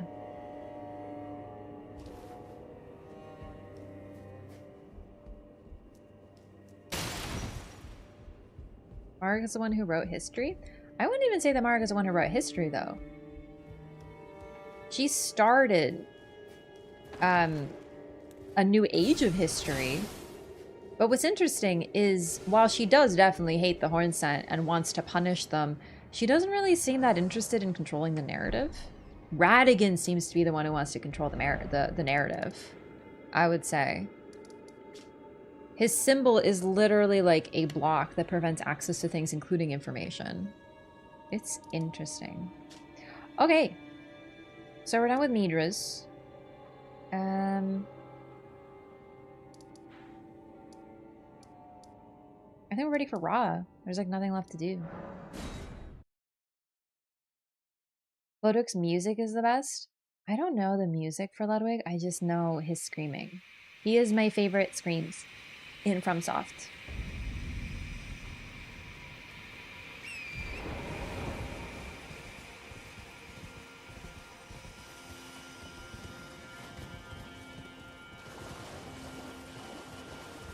I think, yeah, Ludwig, closely followed by Cleric Beast, my favorite screams. No, but Orphan. Oh no. It's gonna be really hard for me to do a Scream tier list sometime.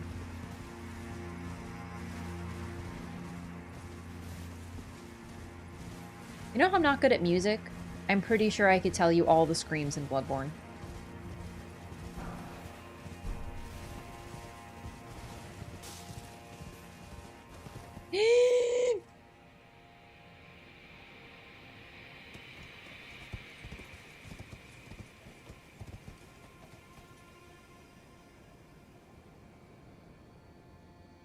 I love where the Shadow Keep is placed. You know what? Thinking about this, this is basically Marika's stronghold in the land of Shadow, Mesmer's, but as a representative of Marika, right? We have it protects. First of all, it's a threatening image.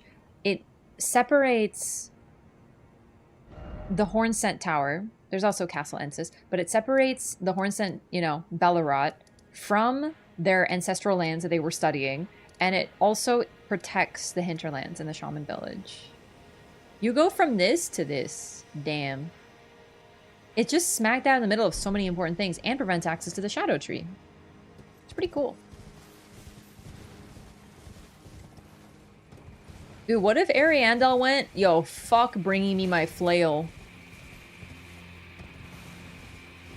I'm about to flail all of you. Actually, that is kind of what happens now I think about it.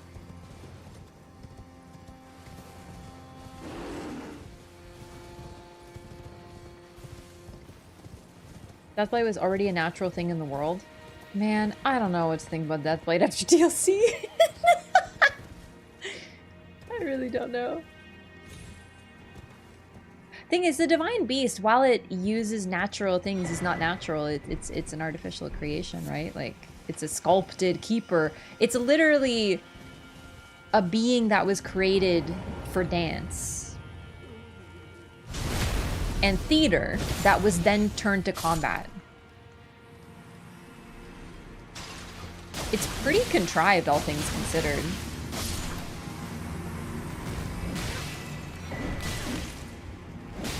But yeah, I don't really have any answers for Deathlight. I really don't. Sure left more questions than it answered. I just wish that the questions it left were like interesting ones, because honestly, like a lot of the open things, I'm just kind of like not interested in. It's like, there's Deathblight here. That means it doesn't come from Godwin. Isn't that interesting? And then I'm like, no. No, it's not. What? Hey.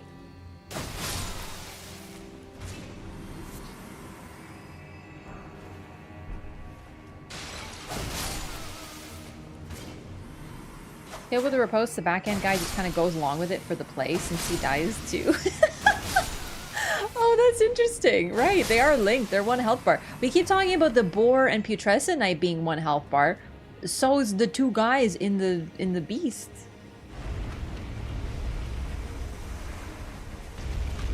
There are some interesting questions, don't get me wrong, but I just feel like the answers, like, it's like, what about Trina? Well, we got that answered. Who is Trina? We got a little bit about Marika, but it was like just mysterious enough that it's like intriguing. You know what? The Divine Beast, if it grabs you, it can use you to heal. So I think that they are linked together as part of the dance. Like the front and back are both shared. I like the Death Knights a lot. Oh yeah, I love the Death Knights too.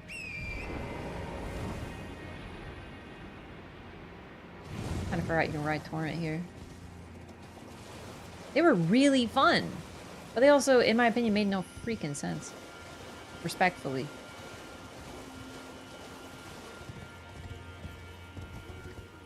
Ronnie did was arrange for that bozo to get murdered. Rip bozo for real. Bye, Godwin. You know what we say to Godwin? Ha, more like God lose.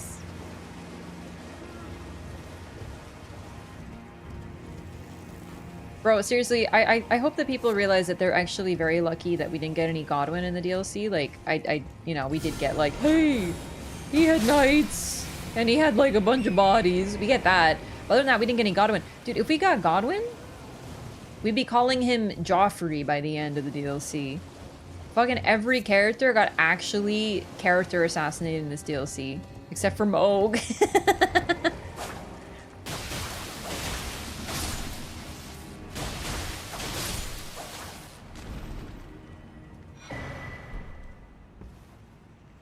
A lot of Dark Lurker? I see what you're saying. I'm just gonna put out there, I think Dark Lurker is like way cooler, but you know, the concept's similar. Hello. Moog with the mild W? Moog with the arguable W, yeah. Smoking on that Godwin death route. I mean, he is growing, right? Like, you could definitely smoke Godwin for sure.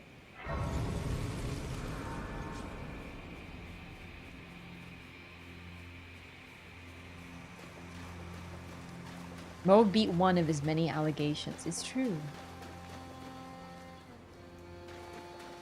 No longer kidnapper, no longer incester. However, now Radon gets... It's actually rather ironic. Oh, you fell. So Radon gets incester attached to his name, And now Mikola gets to be kidnapper.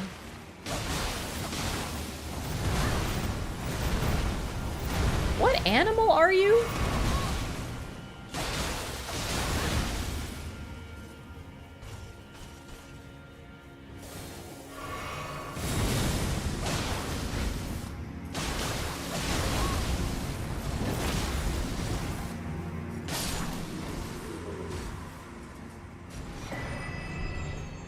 Devonia. Surprise! Another Crucible night.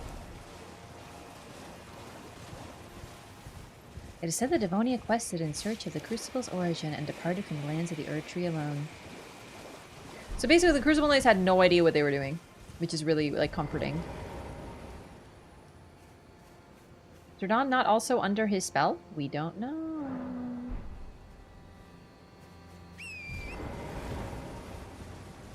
Like, honestly, we don't. People think yes.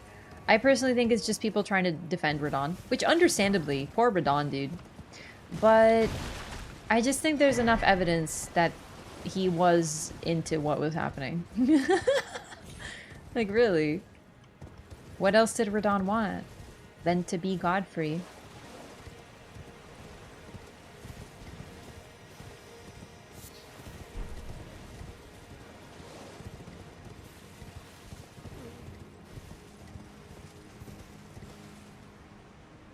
So, the thing about Mikola's charm, because yeah, you're right, the runes and their demigod work in an interesting way. So the demigod becomes more powerful by having a great rune.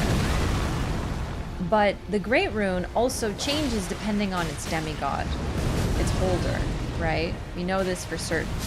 Oh my fucking god, you're gonna make me do the run again, really? You couldn't just let me pass?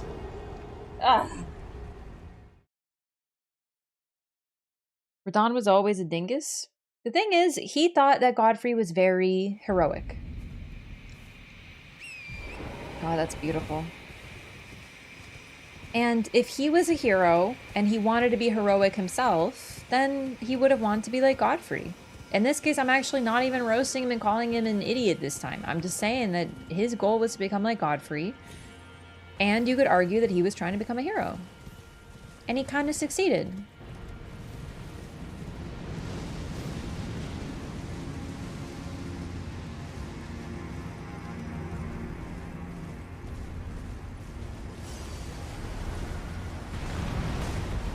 Okay, I want to grab the bonfire so it's less of a run. Maybe you shouldn't be such a red dumbass. Yeah, exactly.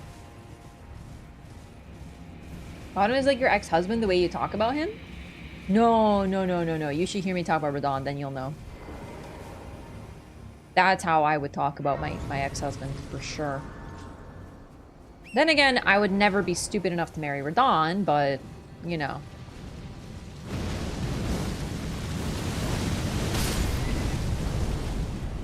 You cooked my horse.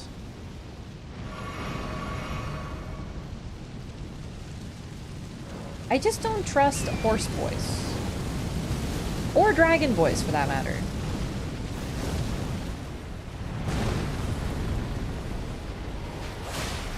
This one needs to die. He's in the way. Oops. I did not see what you were doing. I was not paying attention.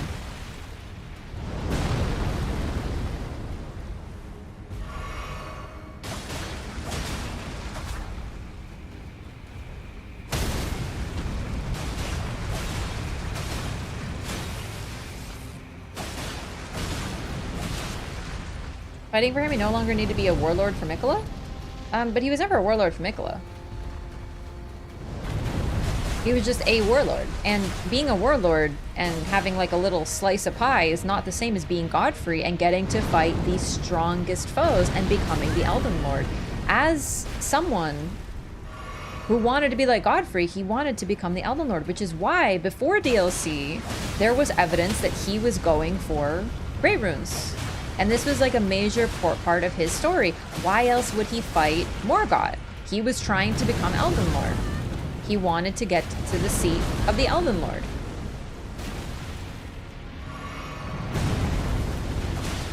So now that we have more information, we can take what we knew and recontextualize it, but the fact is, like, we need to do that.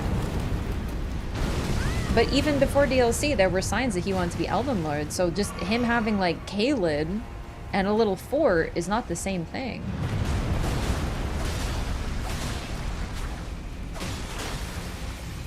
A vow with Miquella would have promised him fights. Powerful fights with powerful people. Including us.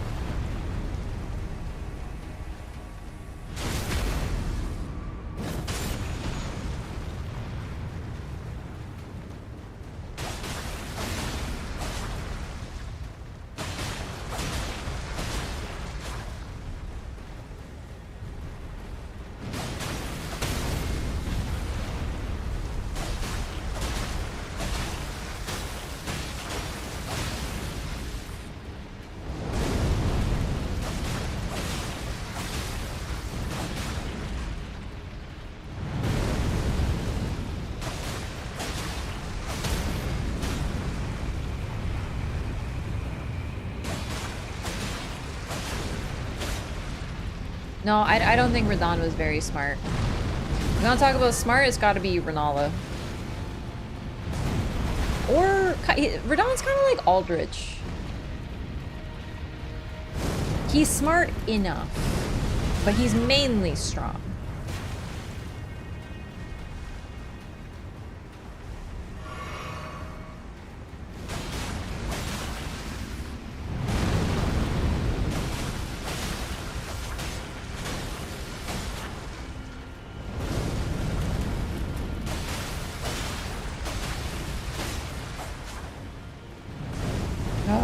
God.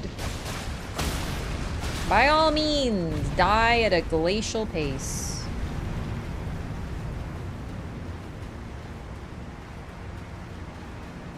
Oh my god, I went to the wrong side.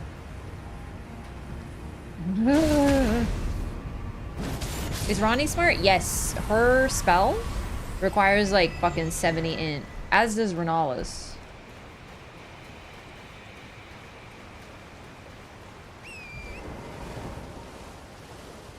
In terms of intelligence, gotta be Renala, followed by Ranni or tied with Ranni, followed by Rykard, followed with Radahn for the Carians.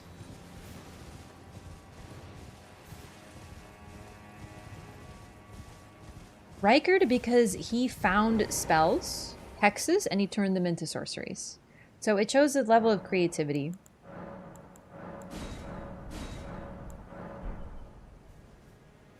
Like, he was able to find something and translate it into a form that he could use. So does Melina's healing tree.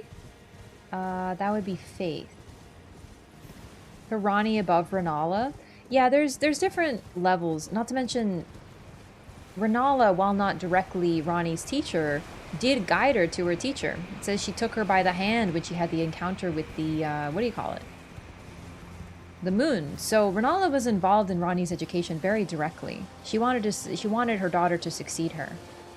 So a couple stat differences. They were pretty much even, and they also, because intelligence, it's inborn talent, but you can also learn. You can also train yourself. Ella's moon is 70, but I think her staff requires more. Like, how much does her staff require? I remember it being like 70 plus. Thought it was int. So we never actually get Melina's spell, but the one that you're talking about requires Faith. Yeah, this is like a form of it. This is the closest we get. Melina blows everyone out of the water. Vegan version of her incant needs 70 Faith. Which one? This one? Is this what we're calling? Like, I want to make sure I'm talking about the same thing. This is what we call Melina's? But that's Faith. It's very different.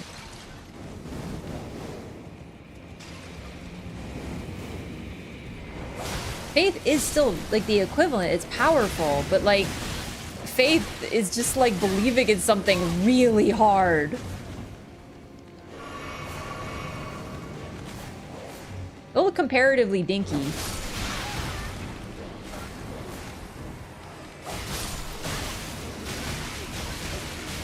God, these guys are spammy, huh?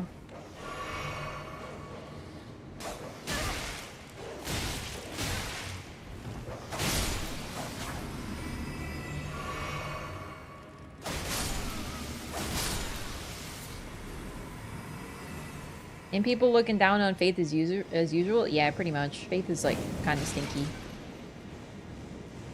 Faith is fundamentally stinky. I think Melina is really cool. It's nothing to do with her faith. Also, we never get that exact incantation, but it's gotta come from Marika. Like, we know for sure that the original of it is.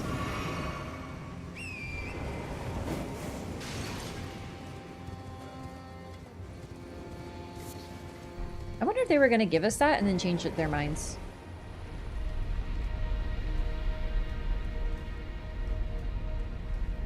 Like, okay, raising your int equals going to school, learning about the stars, educating yourself further, understanding the true mysteries of the world. Leveling your faith is going to church and praying really hard.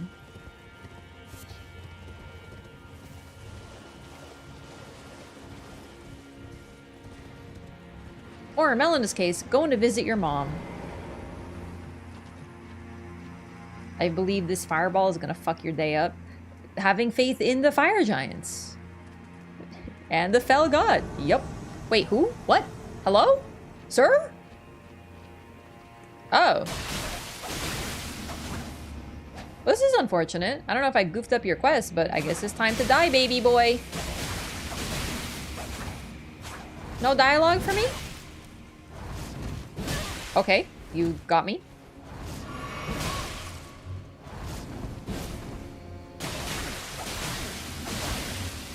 He might have dialogue.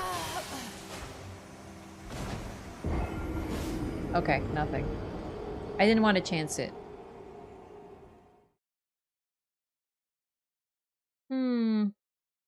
This is about what I expected.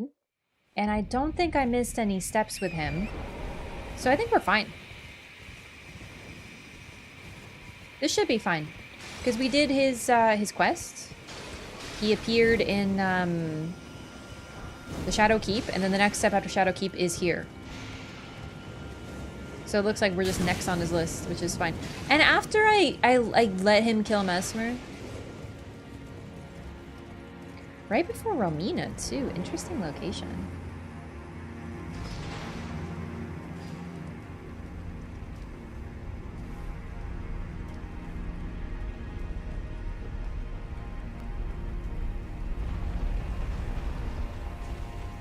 A little bit of a shift to fight Mesmer with me and then, you know, then perish, but that's fine. It's DLC. Some of the quest lines tend to be a little quick like that.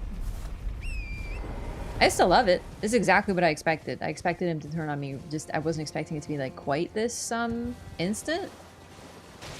There's got to be a bonfire that I'm not remembering. Well, I guess there doesn't have to be. But considering... Oh, wait. Wasn't there... I think a spirit spring or something over here? I remember something. There we go. Yeah. Shortcut adjacent.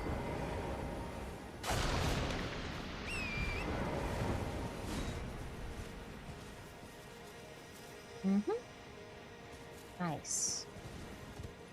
I gotta explore Ra more thoroughly. Like, I thought I was pretty thorough here, but...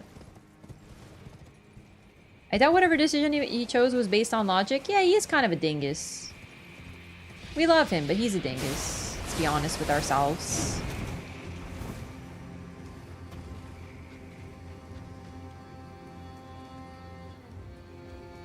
Mikla needs to choose better party members. He's basically a DM from a D&D campaign. Full of nothing but pure murder hobos. Oops. I wanted to go a little bit more around the corner. Whoops. Okay, he really chases you down. It's very aggressive. I love that.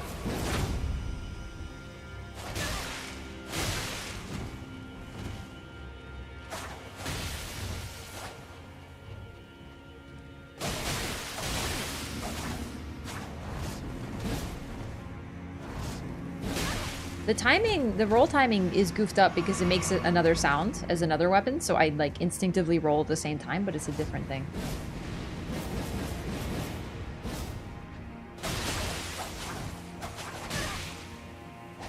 What's that incant he does? So he uses the horned omen bairn thingy. And then, doesn't he do the brother spell? Or the sun spell?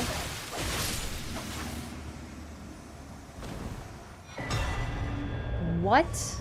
That's it? That's his quest? No dialogue, nothing?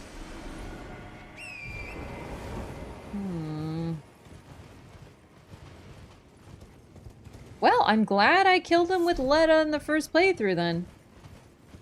Just saying. Yeah, everything else is the same.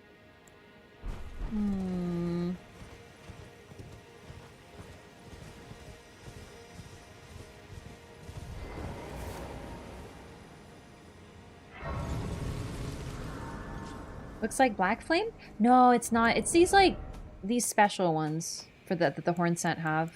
This. Watchful Spirit. Or something like it. Alright, Romina time.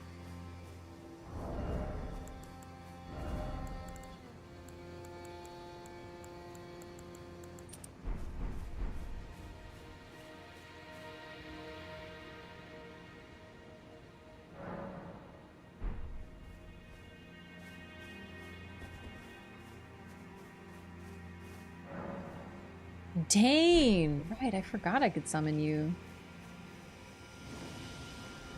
Careful not to kill her too fast? Yeah, I have a lot less blessing. Hi. Hi, Pink Queen. Yeah, even she has turned her body into a spiral.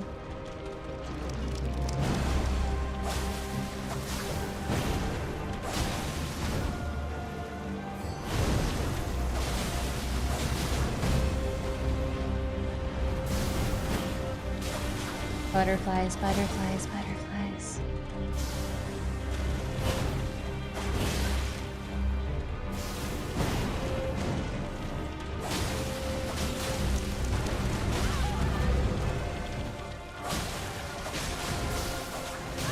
Oops.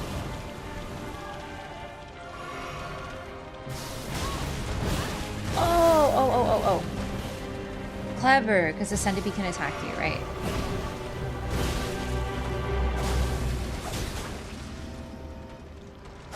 I love her weapon. I actually want to use it in a playthrough. I hope it's good.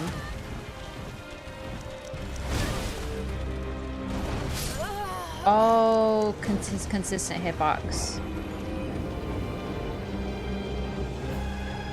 Stop blocking. I want to see the queen. Ugh. She literally has become a bud. Romina's fight deserved the Riker treatment. Oh, like 2 phases? She deserves a lot more than she gets, which is just to be placed with no cutscene, not even a drop-in, not even an epic pose. She's my pink princess. And a bigger arena. I do like how pink it is, but I could argue, you could argue there's a good arena. Oops. Yes, rot me, mommy. Oh my god, she's my queen. I really wish that the butterfly spell were better. Then again, I'm not even saying it's bad, it's just I never get to fucking use it because it takes too long to cast. You know how excited I was for butterfly spell. I became a faith dingus for that spell.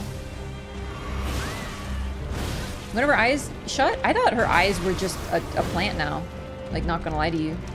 So, on my first playthrough, I got her on second try, but I was doing a lot better, and I was, like, stronger in, like, every conceivable way, and I had a maxed out weapon, etc., etc. So we won't get her second try, but that's good, because I didn't get to see very much of her. In fact, I even didn't kill her immediately, and I was just fucking around a little bit.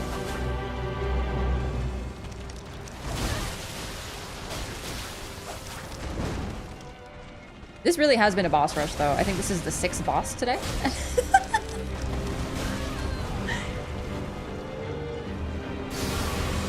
Oh, yes, queen. Oh my god, it's like dopamine for my eyes. Ah, yes.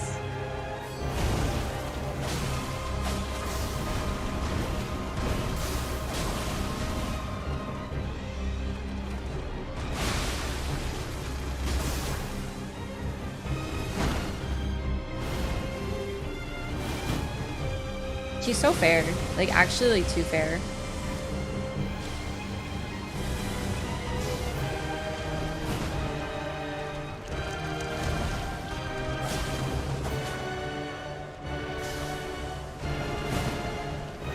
I love how she's like a beautiful form of these corrupted, vicious, disgusting things. Like, centipedes are corruption and filth.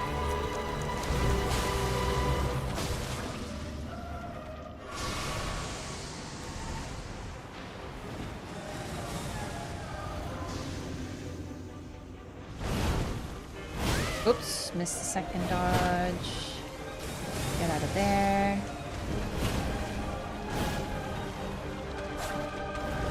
She's so pretty. I can't believe they finally gave me a pink boss with butterflies. Like, she's literally my queen. If I could be any character in this game, I would be her. Maybe with less centipedes, but we could negotiate. Oh, was that faster? Oh!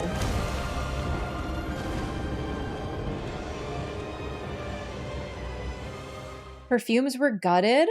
Wait, what do they change with perfumes? I don't really use them very often, so... Someone steal the outer god of rot in Romina?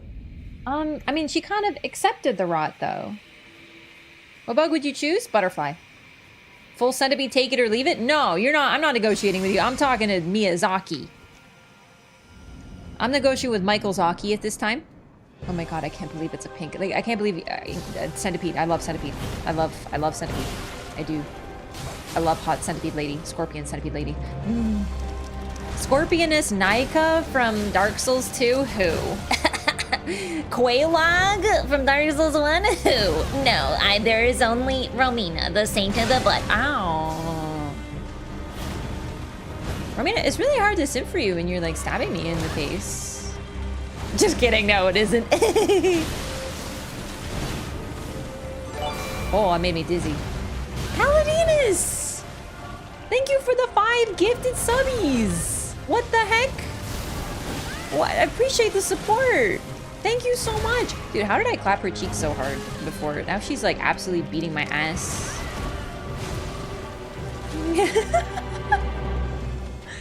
Scaling, rolling sparks changes, ash changes. Fun to use, not really viable now? Oh, that sucks.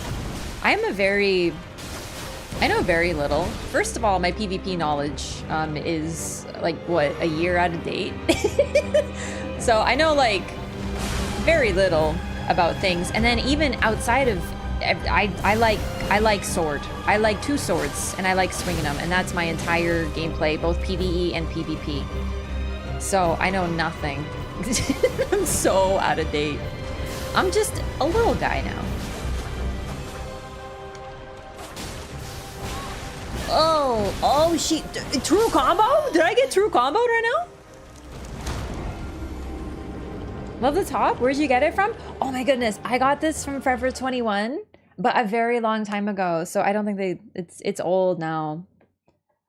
I don't love Forever 21. I did. It's really cheap stuff, obviously, but most of their stuff didn't last. There's a few exceptions, and this is one of them. Thank you so much, Kaladinus, for the 5 gifted again. 5 new butterflies for Romina? Rot is for the girlies. True.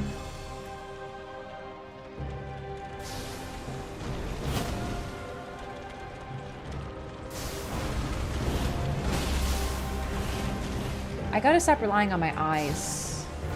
Age of Rot when? As soon as they let me, like, pick Romina as my Ronnie, you know?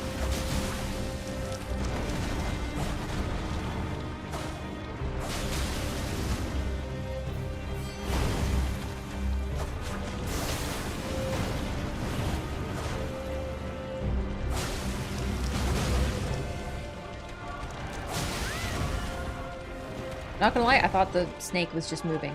The scent of snake. God, you're so pretty. I'm not doing really good, but it's okay.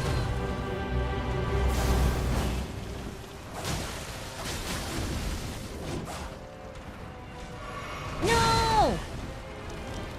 No, no, no, no, no, no, no, no, no, no, no, no, no.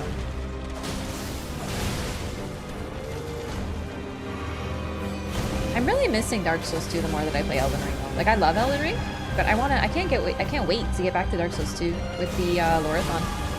I'm so rusty, I don't remember shit anymore. Romina's dress would have been so good to have. I can't believe they gave me nothing but her weapon. I need more.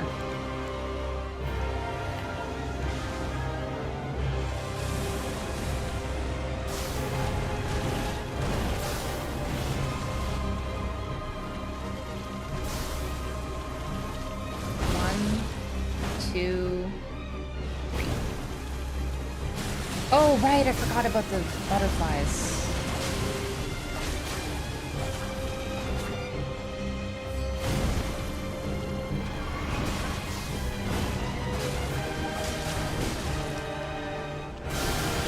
Oh no! Ah! I love it. It's so sick. Interesting that she's associated with butterflies too, right? Because so far the butterflies have been largely associated with our Empyreans and Marika children. We have Nascent, we have Aeonian, Smoldering, which represents either Melina or Mesmer or both at this point now, we know.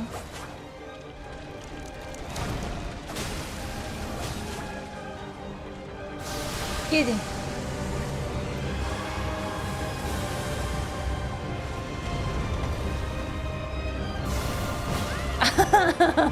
No, it's in the wrong spot.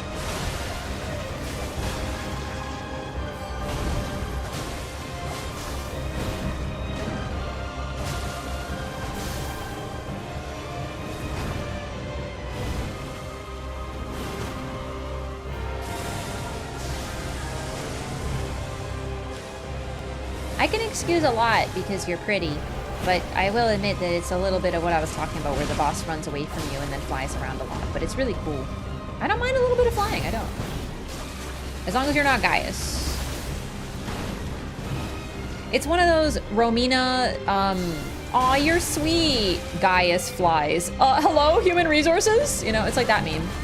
This me right now. Or Radon. Radon has no excuses. Radon must simply die. Radon must perish.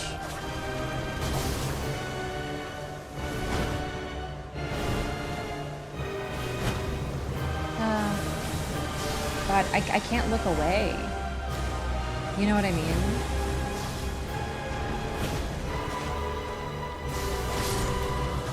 Oh, I wasn't even looking at the health bar. Oh. Oh, that was a good amount of fun. I love that.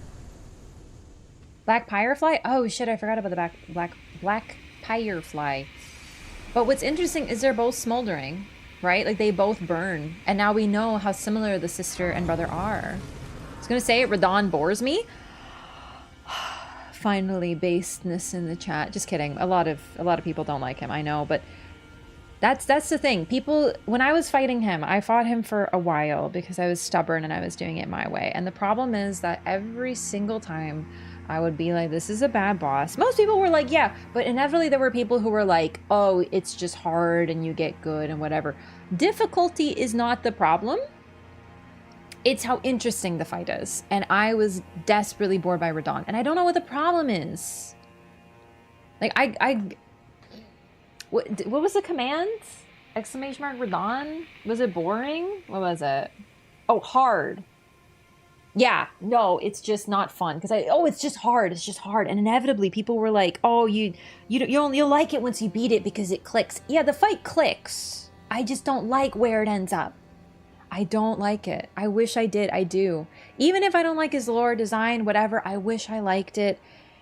It got to the point where I was like just mindlessly dodging everything half the time looking at chat, especially in phase 1, and it was not engaging. It's not something you want to stare at. It's such a bummer. Second phase is too intense for it to be fun. It got to the point where while still intense, it just was bad. Like the performance needs to be fixed too. Boss completion memory was a very limp attempt at some closure. Yeah, I don't even mind the final cutscene being a little sparse. Oh, you can't ride torrent here, really? Oh, okay. Because, you know, that's par for the course, right? I wasn't expecting some crazy revelation. I wasn't expecting too much, but really, there's like no dialogue, which even one conversation like Bloodborne would have been good, right? Like one NPC that you can talk to about something. Cutscene, fine, but the weapons, the rewards, the fact that the fight itself was not very fun. Rav is attempting to spam commands. SMH too bad I can't ban. Yeah, I'm so spammy for real. All right, let's go get maybe her weapon. But no, I'm with you. I don't mind. I don't mind all of the rest of it. I don't need some epic conclusion. I don't need another ending. I didn't want all that stuff. I just wanted basically what Bloodborne gave us. And we get a vague cutscene in Bloodborne, which we got in this. That's fine with me. I'm so cool with that. But everything else is just kind of, oh great, it's Radahn. So weird that Miquella is willing to grab us to talk, won't say anything if he kills us or if he dies. Some death dialogue could have been cool. Although I am glad that he didn't talk after killing us, because then whatever he said would be in my brain forever. I am Melania, Blade of Miquella. You know what I mean? Like maybe that's a blessing. Radahn again. As a bona fide Radahn hater, even in base game, I don't buy his horse bullshit. I don't. If Radahn has one hater, it's me. You know, that and the meme. Also, Radahn never talks. I do find that pretty interesting. Like, never once. Oh my god. Chat, I've been medium low that entire time.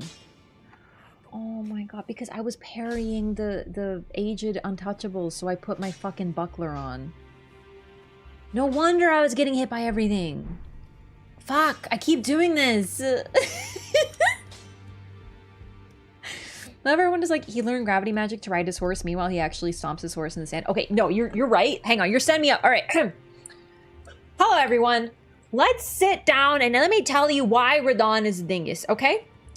Okay, so he learned gravity magic for his horse, so he cared about his horse. Then please explain why he made a vow with Miquella, but he didn't make the vow. Shut up, it's not your turn, it's my turn. He made a vow with Miquella to get married. They were engaged, and he knew he had to die as part of it, because that was the plan, but he's Radahn, dude. He's not just gonna, right? So he needs an epic death. And how does he get an epic death? Melania. Miquella sends Melania to fight Radahn for Radahn's own pride. No other reason. And then Radahn also tells Jaren, hey, by the way, make sure my death is sick as fuck. And Jaren's like, absolutely. And so when Radahn goes off to face Melania in a fight, who does he bring but his horse? He's planning to die during this fight. That's the goal. His point is either to win. This man has been planning for his death and he still brings his horse. He does not love Leonard the way Leonard deserves. Leonard deserved better. If he was a good horseman, he would have just let him off the pasture and been like, goodbye, sweet Leonard, I love you. And then he would have gone to take the L. All on his own. That is all. Thank you for listening. I don't even think Radahn was evil. I think he kind of... He's like Godfrey. He's basically Godfrey. Jaren was a loyal homie? No, Jaren is just doing his job. Absolutely. Jaren was a good dude. For a Radahn follower. Festival's kind of out of left field now, huh? No, the festival makes perfect sense. Like, that's the thing. The festival was something odd until now we realized that Radahn had to die. This was part of the plan. So, if you're, like, planning to die and one of your goals is to fight Melania, and your fiance sends Melania to fight you as a wedding present, what are you gonna do but fight your best, but still be like, hey, by the way, Jaren, just make sure my death is really cool, okay?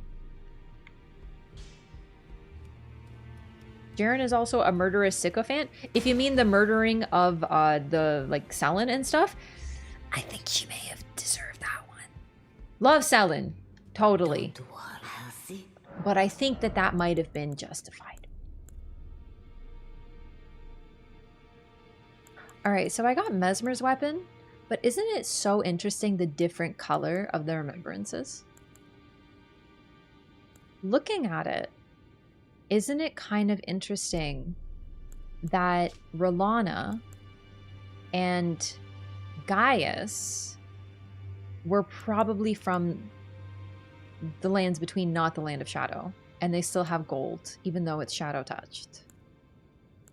Versus Romina and the Dancing Lion are native to the Land of Shadow, and they look a lot more shadowed. Interesting.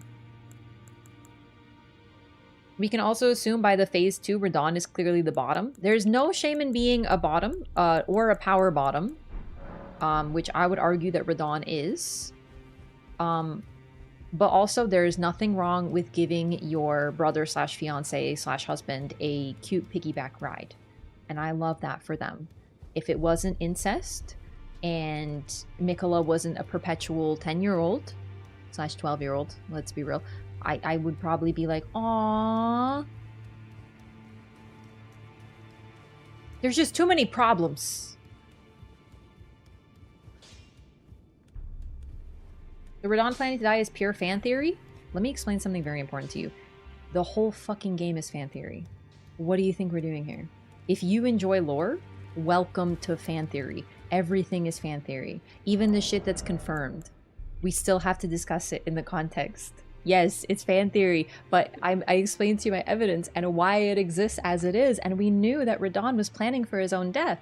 And that makes perfect sense. He's a warrior, he's getting into lots of fights, there's always a chance of death. But now that we know that part of the plan was to kill him as part of Miquella's vow, we have to take that information and look at it from a new angle. And the fact that he went into war and then also told his best, closest confidant who remained alive, make sure I die cool as hell. It makes sense. Basically, the fact that people don't want to think that Radahn may have wanted this deal, that's what I think is cope, personally. Because people really like Radahn. And thus, they don't want to think that he's the new Moog. Dark Souls 3 had ethical... They were not. They were just brothers, dude. They weren't married. It was cute. Just watch the VODs out of your first playthrough. You seem unreal and out of time.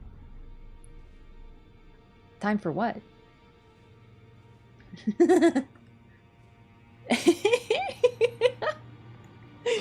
Oh, wait, are we talking about the DLC as a cash grab? I wouldn't say that. No, they always do DLC. That's not unusual. I wouldn't say it's a cash grab. I really don't.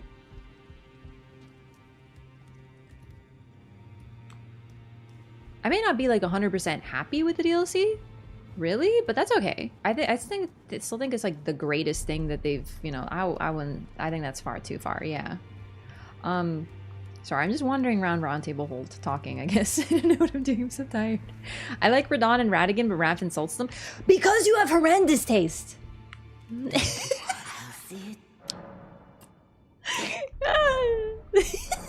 I wish we got Romina's outfit, though, for real. Someone said that in chat, and I'm with you. Like, seriously? Not enough cute fit.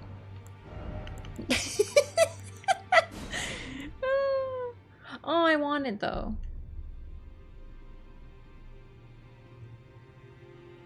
Elden Ring movie before Bloodborne PC?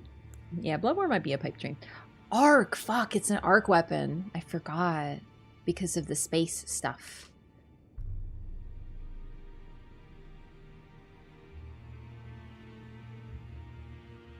Rumbling, burning church, Romina held the bud in speechless silence. That bud would become her blade. You know, we literally see this in the story trailer. Radahn wanted to die. It's kind of hard to not want to die when you literally hold the universe hostage. What do you mean?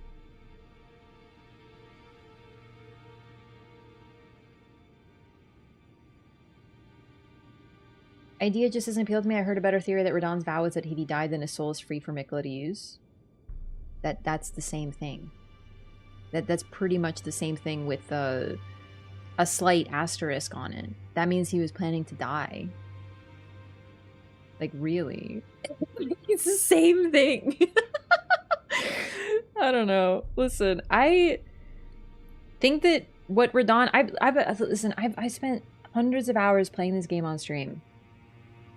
And one of the main lore theories that we all talked about, we all largely agreed on before DLC came out, was that Radon wanted to be like Godfrey. He dressed like him, he behaved like him, he wanted to be like Godfrey. And he's the closest to like Godfrey that we get. In general. Even more so than Godfrey's own children. We don't really know about Godwyn. But we just got more and more information and more confirmation just how much like Godfrey he is. And if you are the ultimate Godfrey fanboy, I think that he would just be very pro everything going on here.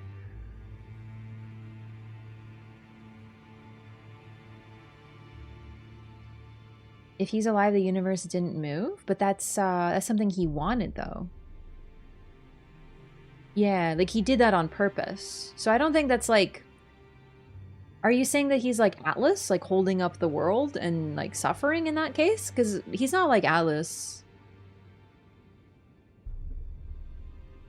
Miquella and Radon cosplaying a mommy and daddy? Yeah, it's really interesting. They have their differences for sure, but Radon effectively got to become Godfrey with his own Siraj, and Miquella became just like his mother, while also, you know... No, he just stalled everything? Yeah, but he chose that. It's not really something that he was, like, doing by accident. So I think there's just a difference between, you know... I don't know. The holding up the stars thing did not get any more answers, which is kind of a pity.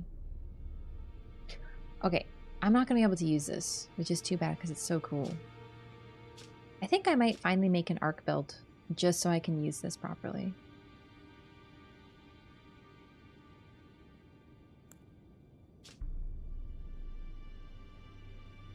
Scattering rot and setting off a chain reaction.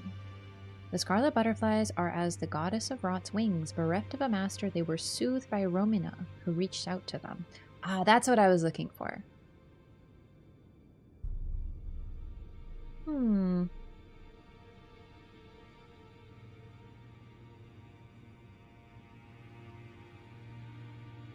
The rot is often rejected. And then we have the forager brood. I wonder who is the parents, who is the mother of the forager brood who abandoned them. Nah, he knew Siraj was a lion, but you know, there is also the Radon phase 2 transition. I don't really want to, you know, we might have to fight Radon for a little bit of lore. I don't even necessarily need to beat him, but oh, let's go talk to the Grandam. Oh, and Letta. Siraj was his limiter. Radon needed Miquella to buff him. Well, there is something about the cutscene, the phase 2 transition. It looks like Radon is activating some of his power, and then Miquella shows up, and Radon calms down. So, if Miquella didn't show up, Radon probably would have fought us in some super hyper red glowy mode, kind of like Godfrey, but instead his limiter showed up. And he still buffs him in a different way, but he keeps him calm. Hi. Heaven's great and gallant sculptor keeper, I know it in my bones. Thy deed is done. A worthy deed, no doubt, to bring our foes what surely was deserved recompense. Oh, heaven hath borne witness to our plight. Thy gleaming wrath and unparalleled dance. Though a trifle it might seem to thee, I have Food. prepared a dish in celebration. Limited Radon, but added his own. If thou might partake, until thou art sated. Like the fact that when Godfrey fights you, when he has Siraj, he speaks to you and he speaks very differently. When Siraj is gone, he says, now I fight as Horalu warrior. He has become who he is without Siraj, and he is feral. He literally launches himself at you like a wild animal and tears you open with his bare fucking hands. It's really cool. But I imagine that Radahn's phase 2 might have looked something like that. Like bestial, vicious, violent. Miquella can't have that.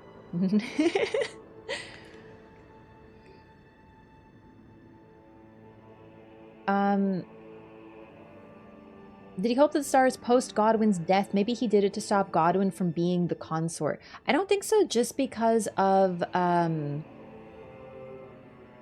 according to the cutscene, Miquella liked Radahn specifically. And it was his kindness.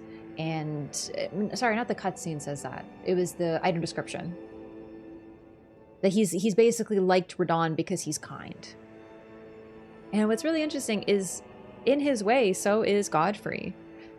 Now, is that Horalu or is that Godfrey? But we see him being gentle with Morgott, his son, and, you know, giving him like a, you know, it's been a long time, like a sort of loving moment, this really tender moment we see between them, and then he fights you. So even Godfrey has this sort of kindness and honorable side, and while we only get little bits of it, Radahn seems to have been similar.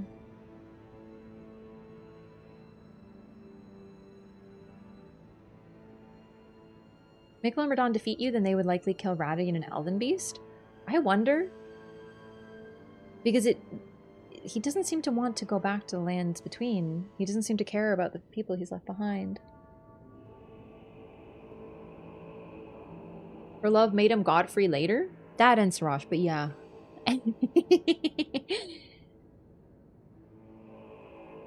He says Lord Brother? Radahn is his brother too. Though, like, that's the thing. I agree.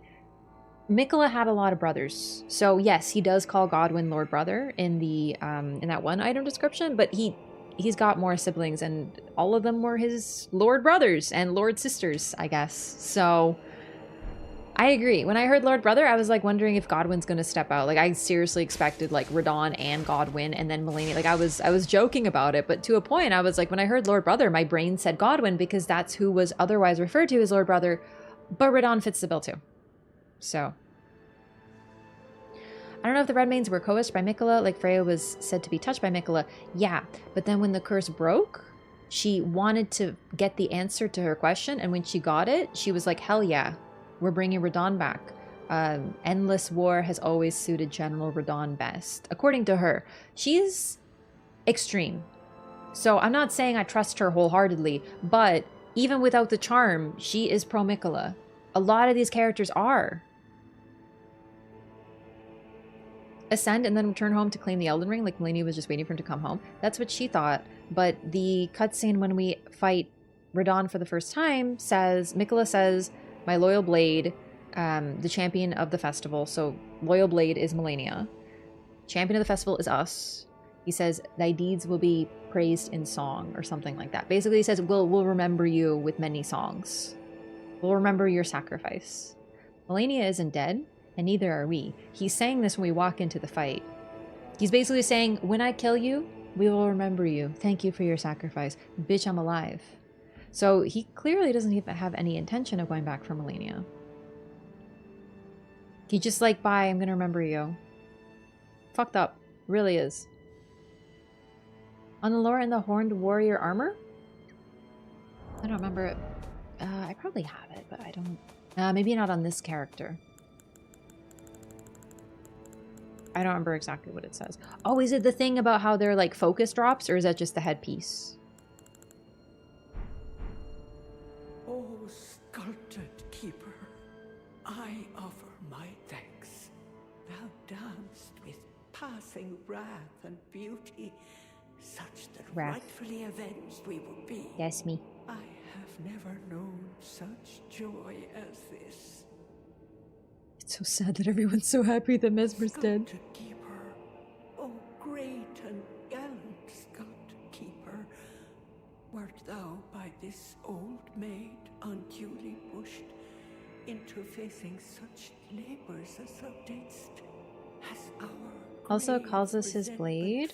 No, he's talking about Malenia. Such bounteous fury didst thou dance. I cannot presume thou didst not suffer. Please, I ask thee, allow thyself some None of the tower would dare Like, we're not his interfere. blade. And if one Neither is should, Letta. I'll see to them myself. Thanks, sweet grandma.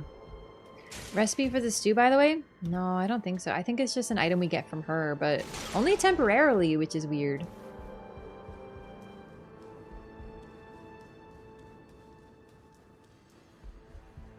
Yeah, we can't be the Blade of Mikla. We don't... Like, that's a title that's for a specific character. Even if you argue, but we killed Moog and we killed Radon, so we are, you know, doing Mikla's job. Nah. He means his sister. Eepy? But wouldst thou mine eyes are up, even telling dream from reality. Apology, but would... That's why. She's dreaming. That's why she thinks we're a sculpted keeper. Aww. Bigoted horn scent granny. Kinda sweet. Calls his loyal blade and champion of the festival? No, there are multiple people. I'm telling you, I do not think. I know, but we are not his blade. That, like, the Blade of Mikla is a title given to Melania. That is her line when we see her, when she kills us, when her title on the health bar.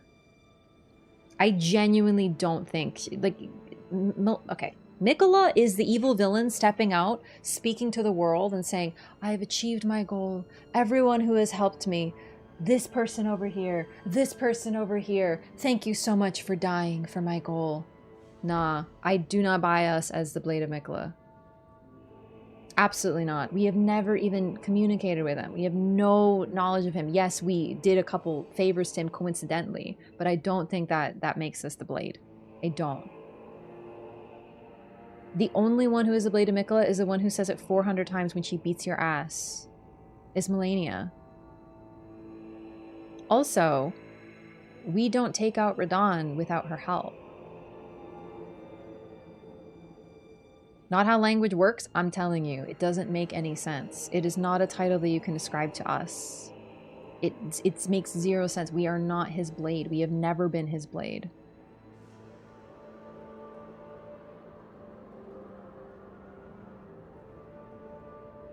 Like, seriously, it just doesn't make any sense at all. I understand how language works, but I'm telling you, based on context, there is someone who already has the title Blade of Mikla. Where does this happen anyway? During the cutscene, when you first step into the arena. My loyal blade and champion of the festival.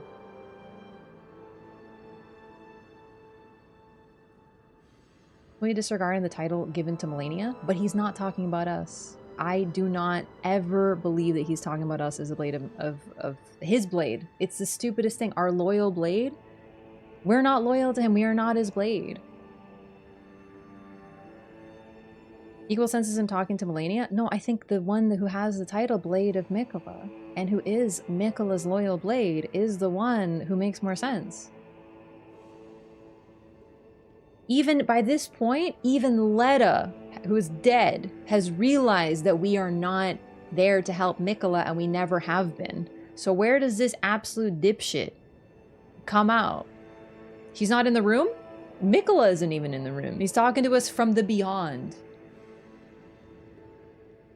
Even if he calls us that, it's stupid AF, yeah. And we have to remember, this is a very key point, and I talked about this previously. Melania, upon blooming, sleeps, and then she just sits there waiting for Mikla to return. And she is completely calm about the entire situation. She knows the plan, and she has always known the plan. Although the part about Mikla returning might not be true anymore, but she's completely serene. So she is sitting there, effectively with full knowledge of what is going on with Mikla, and this is the very key part, and this is probably the most interesting part of her entire fight, and there's a lot going on there. She talks as if her real life has been a dream. She says, my flesh was dull gold, my blood rotted, corpse after corpse left in my wake, as I awaited his return. So, she says she's been dreaming, and then she describes what happened to her in real life.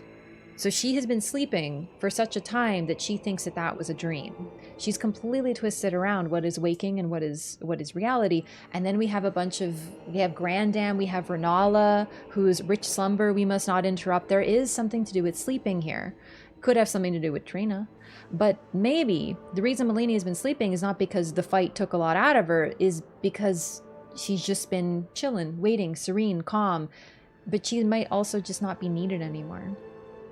So Miquella's just letting her sleep.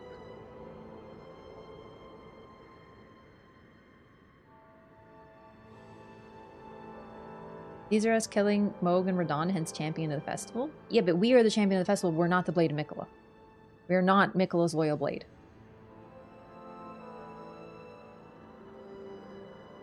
Maybe he says it in a narcissistic way? Oh yeah, calling us a champion of the festival, but that's true though. Like, no doubt. We're mostly the Blade of Melina, or in certain cases, Ronnie. What if you're a complete spell user, you've never used a sword in your life? Can you still be a blade?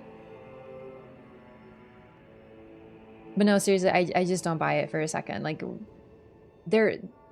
I am Malenia, Blade of Miquella has been a meme. I'm pretty sure we talked about why Miquella doesn't talk to us after he kills us, because it was fucking meme to shit when you die a billion times to Malenia and you hear her over and over and over again. I can't hear my loyal blade with Miquella speaking and think of anyone else. It doesn't make any sense. It's a sign that he's abandoned her, like everyone else. He doesn't care about anyone else. And it's really sad.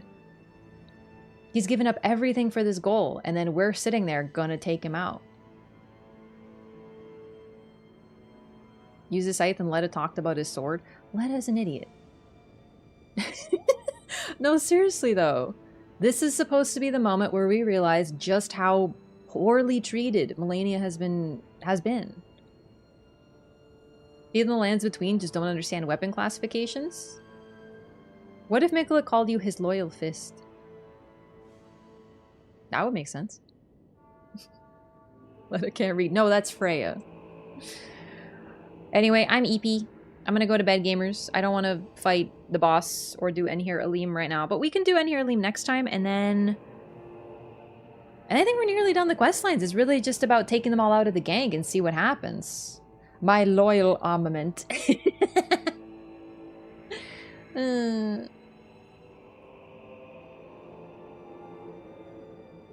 I miss Romina? Yeah, she's dead. I was medium rolling, so it took some time. Truly subverting expectations. You're also charmed by Miquella. He turned out to be such a little shit. Maybe you were charmed, but I'm built different. Maybe you thought Miquella was the next coming of Christ, but I'm different. It's good for you, but no, I'm afraid. I never bought it. Not for a second. And to be fair, everyone, there was some people were like, Miquella's Jesus, and some people were like, he's Griffith. So I guess we all got what we wanted, because he's like an evil, he's like a good Griffith or something, or an evil Jesus. He even leaves behind crucifixes, for goodness sake. Oh, I'm Lord out. Well, I think we're like nearing done, and then we can get back to Dark Souls 2. Honestly, which is pretty poggy. I'm sure there's still secrets and stuff to uncover, but I don't know. Only a few things left that I can do, really. That I can think of. After the second playthrough, there's not much left. Yeah. Did we finish DS1? Yes. Yeah, DS1 was finished before the DLC came out. Thank you for the on-screen celebration. Roptam cursed. Wow. Wow. Red Bear Phantom? With, like, the mausoleums?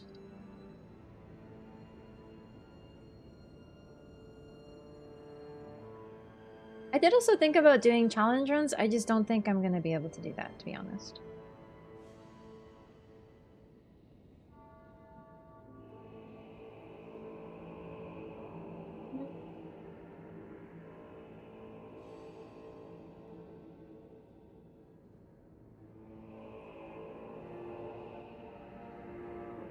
I'll send you over to Dan today. He's playing No Man's Sky.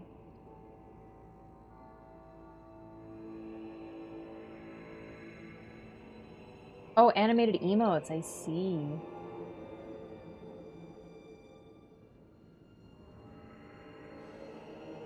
I should make a Frozen one then.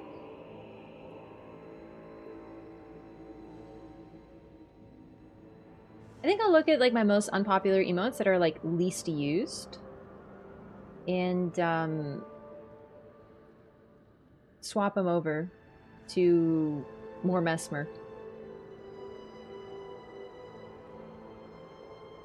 Okay. Thanks so much for watching, everyone. I hope you had a great weekend. Hope you had fun. And I'll see you next time.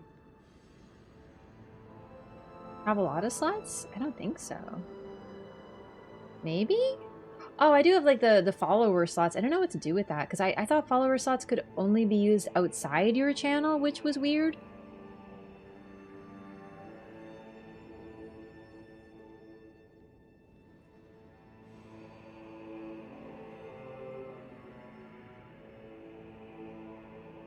Initial positive reactions to Radon and Mikola?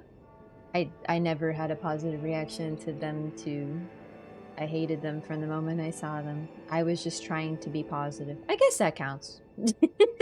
I was like, I don't hate this. Either way, see you next time, everyone, okay? Good night.